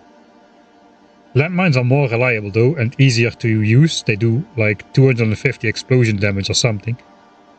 So it's quite easy to blow up the behemoth biters, and they also get stun locked into place by landmines. If I need to take on like 5 or 10 behemoth biters, and I need to somehow unload 1000 magazines on those guys without dying. Those guys are fast, man. They are the fastest dudes in the game by far, behemoth biters, at least on Novice. I don't know, I don't think my combat skills are up to the task. Even with rare ammo, maybe. 500 magazines. And dang, if they destroy a gun turret with like 50 rare ammo in it, I'm gonna cry. Yeah, it's something to consider. Something to consider. Alright. Landmines. Landmines do 250 explosion damage from the get-go. We don't even need quality ones. So even behemoth biters, they have like 12. Yeah, what does a flat 12 explosion resistance do? Nothing. 238 and then minus 10%. So it's like 15 landmines and the behemoth biter is dead. And you can just spam landmines like you can spam belts or pipes. Really, really fast. You can just spam them all over the floor. So you walk in and you just do like this. You can place like 15 landmines in half a second, easy. And then the biter just goes through it and gets stun locked on every landmine. Definitely easier. Alright, so what else have we got in the list of technologies? Yeah, quality modules then. There's maybe one surprising tag in there. And one which I want to get quite early, perhaps. Well, I don't know, my original game plan hinged completely on getting Landfill early. You can do something pretty sweet with Landfill.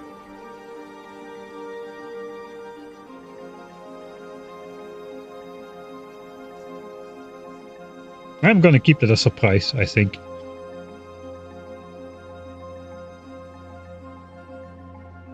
It's a lot less important now with my new strategy, but it was the key to earlier on.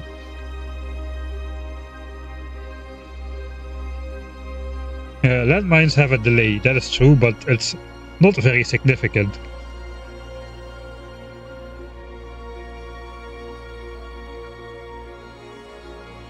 You can bury the biters under landfill. That's not true. That's not true.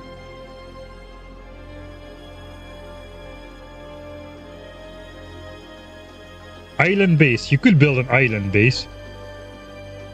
Alright, I'll spill the beans. I'll spill the beans.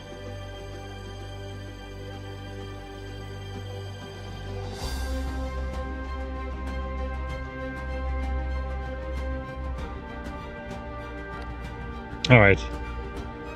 I'm going to need to go somewhere.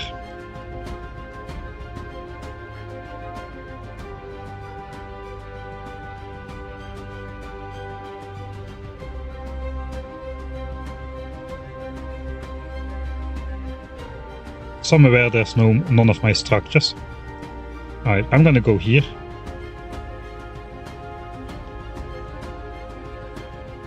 I'm gonna do this in real time.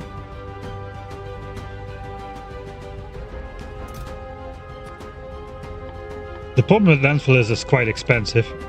It costs 50 stone now.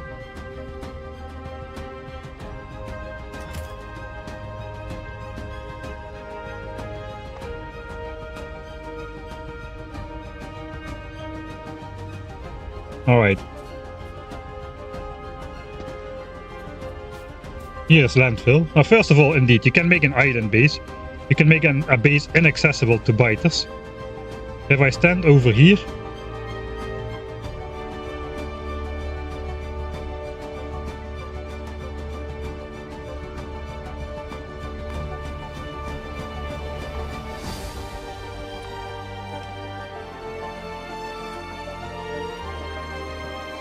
now I'm standing over here.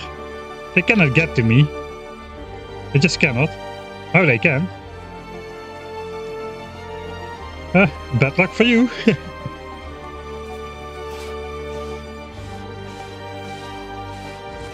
Oh, the behemoth biter takes quite big bites out of you. But they just cannot follow you over the landfill. So goodbye. But more interesting. More interesting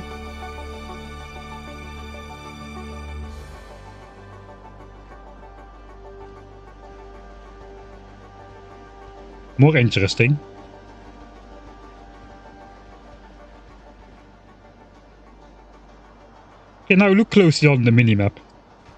Look closely on the minimap. Nothing is happening on the minimap.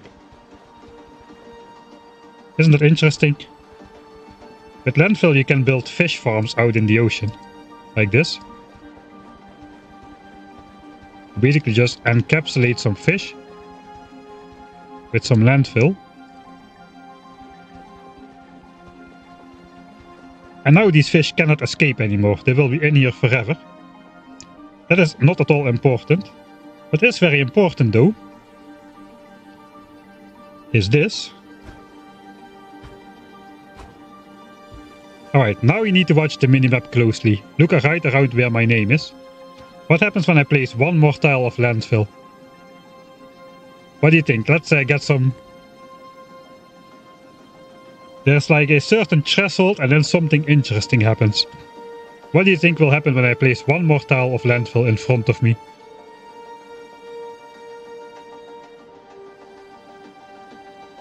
Right, yeah, you've got it, you got it. Alright, let's see, I'll click in 3 seconds here. You've got the idea. 1, 2, 3. Ooh! Shiny new expansion chunks. With a full value of 1. That is awesome. So there's a threshold. There needs to be a certain number of land tiles in a chunk to be eligible for expansion. You can see this chunk over here. Let's go see it a bit better. So this chunk doesn't have a lot of land, but it has enough. It's eligible for expansion. Let's find one that is not. It's quite low. We need to maybe... Alright, so this chunk over here has land, but it's not eligible for expansion because it has only a few tiles. The threshold is 10%, basically. 10%. A chunk, 32 by 32, has 1024 tiles. So that rounds up to 103 tiles of landfill. Once you place the 103rd tile, like I just did in a chunk, you cross the threshold and it becomes valid for enemy expansion. In the beginning, my entire strategy hinged on this. I was planning to just make the entire area red in my base, like I did in earlier playthroughs, because I didn't know how enemy expansion worked. I still don't know. I hope I know, but I'm not sure. I hope my strategy will work, but yeah, I was hinging on making everything red, but because the biters will simply expand everywhere outside of the base, no matter how much I explore in a playthrough this length, they eventually will come into my base, no matter how much I try to deny them. Because biter bases have a much stronger effect individually on lowering expansion chunk values than player structures do, unless you really play a lot of place a lot of structures everywhere in every chunk. So my original idea was to find a big lake, a big ocean, somewhere here or maybe over here. Try actually to let the biter settle on the coast as much as possible. And then just make a bunch of expansion chunks in the water. The biters cannot expand to there, that doesn't matter. What matters is, are there 103 land tiles in the chunk or not? That is what matters if it gets a circle or not.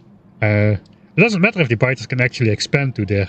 Just like it doesn't really matter that they cannot select an expansion group to go into my base. So my original strategy, my original research before I knew about the 8 chunk origination limit or something, how you want to call it, rushing landfill was my plan, and making these chunks on the water. Unfortunately, oh wait, we will get to that. It's now a lot less necessary because I got like hundreds of green expansion chunks in my base where the biters theoretically cannot get to. So the need to create these on the water is a lot lower. Also, like 100 landfill, man, 103 landfill. That's like 5,000 stone to make one chunk green. To make 100 chunks green, that's like 500,000 stone. Now we've got stone, but 500,000 stone is also 500,000 pollution. Almost. Maybe less because we don't need any process. We can handcraft all the landfill if we need to, so it's less than 500,000 pollution.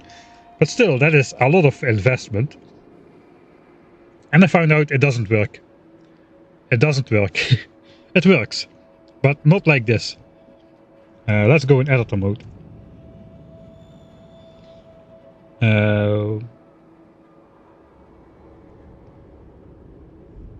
Right. Let me actually just do a full border. It looks nicer if you make a full border.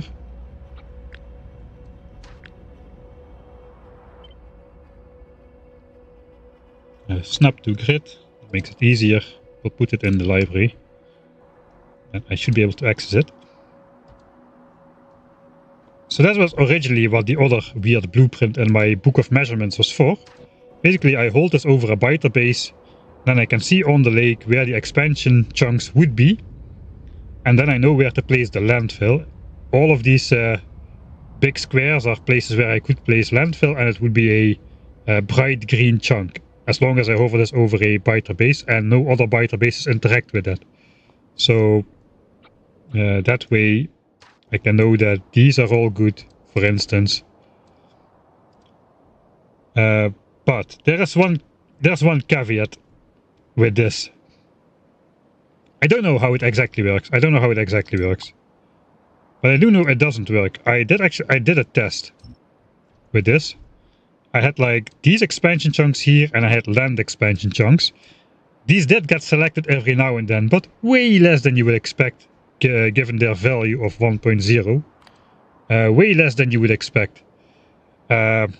I haven't been able to find stuff in the code. What the heck is this? Oh, this is the biters. I thought there was again biters on the loose, but these are like the biters I just put in the world myself. Okay. Focus. They did select these chunks, but way less than they selected land chunks with a value of 1. It's roughly 1/10 of the time.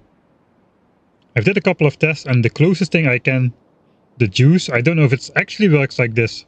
It kind of works like this. So there's another hidden modifier to the expansion chance, which is displayed on the screen here in the debug functions, which already is something you should not use, but there's another hidden modifier to this. Like I said, I don't know if this is how it works, but the effect is kind of similar to what I'm about to describe. My best guess is a chunk has another multiplier to it. It basically checks the surrounding chunks, chooses the one with the most land area, which is in this case just like 10%, no matter which chunk it chooses, as only 10% of this area is land. And then it just multiplies it by that value. So this actually goes down by a factor of 10. The likelihood that this chunk is selected is 10 times less than the likelihood that this chunk is selected, because this one has got at least one full tile of land next to it. Now, after I did some tests, I did tests like see if there was a certain threshold or what. So I did like a half test and I did a test with full. And basically the results went up linearly with how much more landfill there was adjacent to the tile, how much more often all of these chunks got selected for expansion, all the neighboring ones, including the diagonal ones. And with a full chunk of landfill in the middle, all of these chunks get selected exactly the same frequency as chunks on land. So this basically, you need a setup like this with a full chunk in the middle and 8 chunks surrounding it. And that becomes even more expensive because now you need not 100 landfill to fill a chunk. You need 1000 landfill to fill this chunk. So that is, what, like 50,000 stone? 50,000 stone to fill the single chunk. And I tested this against, I tested this variant against different variants as well. I did a lot of testing, man, for this playthrough. This one got 1/10. The one where we do have the landfill gets the same as the land chunks.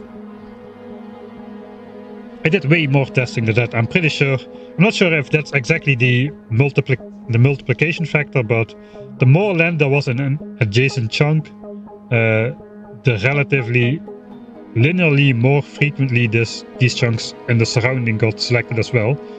But yeah, it only needs the border one. If the chunk itself is fully landfilled, it counts as well. It checks in a 9x9 area.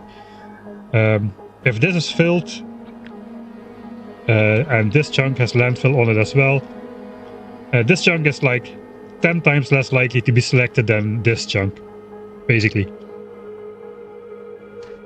That is my best guess as to how all of this works. Like I said, there's no need to rush it as much now since we've got a new strategy, but I still wanted to mention it a little bit because I spent a lot of time developing the final details of that strategy, and now it's not useless, but it's a lot less useful, especially in the early game. Of course, later we're going to be forced to build a base and to belt in the resources. The problem with belting in the resources, of course,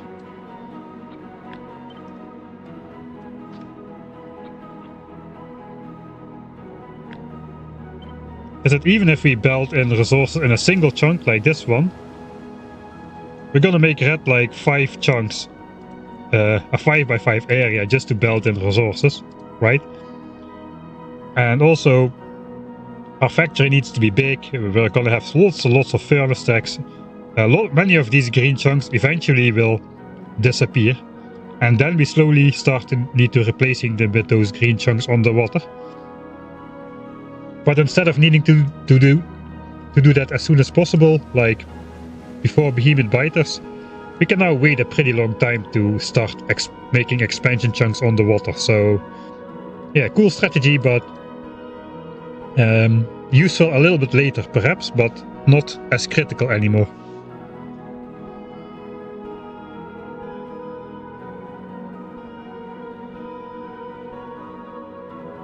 As far as Saltblood, as far as I could deduce, this is a flat multiplication factor that gets applied after the fact. So while it doesn't really lower the value as displayed here,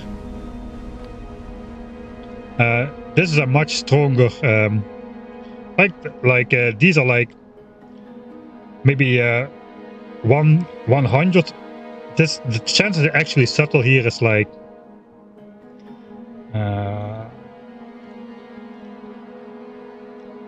let me go back to here. So a value of 1 means 100% relative chance compared to the other chunks. If the value is 0.9, that basically gets multiplied. Again, I don't know if it gets multiplied by this factor. Experimental results only, didn't find it in the code. This is the chance, relative chance a 0.9 chunk gets selected. This is for 0.8, only 6%, not 80%, 6%. And we get 0.7, 1%. 0.6, 0.4% for a chunk that has a value of 0.6. And we get 0.5, 0.4, 0.3, and then 0.2. Let's multiply that by 100.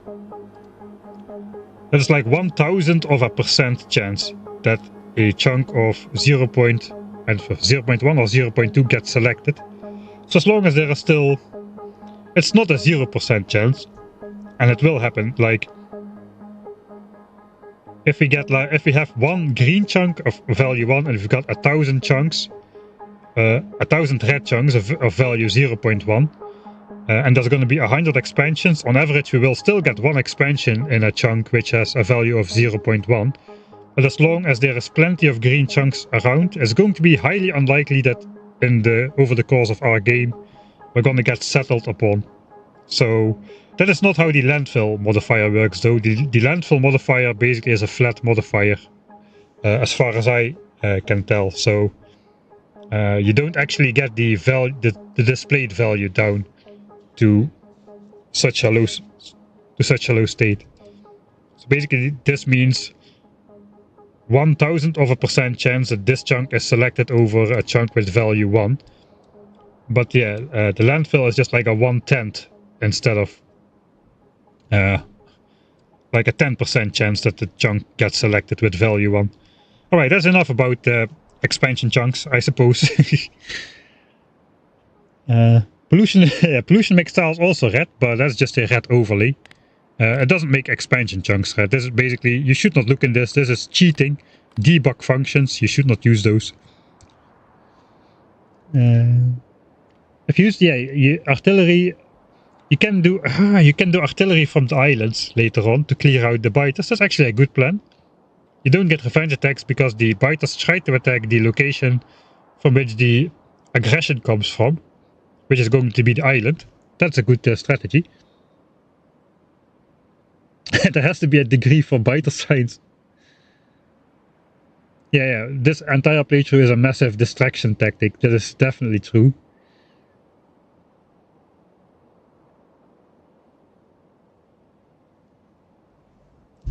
Personal flamethrower, a way to deal with behemoth biters.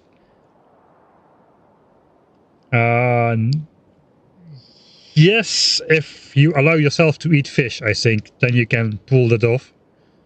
But since this is also a vegan playthrough, I think the behemoth biter would eat us before we could burn him.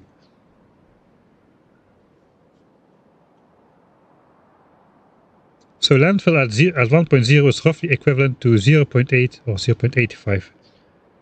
Yeah, I suppose so. Around 0. Yeah, I guess 0.85, 0.8 to 0. Yeah, sounds about right.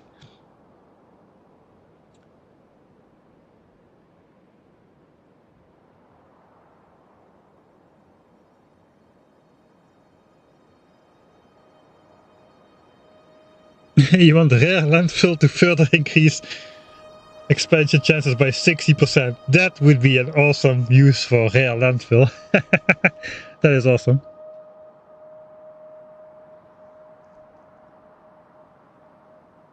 Biolabs make 8 pollution a minute, alright. 100 per second. Fire damage was enough. Behemoth biters have 3000 hit points. And maybe some resistances as well, I don't know. They added a lot of resistances to everything. Okay, they don't have fire resistance. They heal 6 hit points a second. So you take like a half a minute. Plus healing is like 32 seconds of straight burning to take out the behemoth biter, I think. Maybe not, because you also create ground fires. I actually don't know. The flamethrower got an update as well, how the damage works and stuff. I think enemies stay on fire for a lot longer.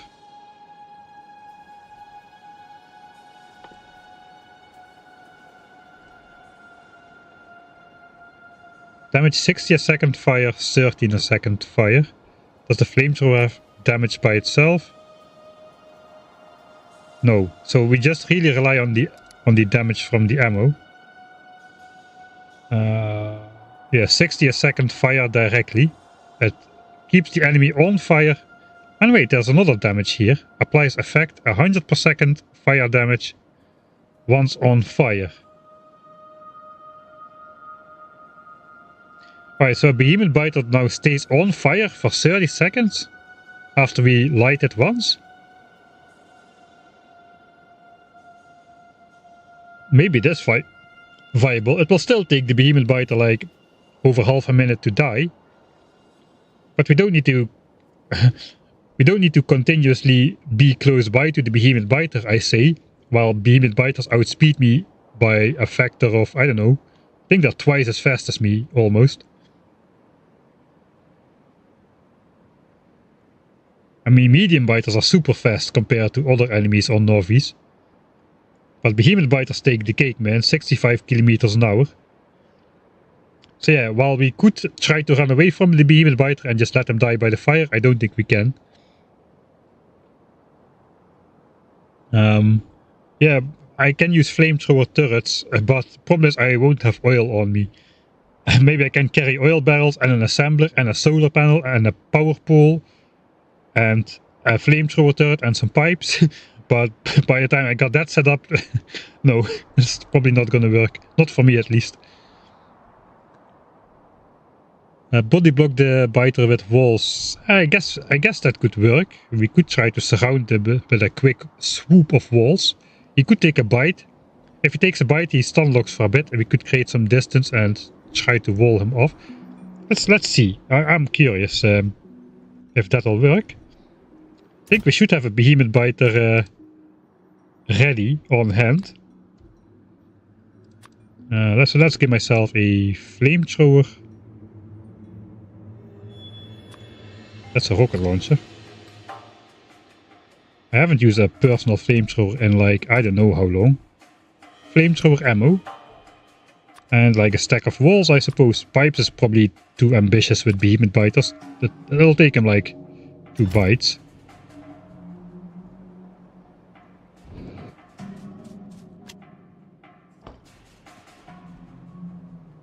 Okay, the behemoth biter migrated to over there.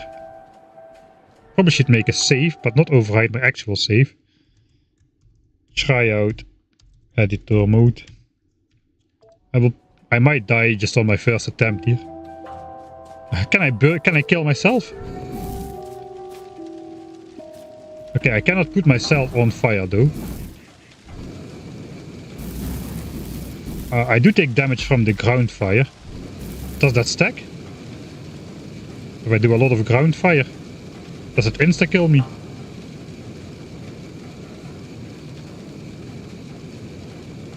Okay, I don't heal because of fire. Alright. It doesn't stack. Doesn't appear to be stacking at least. Alright.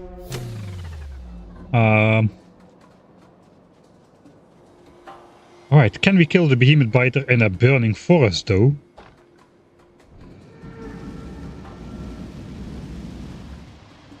Yo, behemoth biter.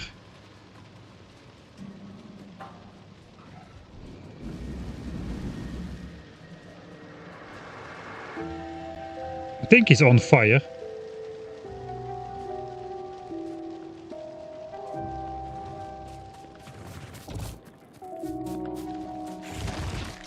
I forgot about the wall. Sorry, I opened the inventory just when he died. I don't know if I burned him though. If I burned him, I applied that effect. I think I burned him because the ground fire is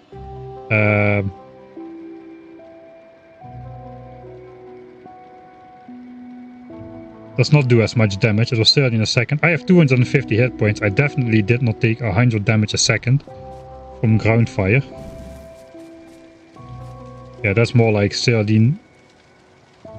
Yeah, that looks more like 13 damage per second.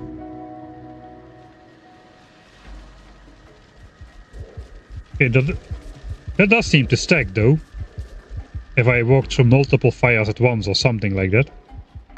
Alright, let's try actually doing the thing we came out to do. We just try to wall in the biter and see if he dies.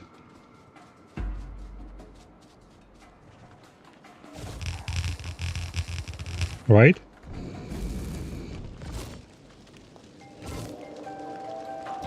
Yeah, this guy's damage goes down fast, man. He does take... I think I want to get in now.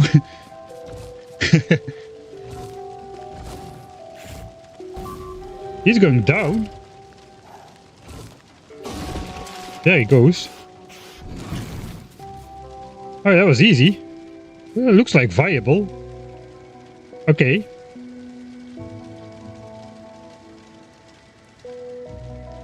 That's not bad. That's way better than I thought it would be. Holy moly.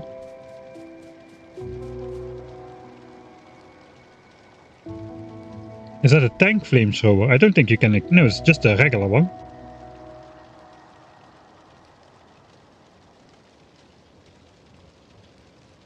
Huh. A flamethrower is not a big deviation. Landmines is a way bigger deviation for two reasons. Okay, we need military signs back. That's just red and green. Landmines takes explosives, and explosives is not required on the way to get off the planet. Which means 100,000 red and green signs plus 100,000 red, green and military signs. Whereas flamethrower requires flammables. And flammables is not directly useful, but flammables is a prerequisite for rocket fuel, which we obviously need to get off the planet. So it's 50k red and green signs, which eventually we will need to tag anyway. And then it's only 50k for the flamethrower. And that unlocks the handheld flamethrower. Right. Yeah, not bad. Not bad at all. I need some more walls.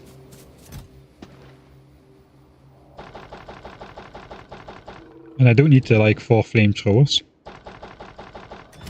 Alright, now let's see if I can do that against a group of behemoths.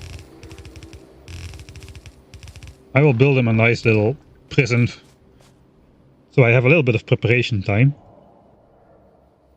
Okay, so there's an expansion party, right? An expansion party has a mix of different biters. Like 30% is going to be these. We're going to have a couple of these. A couple of these. A couple of these. And even a couple of these. Something like that. Alright. Save. Okay, the aggro on me. Eee. I have the flamethrower. I have walls. Alright.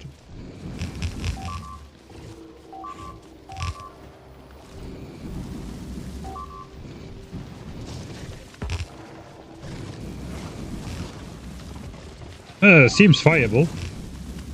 I can take out the entire group potentially.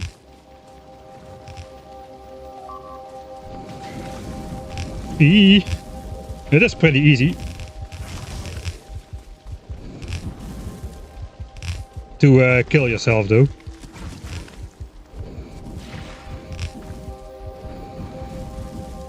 Okay, the big biters, they don't stand a chance.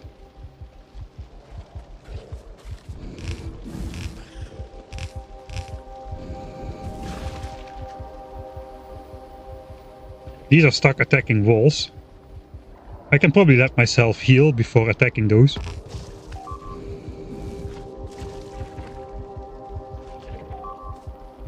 Those have only 1500 hit points, so...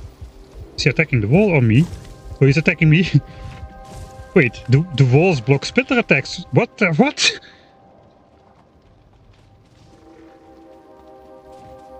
Oh, does it just re-aggro?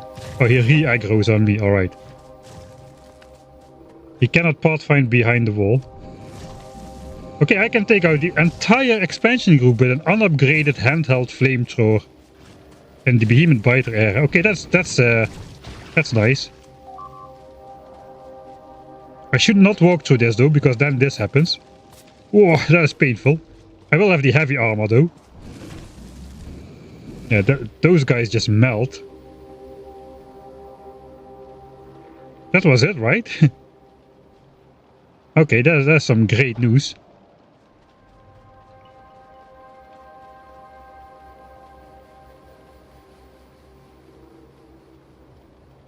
I still cannot neutralize nest like this though. I need something else. Oh, hello. That guy relocated. We have one more foe to burn.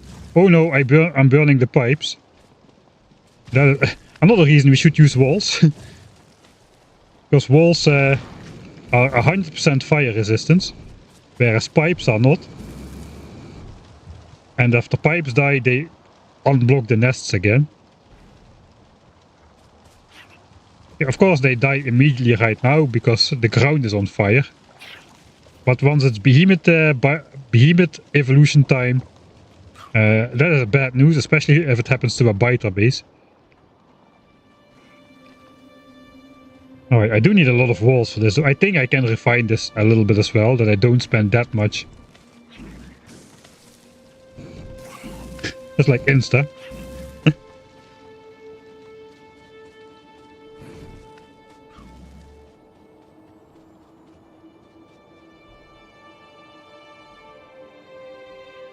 Whoa.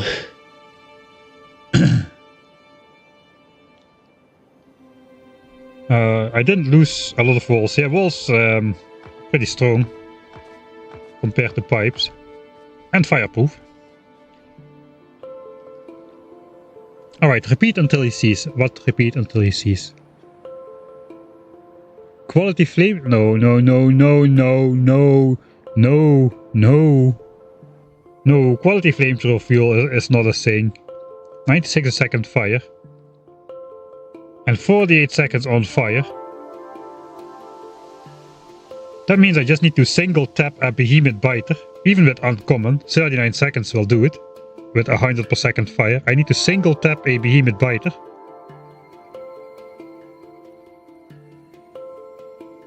I can wall him in and run away and he will die.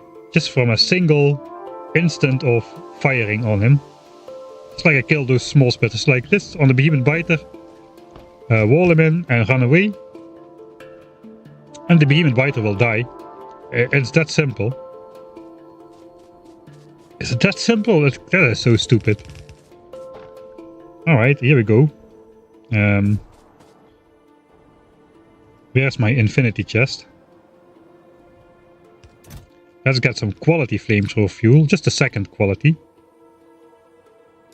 Okay, I'm getting sidetracked a lot. I'm just not in the mood for putting more pipes on the floor, if you can understand it.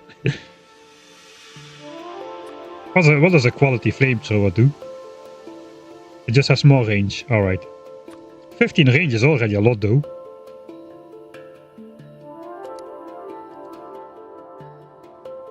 $18 range. That is not as much as you would expect. Looks like that is nerfed a bit. Compared to the usual 30% per level increase, this is only 10% per level. Right. Let me grab the quality fuel. I won't grab the quality flamethrower. Then we'll put another behemoth biter in there.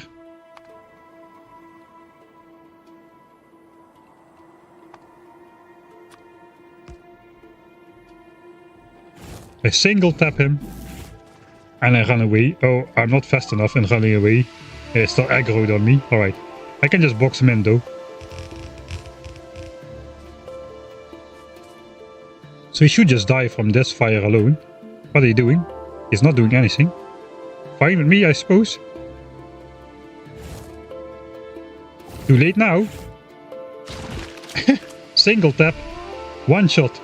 One-shotting a behemoth biter with an unupgraded early game weapon should not be a thing. Come on. They've gone to... Okay, I'm going to go on my personal laser defense rant yet again. Why did they need to nerf the personal laser defense so hard and then just buff other things out of existence? What the heck is this, man? Okay, I guess I did. Technically, I upgraded the ammo. I would need to, like, do another. I could 2-tap behemoth biters with normal flamethrower ammo, but this is OP, man. This is not. I just took out like a group of 20 enemies and laid in like 100% evolution composition. You get 50% big biters, 37.5% behemoths, and 12.5% mediums at 100% evolution.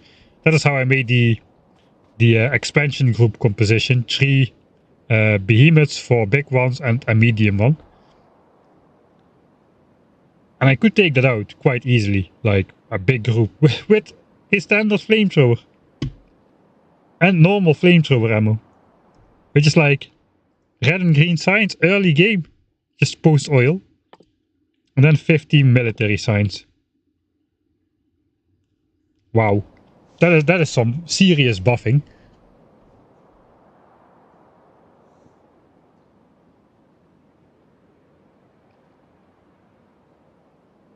Flamethrower was always like this. Okay, I didn't know that. I know the flamethrower turrets are. Flamethrower turrets are not that OP. They are OP in terms of fuel consumption. Like I showcased in the Ultimate Death World Challenge, where I had my entire wall was fueled by a single minimum depleted oil source for the entire game. Even after after the artillery revenge attacks. Infinite AoE, everything with AoE has like infinite piercing here.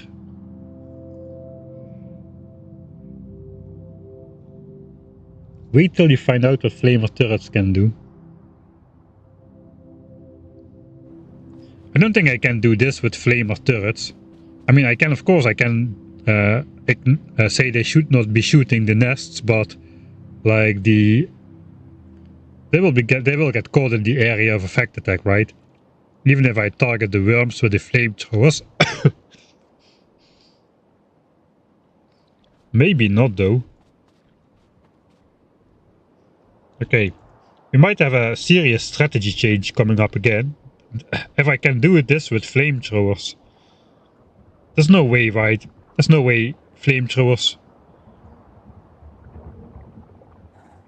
can take care of the worms. The worms are not the problem anymore. Actually, it's gonna be the biters which gonna be attacking us. I don't think I'm good enough to protect my flamethrowers from all the big biters which are gonna be storming out of these nests while I take out the worms. Even if I could take out the worms with the flamethrower turrets. Let's give it a shot. Just to see how it works. We'll make it indestructible to improve my chances a little bit.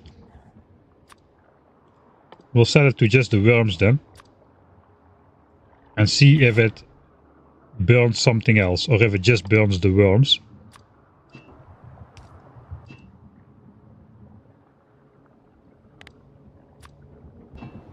This should also make this indestructible. Okay, so we do get damage on the nest.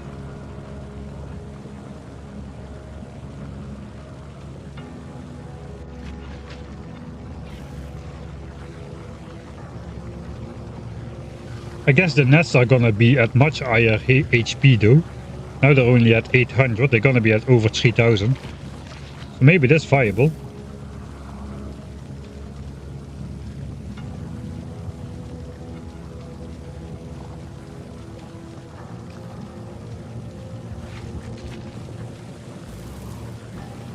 Okay, this nest is dead.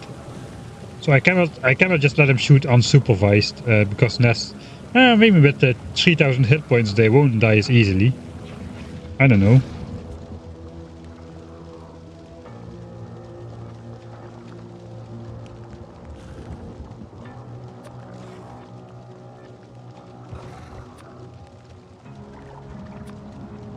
Big worms have 70% fire resistance though. The mediums only 50 apparently, plus a flat tree. 50% laser. 80% laser resistance, yeah, why not? I mean, why not? I won't start talking again about the personal laser defense nerf and how unnecessary that was in the grand scheme of things. I'm talking about it already.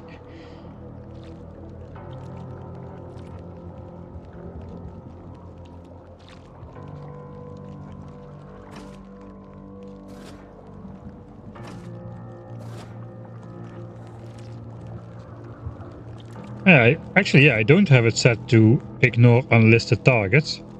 It's still not shooting the nests though.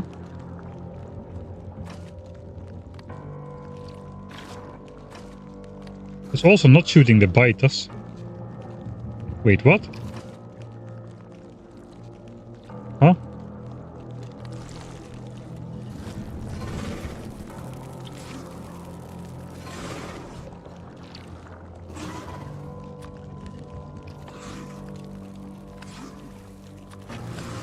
Okay, okay, looks like flamethrowers automatically ignore unlisted targets, or what?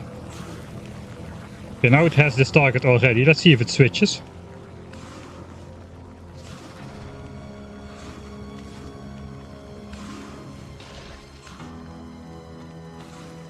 Is that a bug?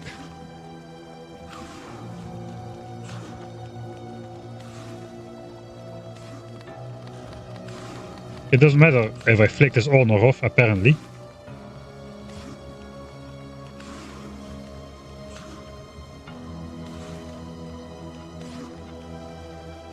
It doesn't matter if it's the right worm type. What matters is it should not be ignoring unlisted targets. It should be shooting everything. It should just be shooting medium worms first. If I take it away, it starts shooting again at something. Even at moving enemies.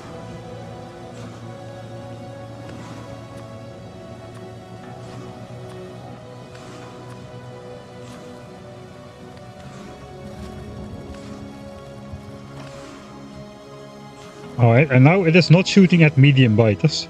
Even though it should. They're in the list, they're literally in the list. Alright. It seems a little bit unreliable then, at least for the moment. Probably a bug. Or maybe I just put some of these settings which alter. Because the biters are not triggering on an indestructible turret either.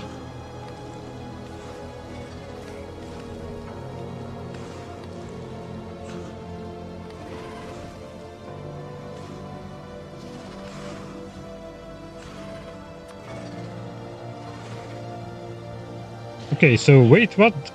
I delete the medium worm. There was no medium worm in range. Okay, the first target is not available and suddenly it does no longer look further. What? Now it starts firing at the medium biters again.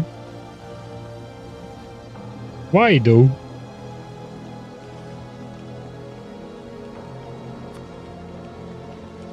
And now it stops again.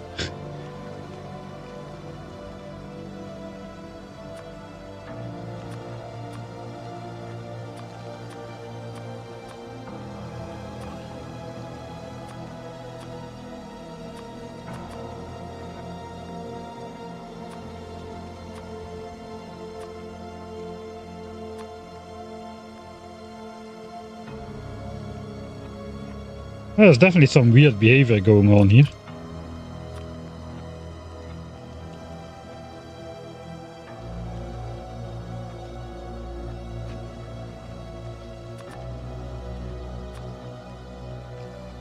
That is very weird. So specifically if I have medium worm in the first slot, it does not shoot anything else. Even when set to ignore unlisted targets. But if I put anything else there, or even if I put this in the second slot or third slot. Okay, no, now it doesn't do either. Okay, I have no idea what's exactly going on. Okay, if that's in front, it does work again.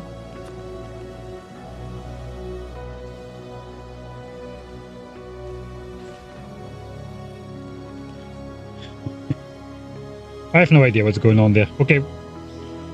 I don't think I can micromanage flamethrowers to not destroy nests and not get destroyed by big biters and stay alive at the same time. I don't think I can do that. But the handheld flamethrower though, that is a great weapon.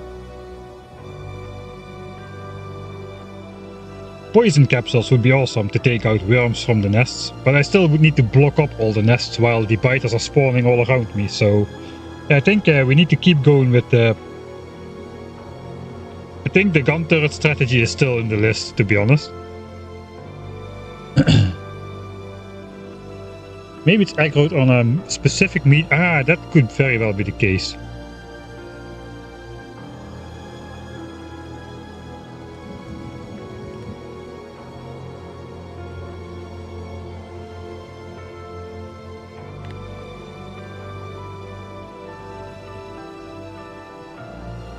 Maybe this worm is just too close. I think that's the case, you are right. Let's delete that worm and see what happens.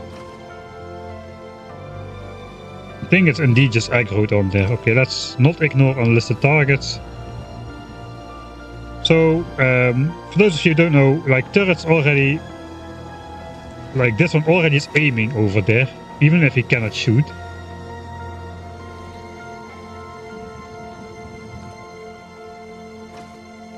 So that might be what's going on. So let's delete this worm and see if the flamethrower turret starts shooting again.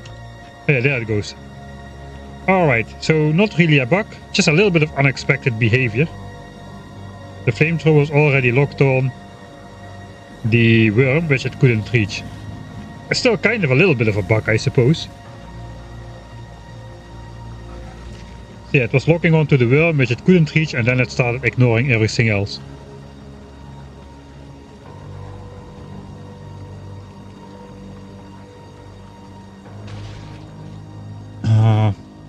Flamethrower turrets cannot attack their base though, they have a minimum range. So I guess if the biters stay on fire for a whopping 30 seconds or something, they will die anyway. And I can always put more flamethrower turrets to protect the other flamethrower turrets. I think flamethrower turrets should be immune to fire, so... If we got these guys behind, those would kill those. Are flamethrower turrets immune to fire? It does seem so. Pipes will not be immune to fire though. Like normal pipes, so... But once there's like some oil in the flamethrowers, they can shoot for, I don't know, like almost a minute, I think. So that is not really a factor. As long as some oil gets in there, the flamethrowers will be functional.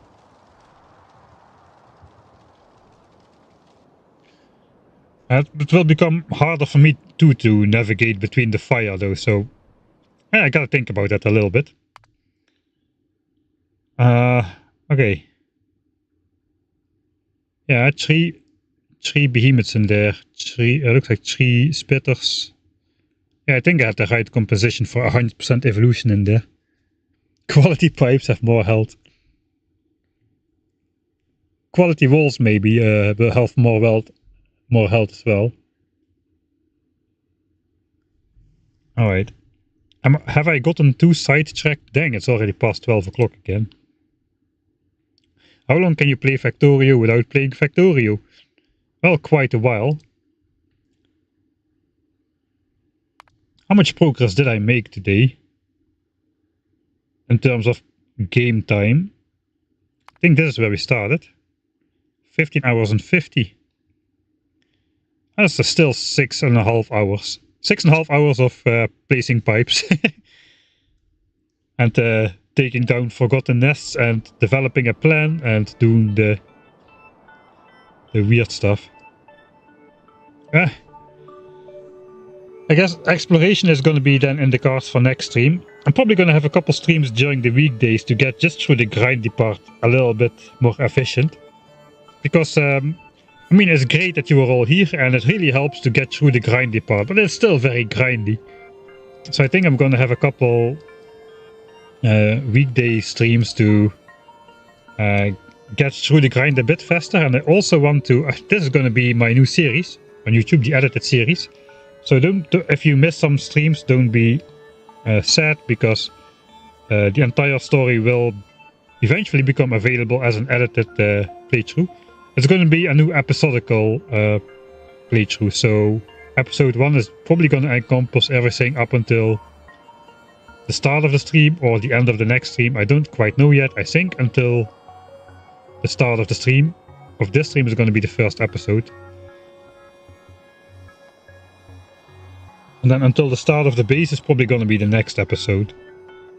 Something like that.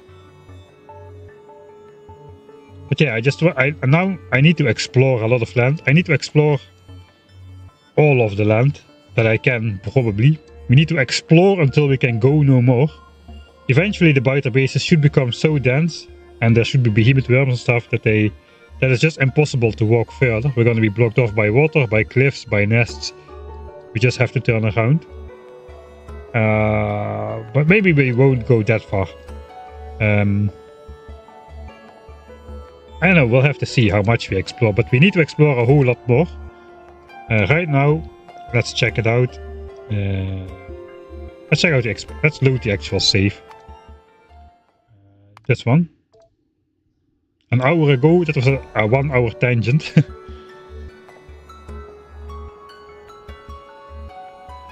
Okay, so right now this is the situation here. So you've got this is our area, the green chunks, and here is our area. Currently an expansion is happening right here. We cannot see it.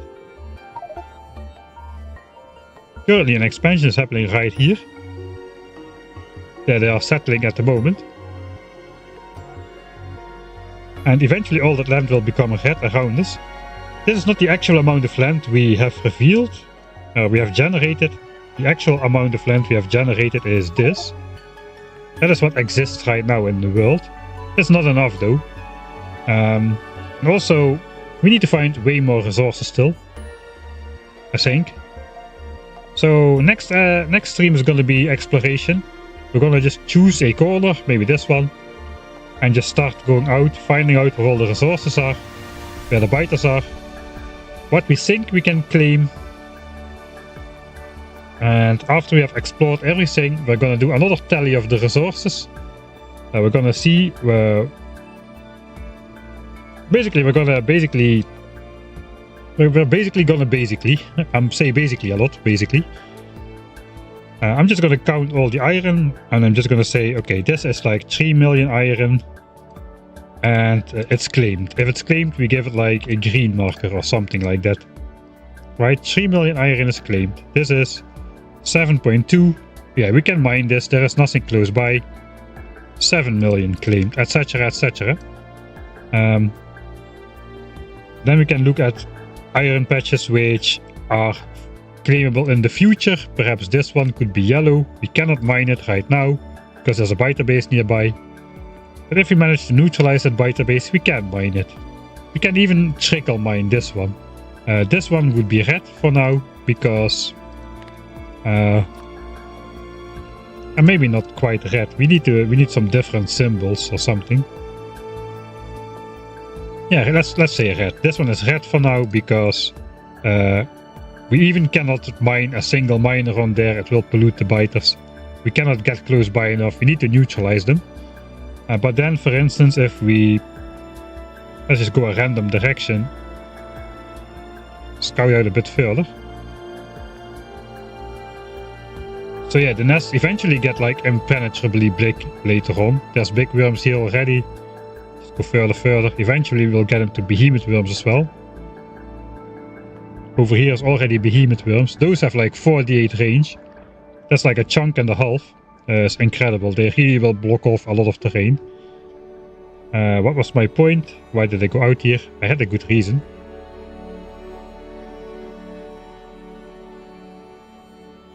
Dang it, what was the reason? Right.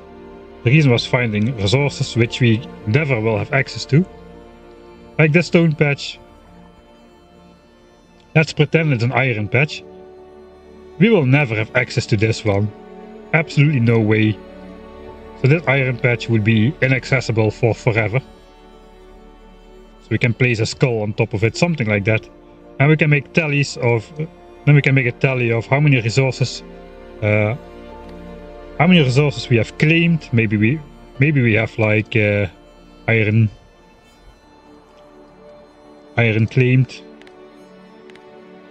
Like green is gonna be, maybe we have like 25 million iron claimed. And we have another 25 million which is accessible after we take out some easier biters in the big biter area, like this one. We can have ones for which we need to fight a lot, which is questionable. And we will have ones which are just basically a death sentence. And then we can see how much iron do we have. Do we actually need to try to take out super dangerous nests, or is our time spent better elsewhere? Do we have enough resources already? We can kind of make an estimate of what we need to do to get through the game, and we can find out if there's enough resources in suitable locations to actually beat the game. Let me switch on back the expansion chunks. Those obscure the resources a bit, so I cannot really see them just yet. Then there's another calculation which we eventually need to do, which is how much oil we need. I think we already got into that a little bit last time. Was something like 12,000? I forgot. Something 10,000 amount of oil per. I know. Wait, it was something like slightly more than one pipe of oil, one OG pipe of oil. Maybe like 1400 oil a second. To do 900 blue science SPM. We can have a quick peek. Let's have a quick peek. Quick peek. We can have a quick peek. Quick peek.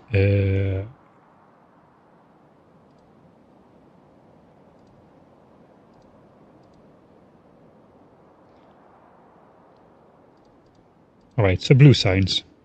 We'll grab blue science here. 900 SPM. Only a 1.5 belt of red chips. And 180 assemblers. 12 belts of iron, 7.5 belts of copper.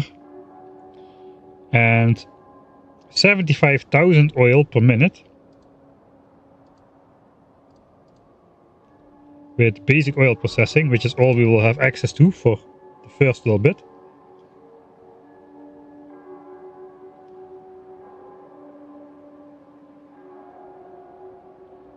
We can of course research advanced oil processing as the first technology. That would make things a lot more efficient to get petroleum gas out of there.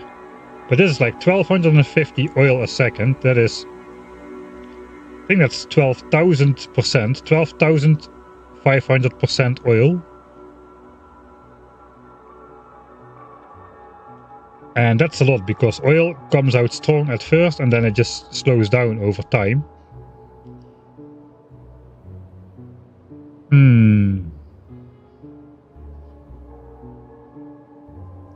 So 62.5 refinery, 1250 oil a second. What if we did have advanced oil processing?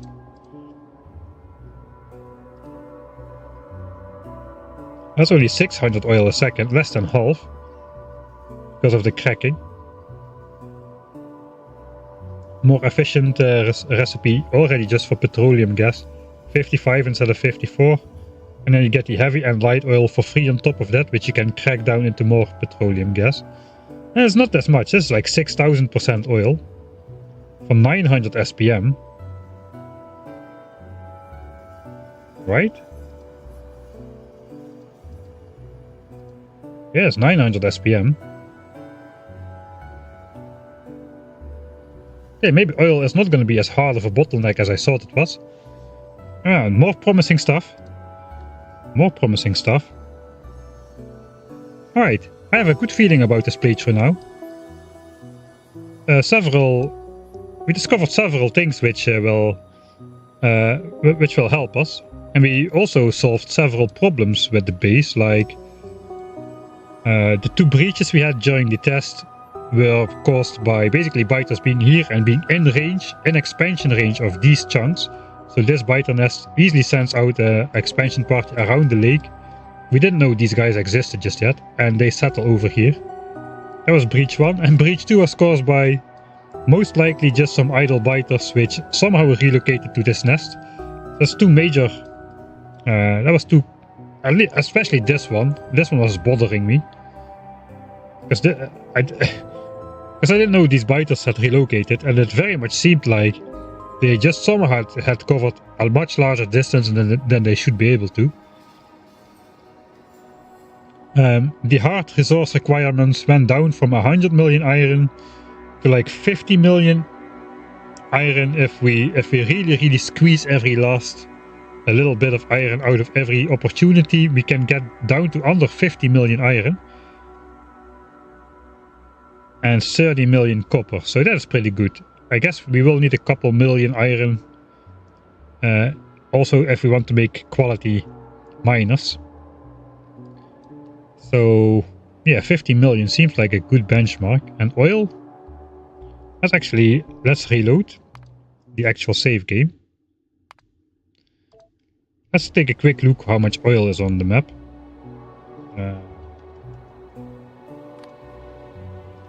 Oil, not here. Right, we got 3000% there. That is probably takeable like also after we take out these biters. Depending on what's in the north. 3000. This is 1 nest to take out. That's 5000. This might be takeable. There is forest here, it's like 6 spots. The tile itself is forested, that will absorb pollution. This is takeable after efficiency modules for sure. And then this pollution basically will never reach these nests. Not from 6 efficiency moduled palm jacks with forest here, forest in between here. It's probably gonna be good forever. So that's like already 7000%.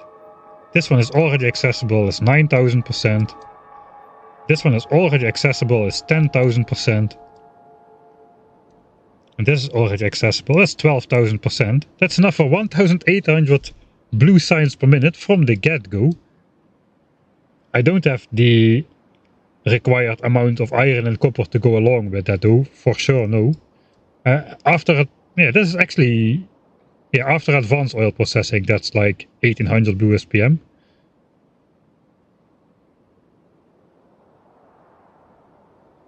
Before oil processing it's 900, advanced oil processing. Of course this will ultimately decline to a fifth its starting value. So we will definitely need more oil sources to keep production high, but looks like what is nearby is pretty decent. And of course there's also exists quality pump jacks, but that's a far way off quality pump jacks, I think.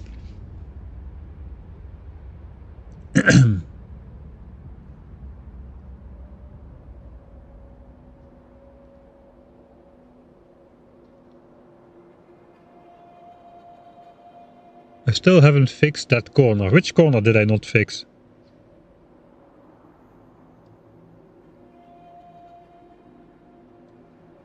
I'm not gonna fix this if that's the corner. The lake? Ah, this, yeah, okay. I haven't explored around there yet. So probably what we're gonna do next episode is we'll first take a closer look at the expansion chunks that still exist.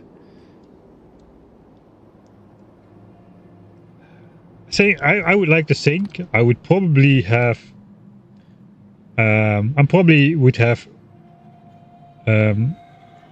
without knowing what is there. Of course now I know what is there. I like to know I would have been smart enough to block off chunks in the areas where there could be biters in the void, at least temporarily block them off.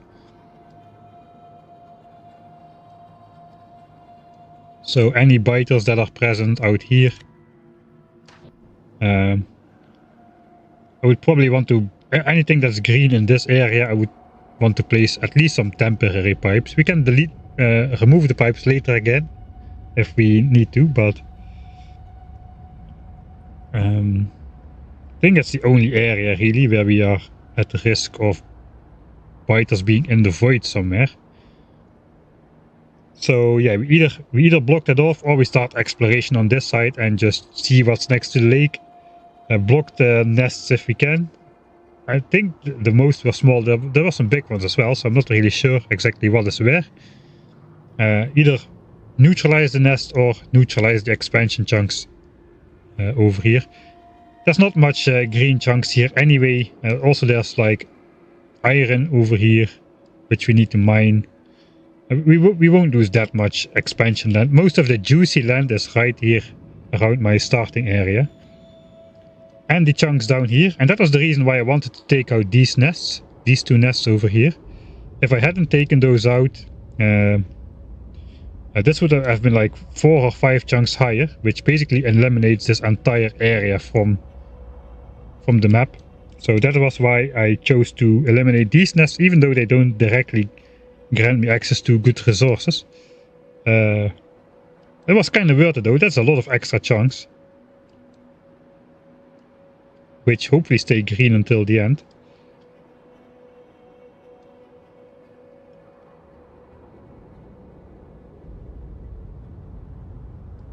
Alright, yeah, but we need to explore lots and lots more. We'll see how much once we go along, I suppose. Yeah. Pretty good progress today, you know, compared to what my factory was. At the beginning of the day, my factory sure changed a lot. I mean, we definitely deconstructed some of these miners which ran out. And we turned around some other ones, like this. So we did some of that. So I would say good progress on the base today. Hope you had a great time watching this. Seeing me place pipes for 6 hours. I think we had like 12,000 pipes built at the start of the stream. Let's see where we're at now. Yeah, that's what I'm talking about. Let's start off a new playthrough the good old-fashioned way by placing 38,000 pipes around before even building a base. That seems like a normal thing to do in Factorio. And making a plan still counts as progress. Thanks for the encouragement. There goes a lot more thought into this playthrough than I originally thought there would. I just thought it would be funny, but it's getting out of hand a bit. I'm really curious though if this is possible. But yeah, but at the end of every next stream, I have more faith in that it's actually possible than I thought it was in the beginning. At the point where the landfill was my main strategy, I kinda highly doubt that I would be able to do it.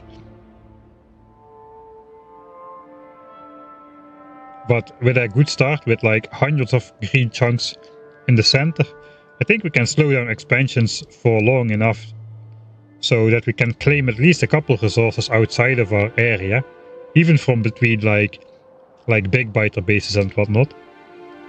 We'll see.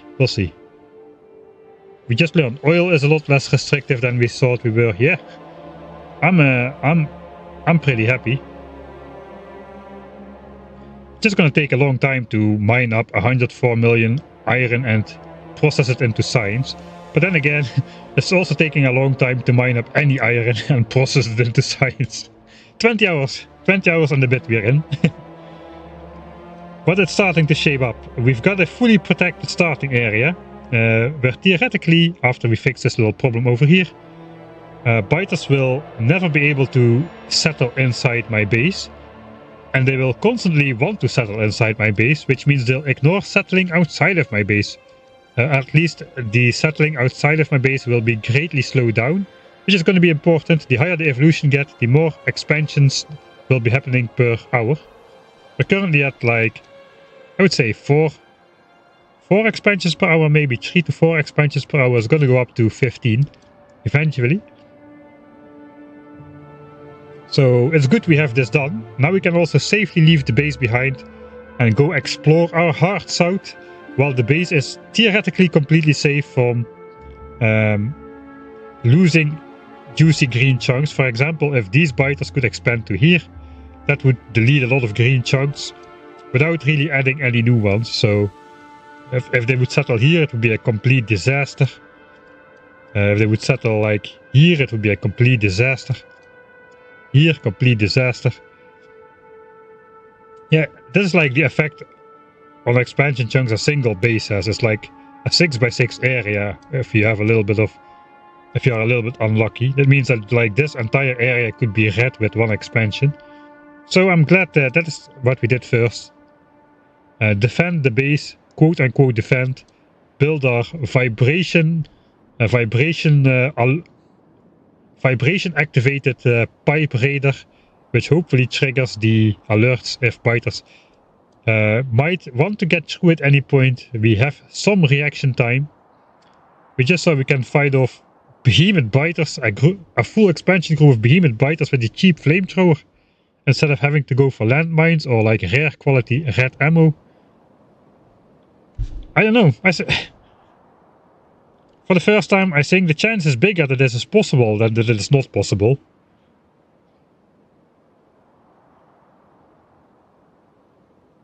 Yeah, I'm feeling good about this. Alright. Could it be a good idea to let one of the inner biter bases expand to add more green chunks inside where there aren't any green chunks right now?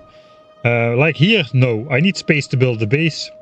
Where I build the base, the chunks are gonna go red in a 5x5 area around whatever I place as well.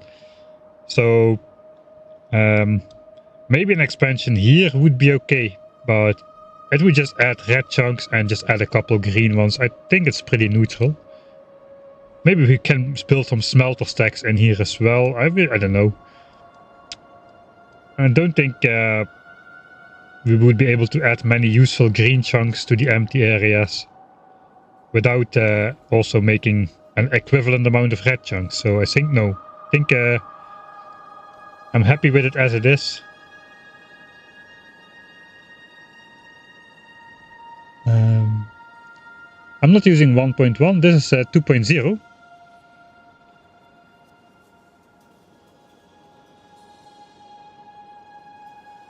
Maybe I'm using 1.1 logic.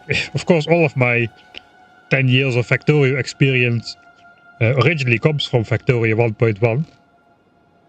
And while many things have remained the same, some things have changed, like the flamethrower. I learned, or maybe not.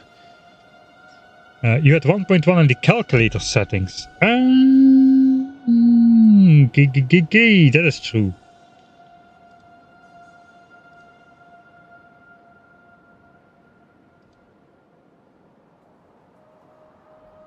Oh, this makes a... Oh, what? There's a couple more buttons to choose from here. That is for sure.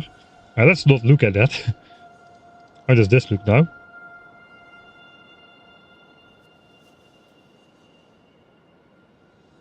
I think like basic stuff like the advanced oil processing recipe still is the same, right? This still looks like 600 oil a second.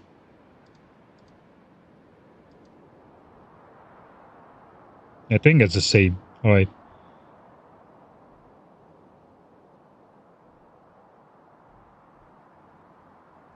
You're still in the game, are you not? Yeah, you're still in the game. I changed it to 2.0. And the oil is the same. Basically. So a lot of buttons have been added here, which I don't want to think about. You can choose portable solar panel recycling as a source for steel and red. What the heck? That is way too many buttons. I guess you needed to make a comprehensive calculator, but it's a little bit less clear at the moment. Alright. See if I missed any other settings. Real stats will require pollution consumption like spitter farms. I've been very lucky to get a spitter expansion right on my doorstep. It's only 2 spitter spawners, but the fact that they are so close to the center of my base means they have the potential to absorb a lot of pollution. Especially once we get to behemoths. I think a behemoth spitter absorbs 200 pollution to get sent to an attack group.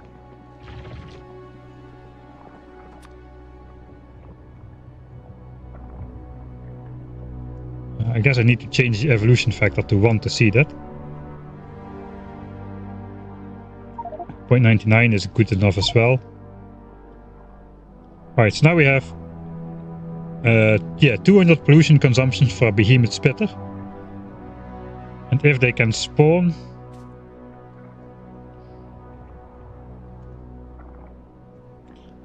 something exists like a spawn timer.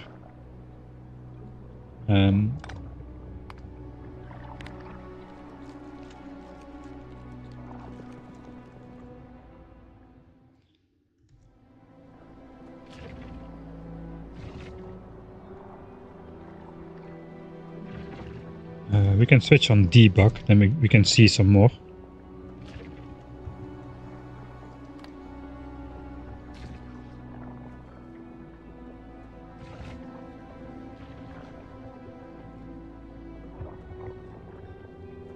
I don't produce pollution right now, so they don't get called up.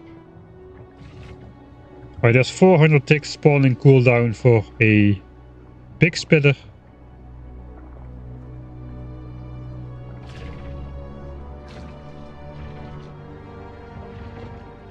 Okay, 1800 ticks spawning cooldown for a behemoth spitter. Okay, that is actually more than I thought.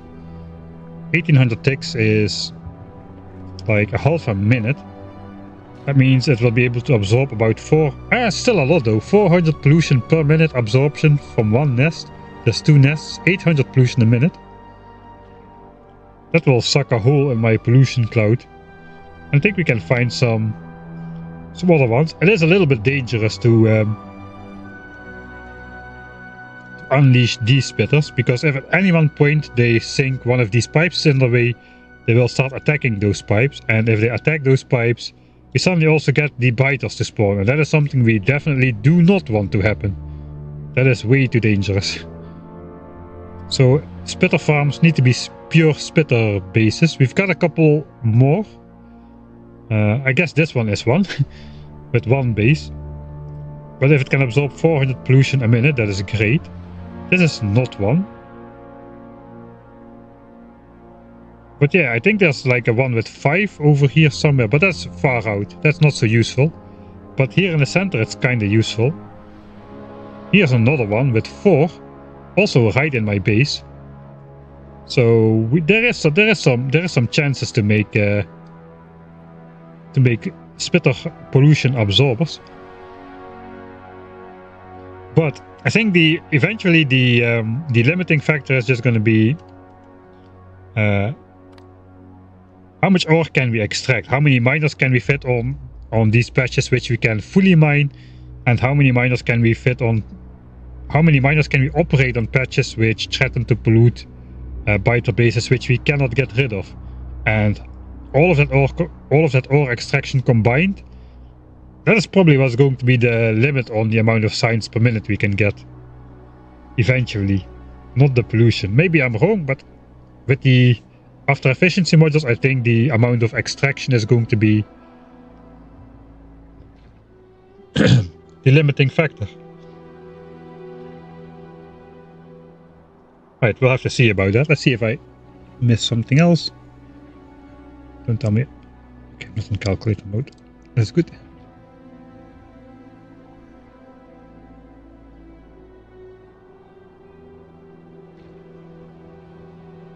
Maybe just kill biter nests. I cannot. That will invalidate the achievement, and thus the idea behind the playthrough.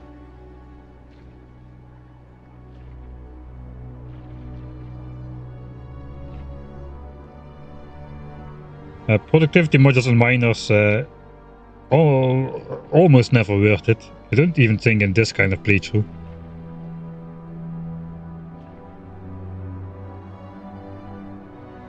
Probably quality on miners would be better, and then just make quality science packs from the quality ingredients. We can still mine at normal pollution levels. I think quality modules do not increase pollution, right? They decrease speed. They decrease speed, so they indirectly produce more pollution per ore mined. They don't produce more pollution per minute, though.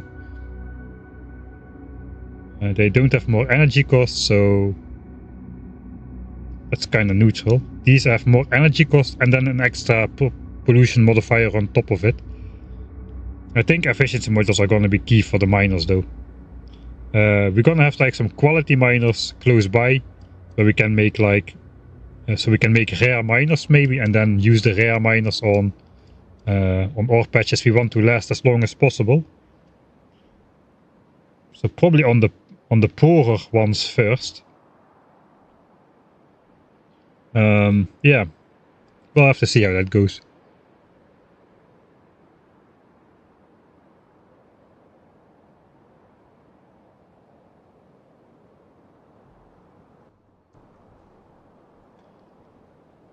Right, so yeah, I hope you enjoyed this this new stream where we did exactly the same activity as in the other stream, basically just placing pipes, except instead of placing them around nests for 11 hours straight, today we placed them in nice lines through a very annoying forest. Especially this forest was very annoying to try and place pipes in and walk through it.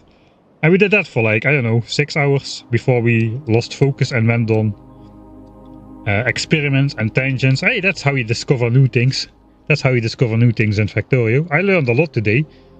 I explained a lot what I knew today, and I learned a lot of new things as well, especially with the Flamethrower. That's going to be life-saving. We got the new values. Things are looking good, man. Things are looking good. Alright, so I'll try to post in the Discord whenever I stream again during the weekdays. Be sure to sign up there. You can choose to get pinged on Discord as well. I usually try to schedule the stream on YouTube. Like 1 or 2 hours before, if I know I will be streaming. So yeah, if you want to have more increasingly exciting pipe laying action, be sure to tune in. For now, I thank you all for watching and hope I will see you all next time.